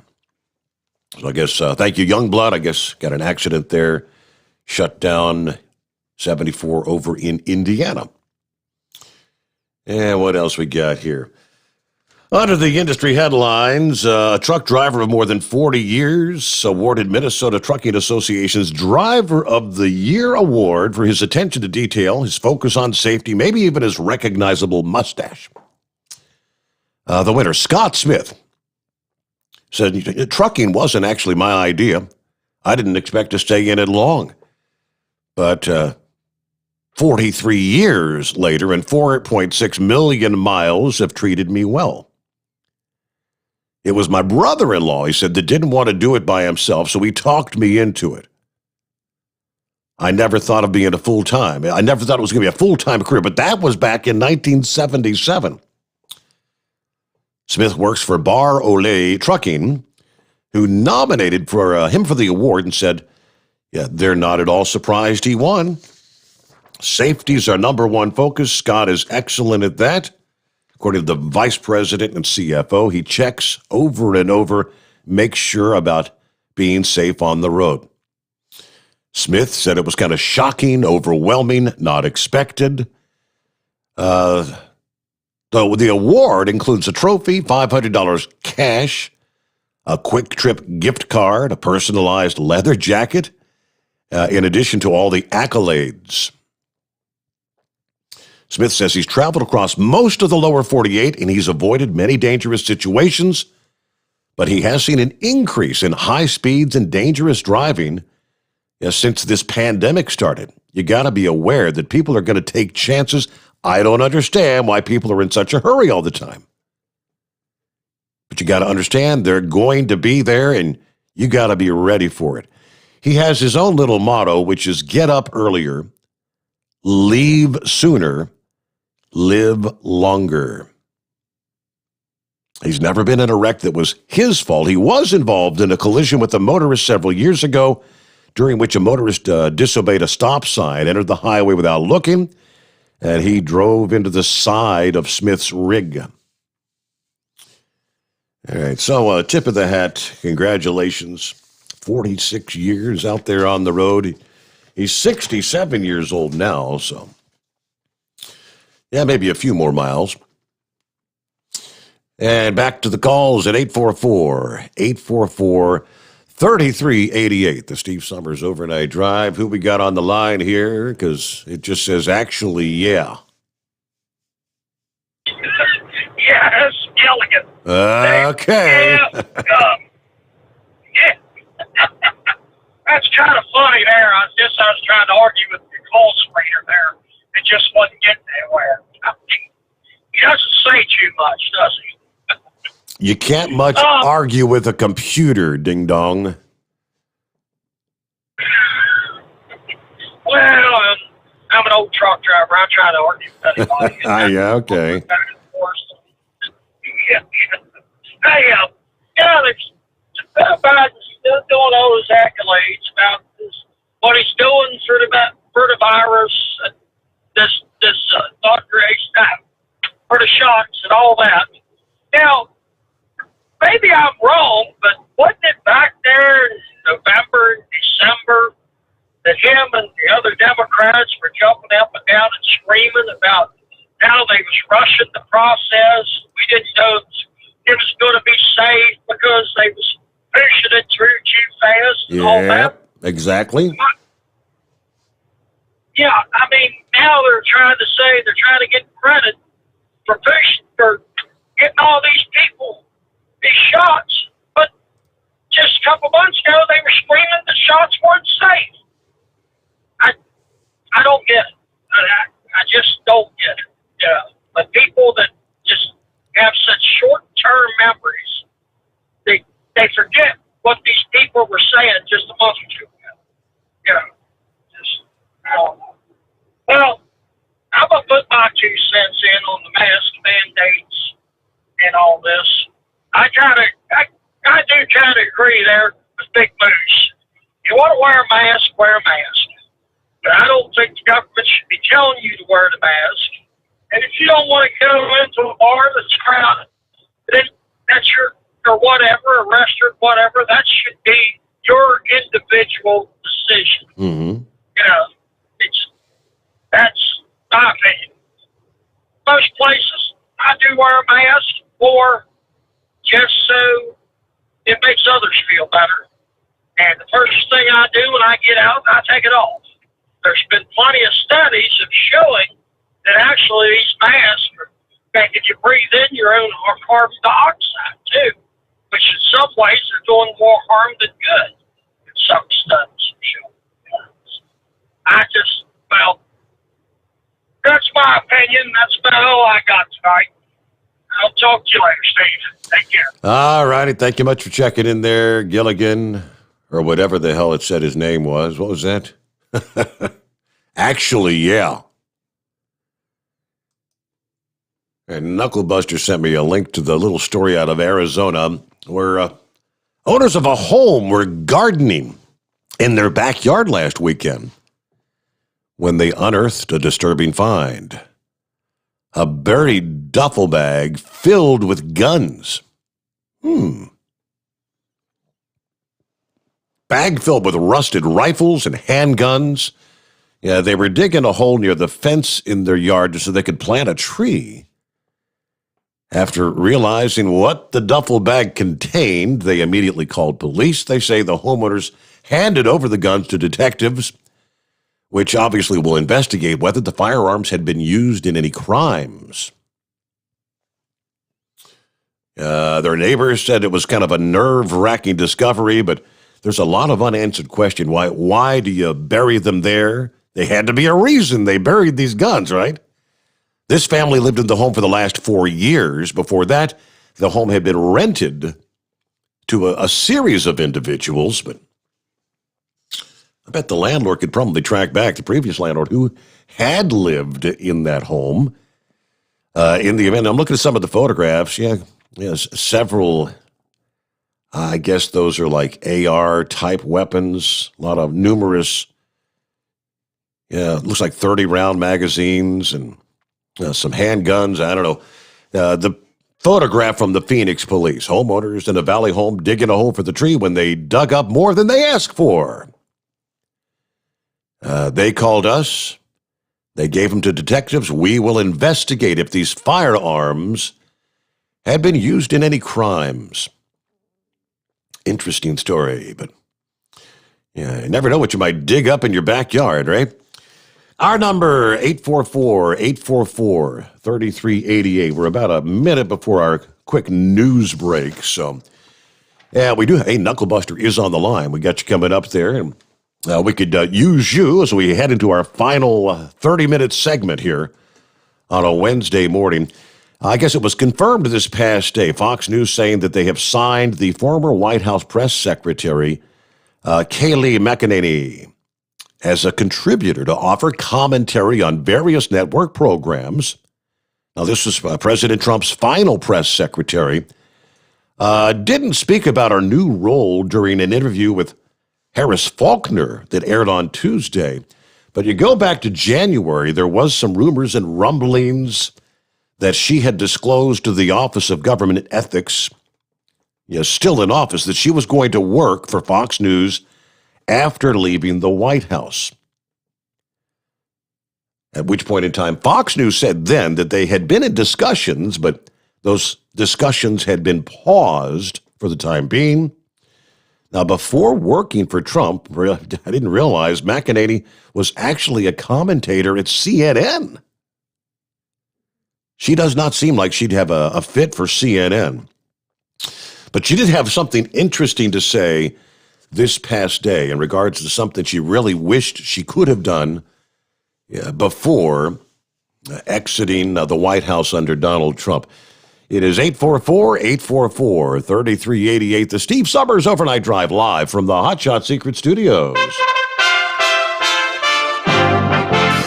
USA Radio News with Dan Naraki. President Biden announced Tuesday a partnership between drug makers Johnson & Johnson and Merck to accelerate production of the Johnson & Johnson COVID vaccine. The shot has begun to be administered after the first shipments of the vaccine were delivered early this week. The president said that with the expanded production capabilities, the timeline for there to be enough shots for all adults that want one has been accelerated. The prior administration had contracted for not nearly enough vaccine to cover adults in America. We rectified that. About 3 weeks ago, we were able to say that we'll have enough vaccine supply for adults by the end of July. And I'm pleased to announce today, as a consequence of the stepped-up process that I've ordered and just outlined, this country will have enough vaccine supply, I'll say it again, for every adult in America by the end of May. This is USA Radio News. Are you struggling with addiction or alcohol problems? If you're depressed, drinking, and using drugs, you may need help. And the Affordable Care Act guarantees coverage of substance abuse. I knew I could get myself out of this. I just needed some hope and some help. I took the first step to recovery when I made the call. Call the Addiction Hope and Helpline now for a free assessment with someone who cares. Call 800-854-1055. 800-854-1055. I feel like I'm losing control. I'm afraid I'll lose my job or even my family. Call now for hope and help with proven, gentle recovery programs. I never thought that I could be somebody who didn't drink and use drugs. I'm in recovery, getting the help I need. Call the Addiction Hope and Helpline now for a free assessment with someone who cares. Call 800-854-1055. 800-854-1055. 800-854-1055. Live from the Hot Shot Secret Studios, the Steve Summers Overnight Drive. Dean Michael, the tax doctor here. Are you tired of those tax problems following you around like a dark cloud, always in the back of your mind, losing sleep at night? Call me now and get your life back. 888-632-4506 or go to mytaxhelpmd.com. Pretending they're not there won't make them go away. The IRS isn't going to forget. They will levy your bank account and garnish your wages. Don't wait for that to happen. I'm not telling you these things to scare you. I'm telling you so you can benefit from my years of experience. Now is the time to act. 888-632-4506. For anything diesel, take it to Scheid Diesel. They provide a wide variety of services and diagnostics to determine what the problem is with the latest technology. From simple oil changes and preventative maintenance to fuel system diagnostics and repairs, engine rebuilds and cylinder head repairs, and rebuilds with our in-house machine shop. They also have on-site DPF cleaning for exhaust issues and DOT inspections. If your diesel is asking for some attention, Scheid Diesel has the specialist you need for anything diesel. Located in Terre Haute and Lafayette, Indiana, and Effingham, Illinois. Scheid Diesel has you covered. Getting a good night's sleep while on that long haul can be quite the challenge. That's why Commercial Vehicle Group has partnered with Serta Mattress to bring you the Bostrom plus Serta Mattress for the best night's sleep possible while you're on the road. The Bostrom plus Serta Mattress, manufactured with Serta's patented Cool Gel Memory Foam, acts to dissipate body heat and eliminate pressure points, which reduces the tossing and turning that can be so disruptive to your sleep. The Bostrom Serta mattress comes in two thicknesses, 7 and 10 inches, offering support to drivers of all shapes and sizes. The mattress comes in the standard 80-inch length with 4 widths, 32, 36, 39, and 42 inches. For more information on the mattress or where to buy, call us at 800-459-7328. That's 800-459-7328. At Hot Shot Secret, we share the science behind common diesel problems. For example, fuel additives. Most fuel additives either impact performance or provide protection. Hot Shot Secret Everyday Diesel Treatment provides both performance enhancement and fuel system protection. Everyday Diesel Treatment delivers a 6-in-1 premium fuel treatment for every fill-up, every time. Everyday Diesel Treatment is available at truck stops, Tractor Supply, O'Reilly's Auto Parts, and online at HotShotSecret.com. Keep the bugs off your glass and the smokies off your ass. This is the Overnight Drive with Steve Summers.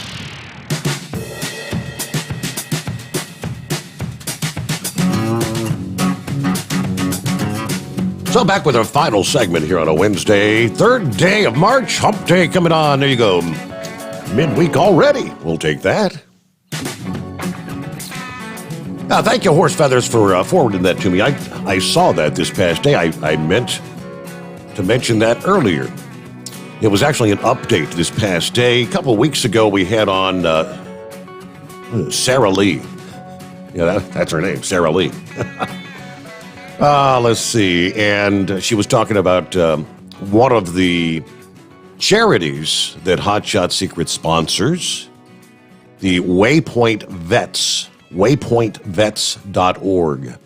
It's WAYPOINT, vets.org. If you go to their website, we talked to her about their fundraising goal. They had set up a GoFundMe page and looking to raise $30,000. And Chris Gabrelchik and Hot Shot Secret had agreed to match whatever they could raise, dollar for dollar, with that fundraising campaign, which would allow them, we went through the whole, what they were going to be doing and what they're all about.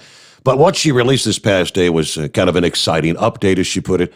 They're about 1/3 of the way there, about 30% raised. To which she says, I want to thank you from the heart for your support so far. We're halfway into the fundraiser and about 30% toward the goal. As we continue from now till March 15th, all donations made will be fully matched by our sponsor, Hot Shot Secret. To which there she had a link to the GoFundMe page. But if you missed that interview, Waypoint provides unique opportunities of camaraderie, healing, adventure for military veterans at no cost to them. They cover the flights, the lodging, transportation, meals. They provide all the gear. And it's the contributions from people like you that enable us to serve our fellow veterans and make this program possible. Now, the Waypoint team serves as volunteers. In other words, 100% of donations go directly toward the adventures and making these experiences a reality for deserving veterans.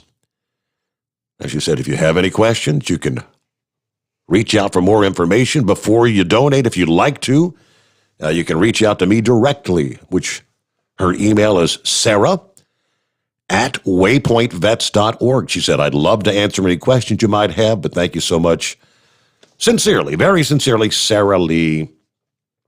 Now, I tried to share that link to my Facebook page, but I think she's using, some like Internet Explorer, something where it doesn't want to allow me to link up. A lot of, so many, websites don't work via Internet Explorer anymore. They've all gone to some of the others. I'm pretty much a Google Chrome guy nowadays.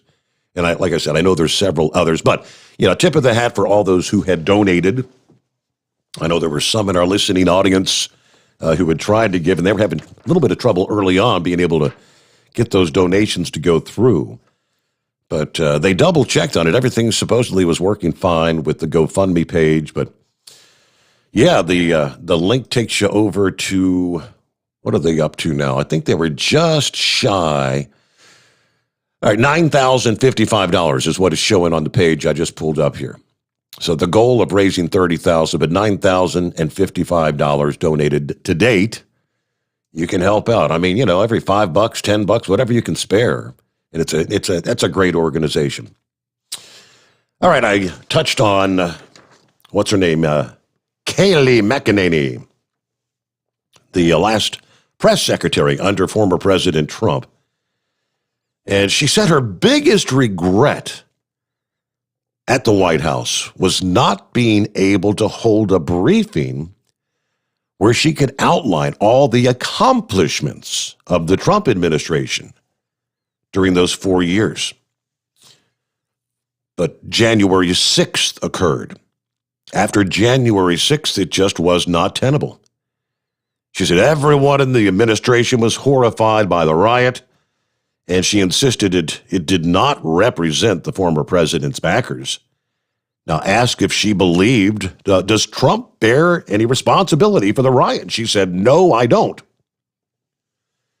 All right, so, of course, we all know the whole impeachment thing surrounding that. Next, in regards to Everyone knows I'm an animal lover. Yeah, most of my life it's been cats.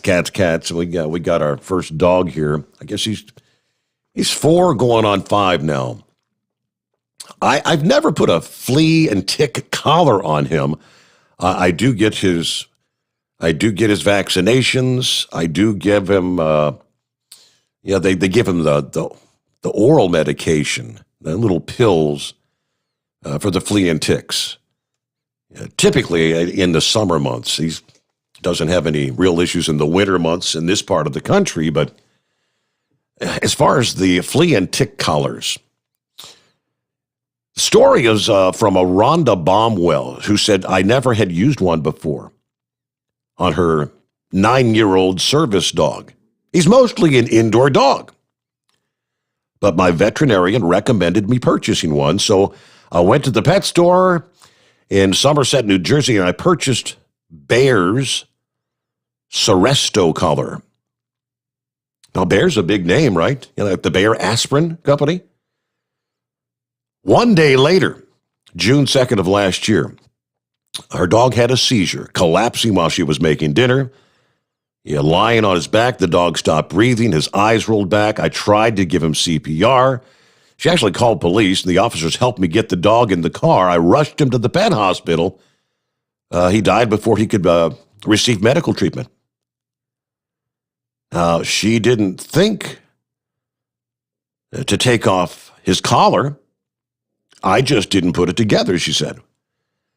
But apparently the reason I'm sharing this now is because so many of you, I know, have your canine companions that ride along with you out there on the highways and byways. Apparently she is not alone. Seresto, the name of the collar, one of the most popular flea and tick collars in the country, they tell us has been linked to hundreds of pet deaths, tens of thousands of injured animals, and hundreds of harmed humans. That according to EPA documents. But she said the EPA has not done anything to inform the public of the risks. Seresto, developed by Bayer and now sold by Elanco, works by releasing small amounts of pesticide onto your animal for months at a time.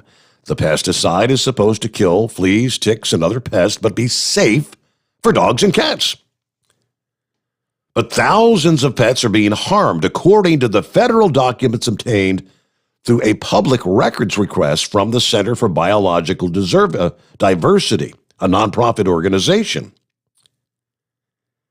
Now, since Seresto flea and tick collars were introduced in the year 2012, the EPA has received incident reports of at least 1,698 pet-related deaths.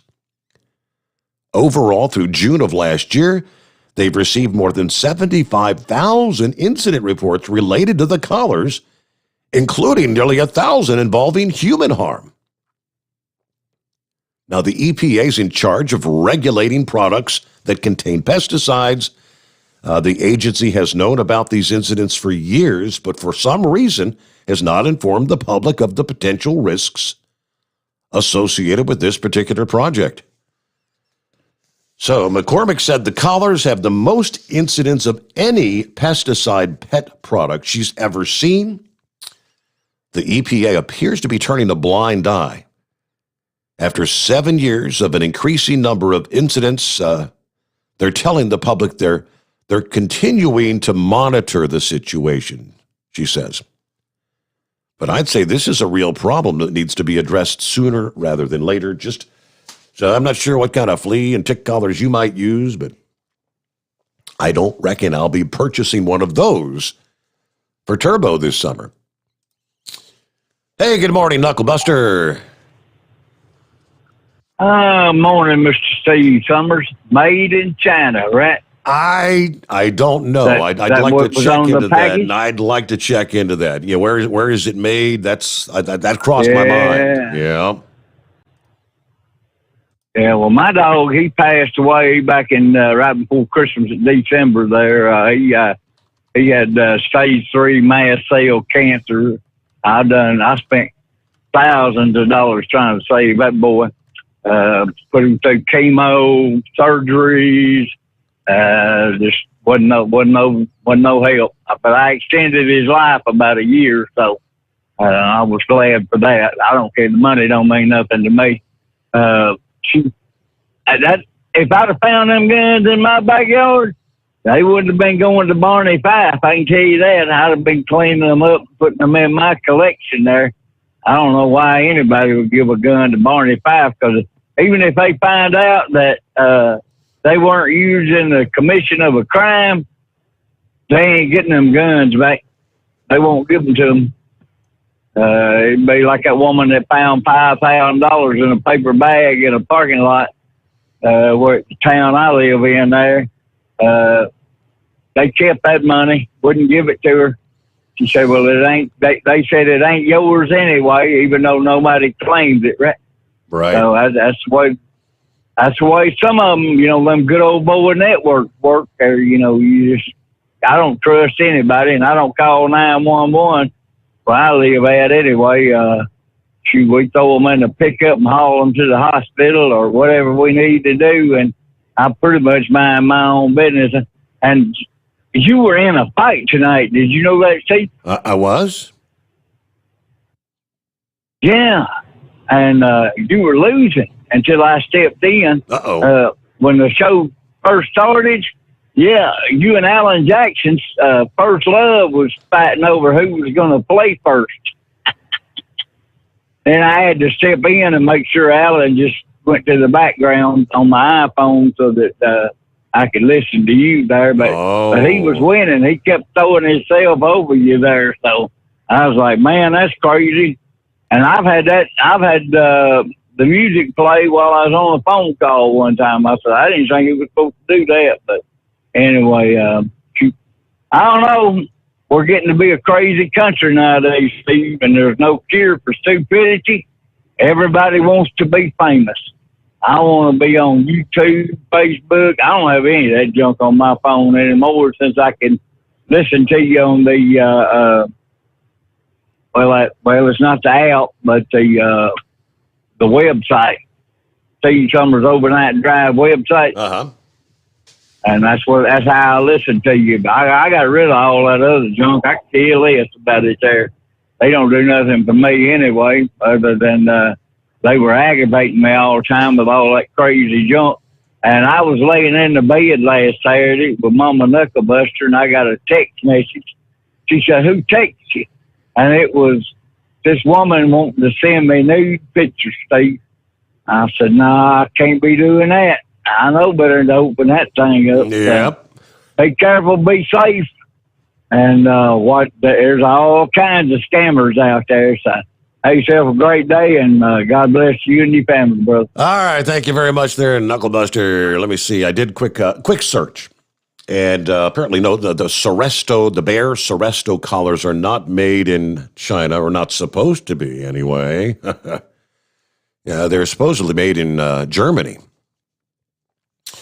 But I found a strike. I went back and I checked. I said, let me check the dates on when her dog. She bought the collar June the 1st of last year. The dog passed away June the 2nd of last year. And I found a story from Penn Live, the Patriot News there in Pennsylvania, from May of last year. Just a matter of weeks before she purchased her Seresto collar. And it was about, there you go, bogus Chinese knockoffs of the Seresto collars for dogs and cats. Story reads, is that high-priced Seresto flea collar on your pet authentic? Or is it a Chinese knockoff that could leave chemical burns on your pet? That's a question that could worry pet owners after 13 international packages containing knockoff dog and flea collars bogusly branded with the Bayer Seresto label were seized by U.S. Customs and Border Protection in Pittsburgh. Now, this is going back to May of last year in over a couple of weeks period. So this was in Pennsylvania, and she She purchased her collar in New Jersey.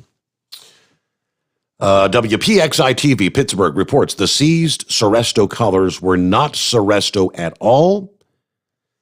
Instead, the agency said they're Chinese-made counterfeit collars. Even worse, the bogus collars not only might not protect your pet from fleas and ticks, they could be manufactured with harmful ingredients that can sicken your pet and even cause chemical burns on your pet's skin.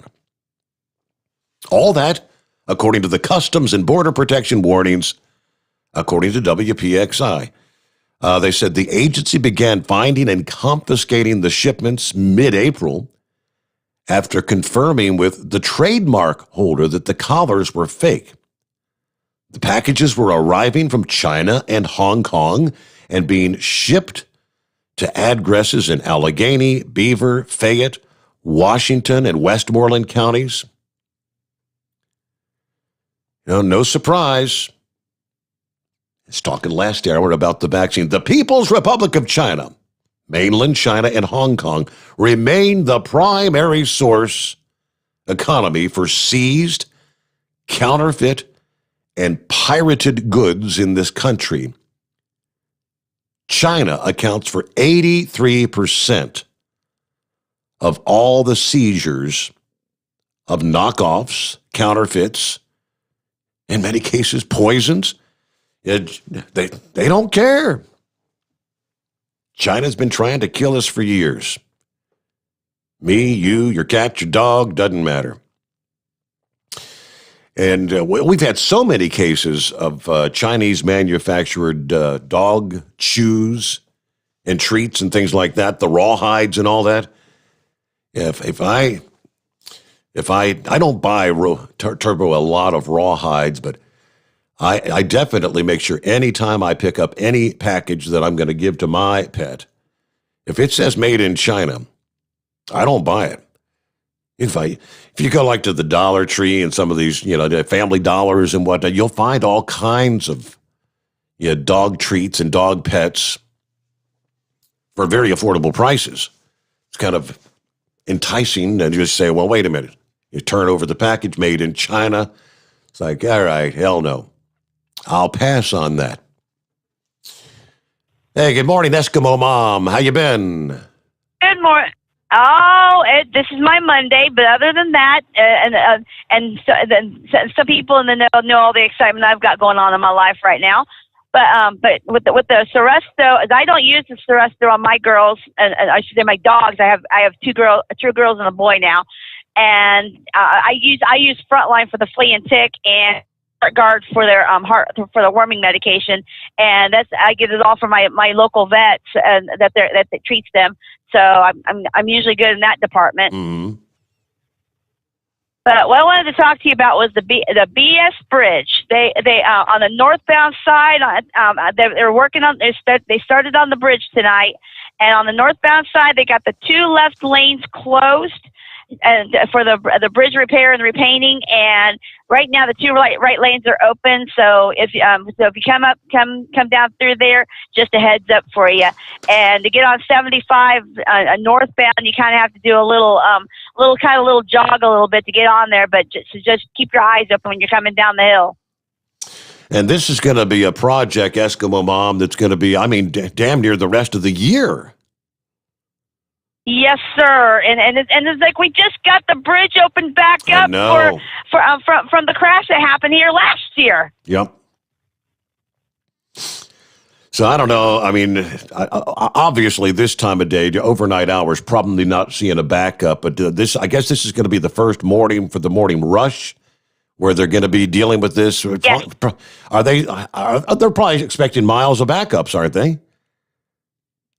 I wouldn't be surprised. They've already got the signs up saying road work northbound 71, 75, use alternate route on some of those in those changeable signs that you see along the way. Okay.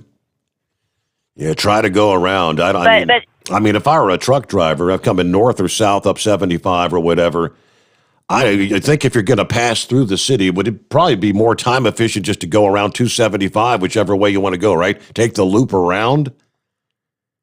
It all depends what time of the day it is, But as I run out of Tip City all the time, there's a lot of us that if it's not too bad, then we'll go down to the Norwood Ladder, which is State Route 562, and we'll take that over to 71, and then take 71 down to 471, and take that to 275 and around. Okay. And usually that's not too bad.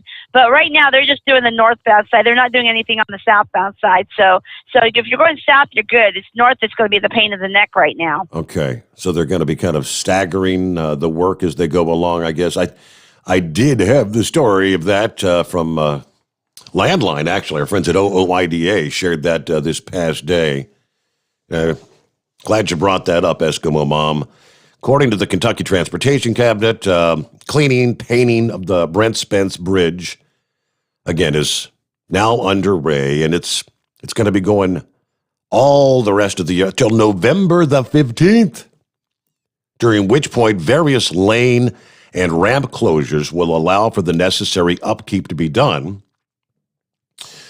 All right, 11 o'clock this past evening, the following ramps in Ohio closed and will remain closed throughout the duration of the project.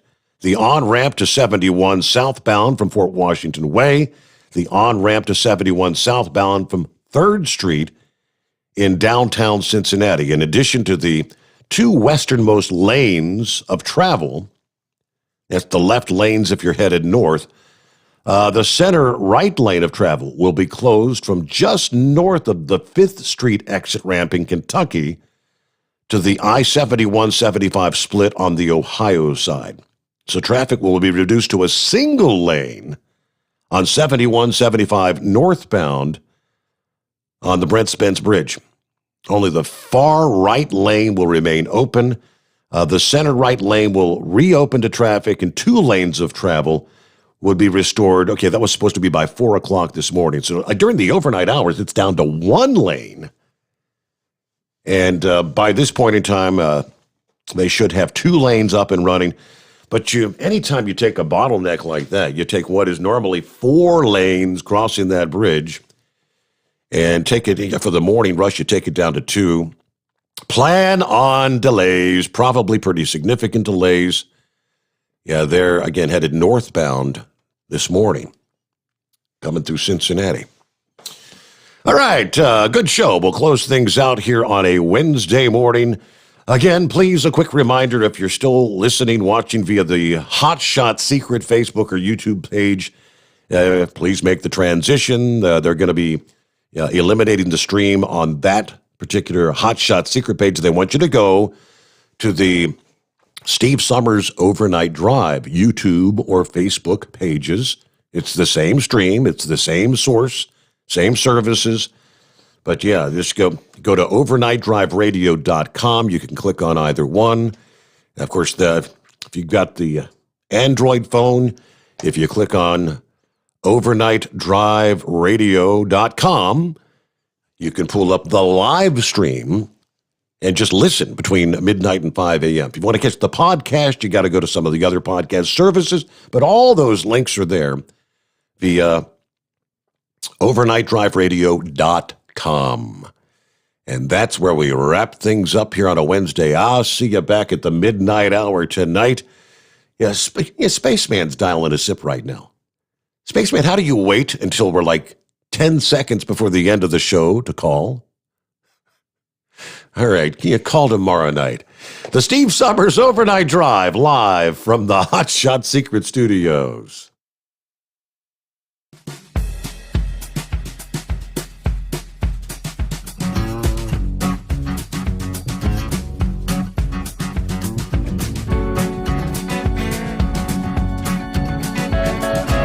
You'll never guess the places that I've been.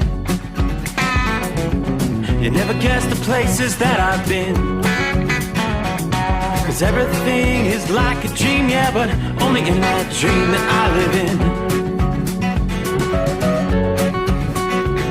I'm never gonna let the day begin. Never gonna let the day begin. 'Cause everything is like a dream, yeah, but only in that dream that I live in.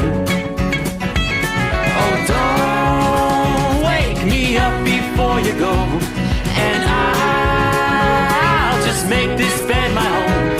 Oh, darling, please just let me sleep. Give me my dreams.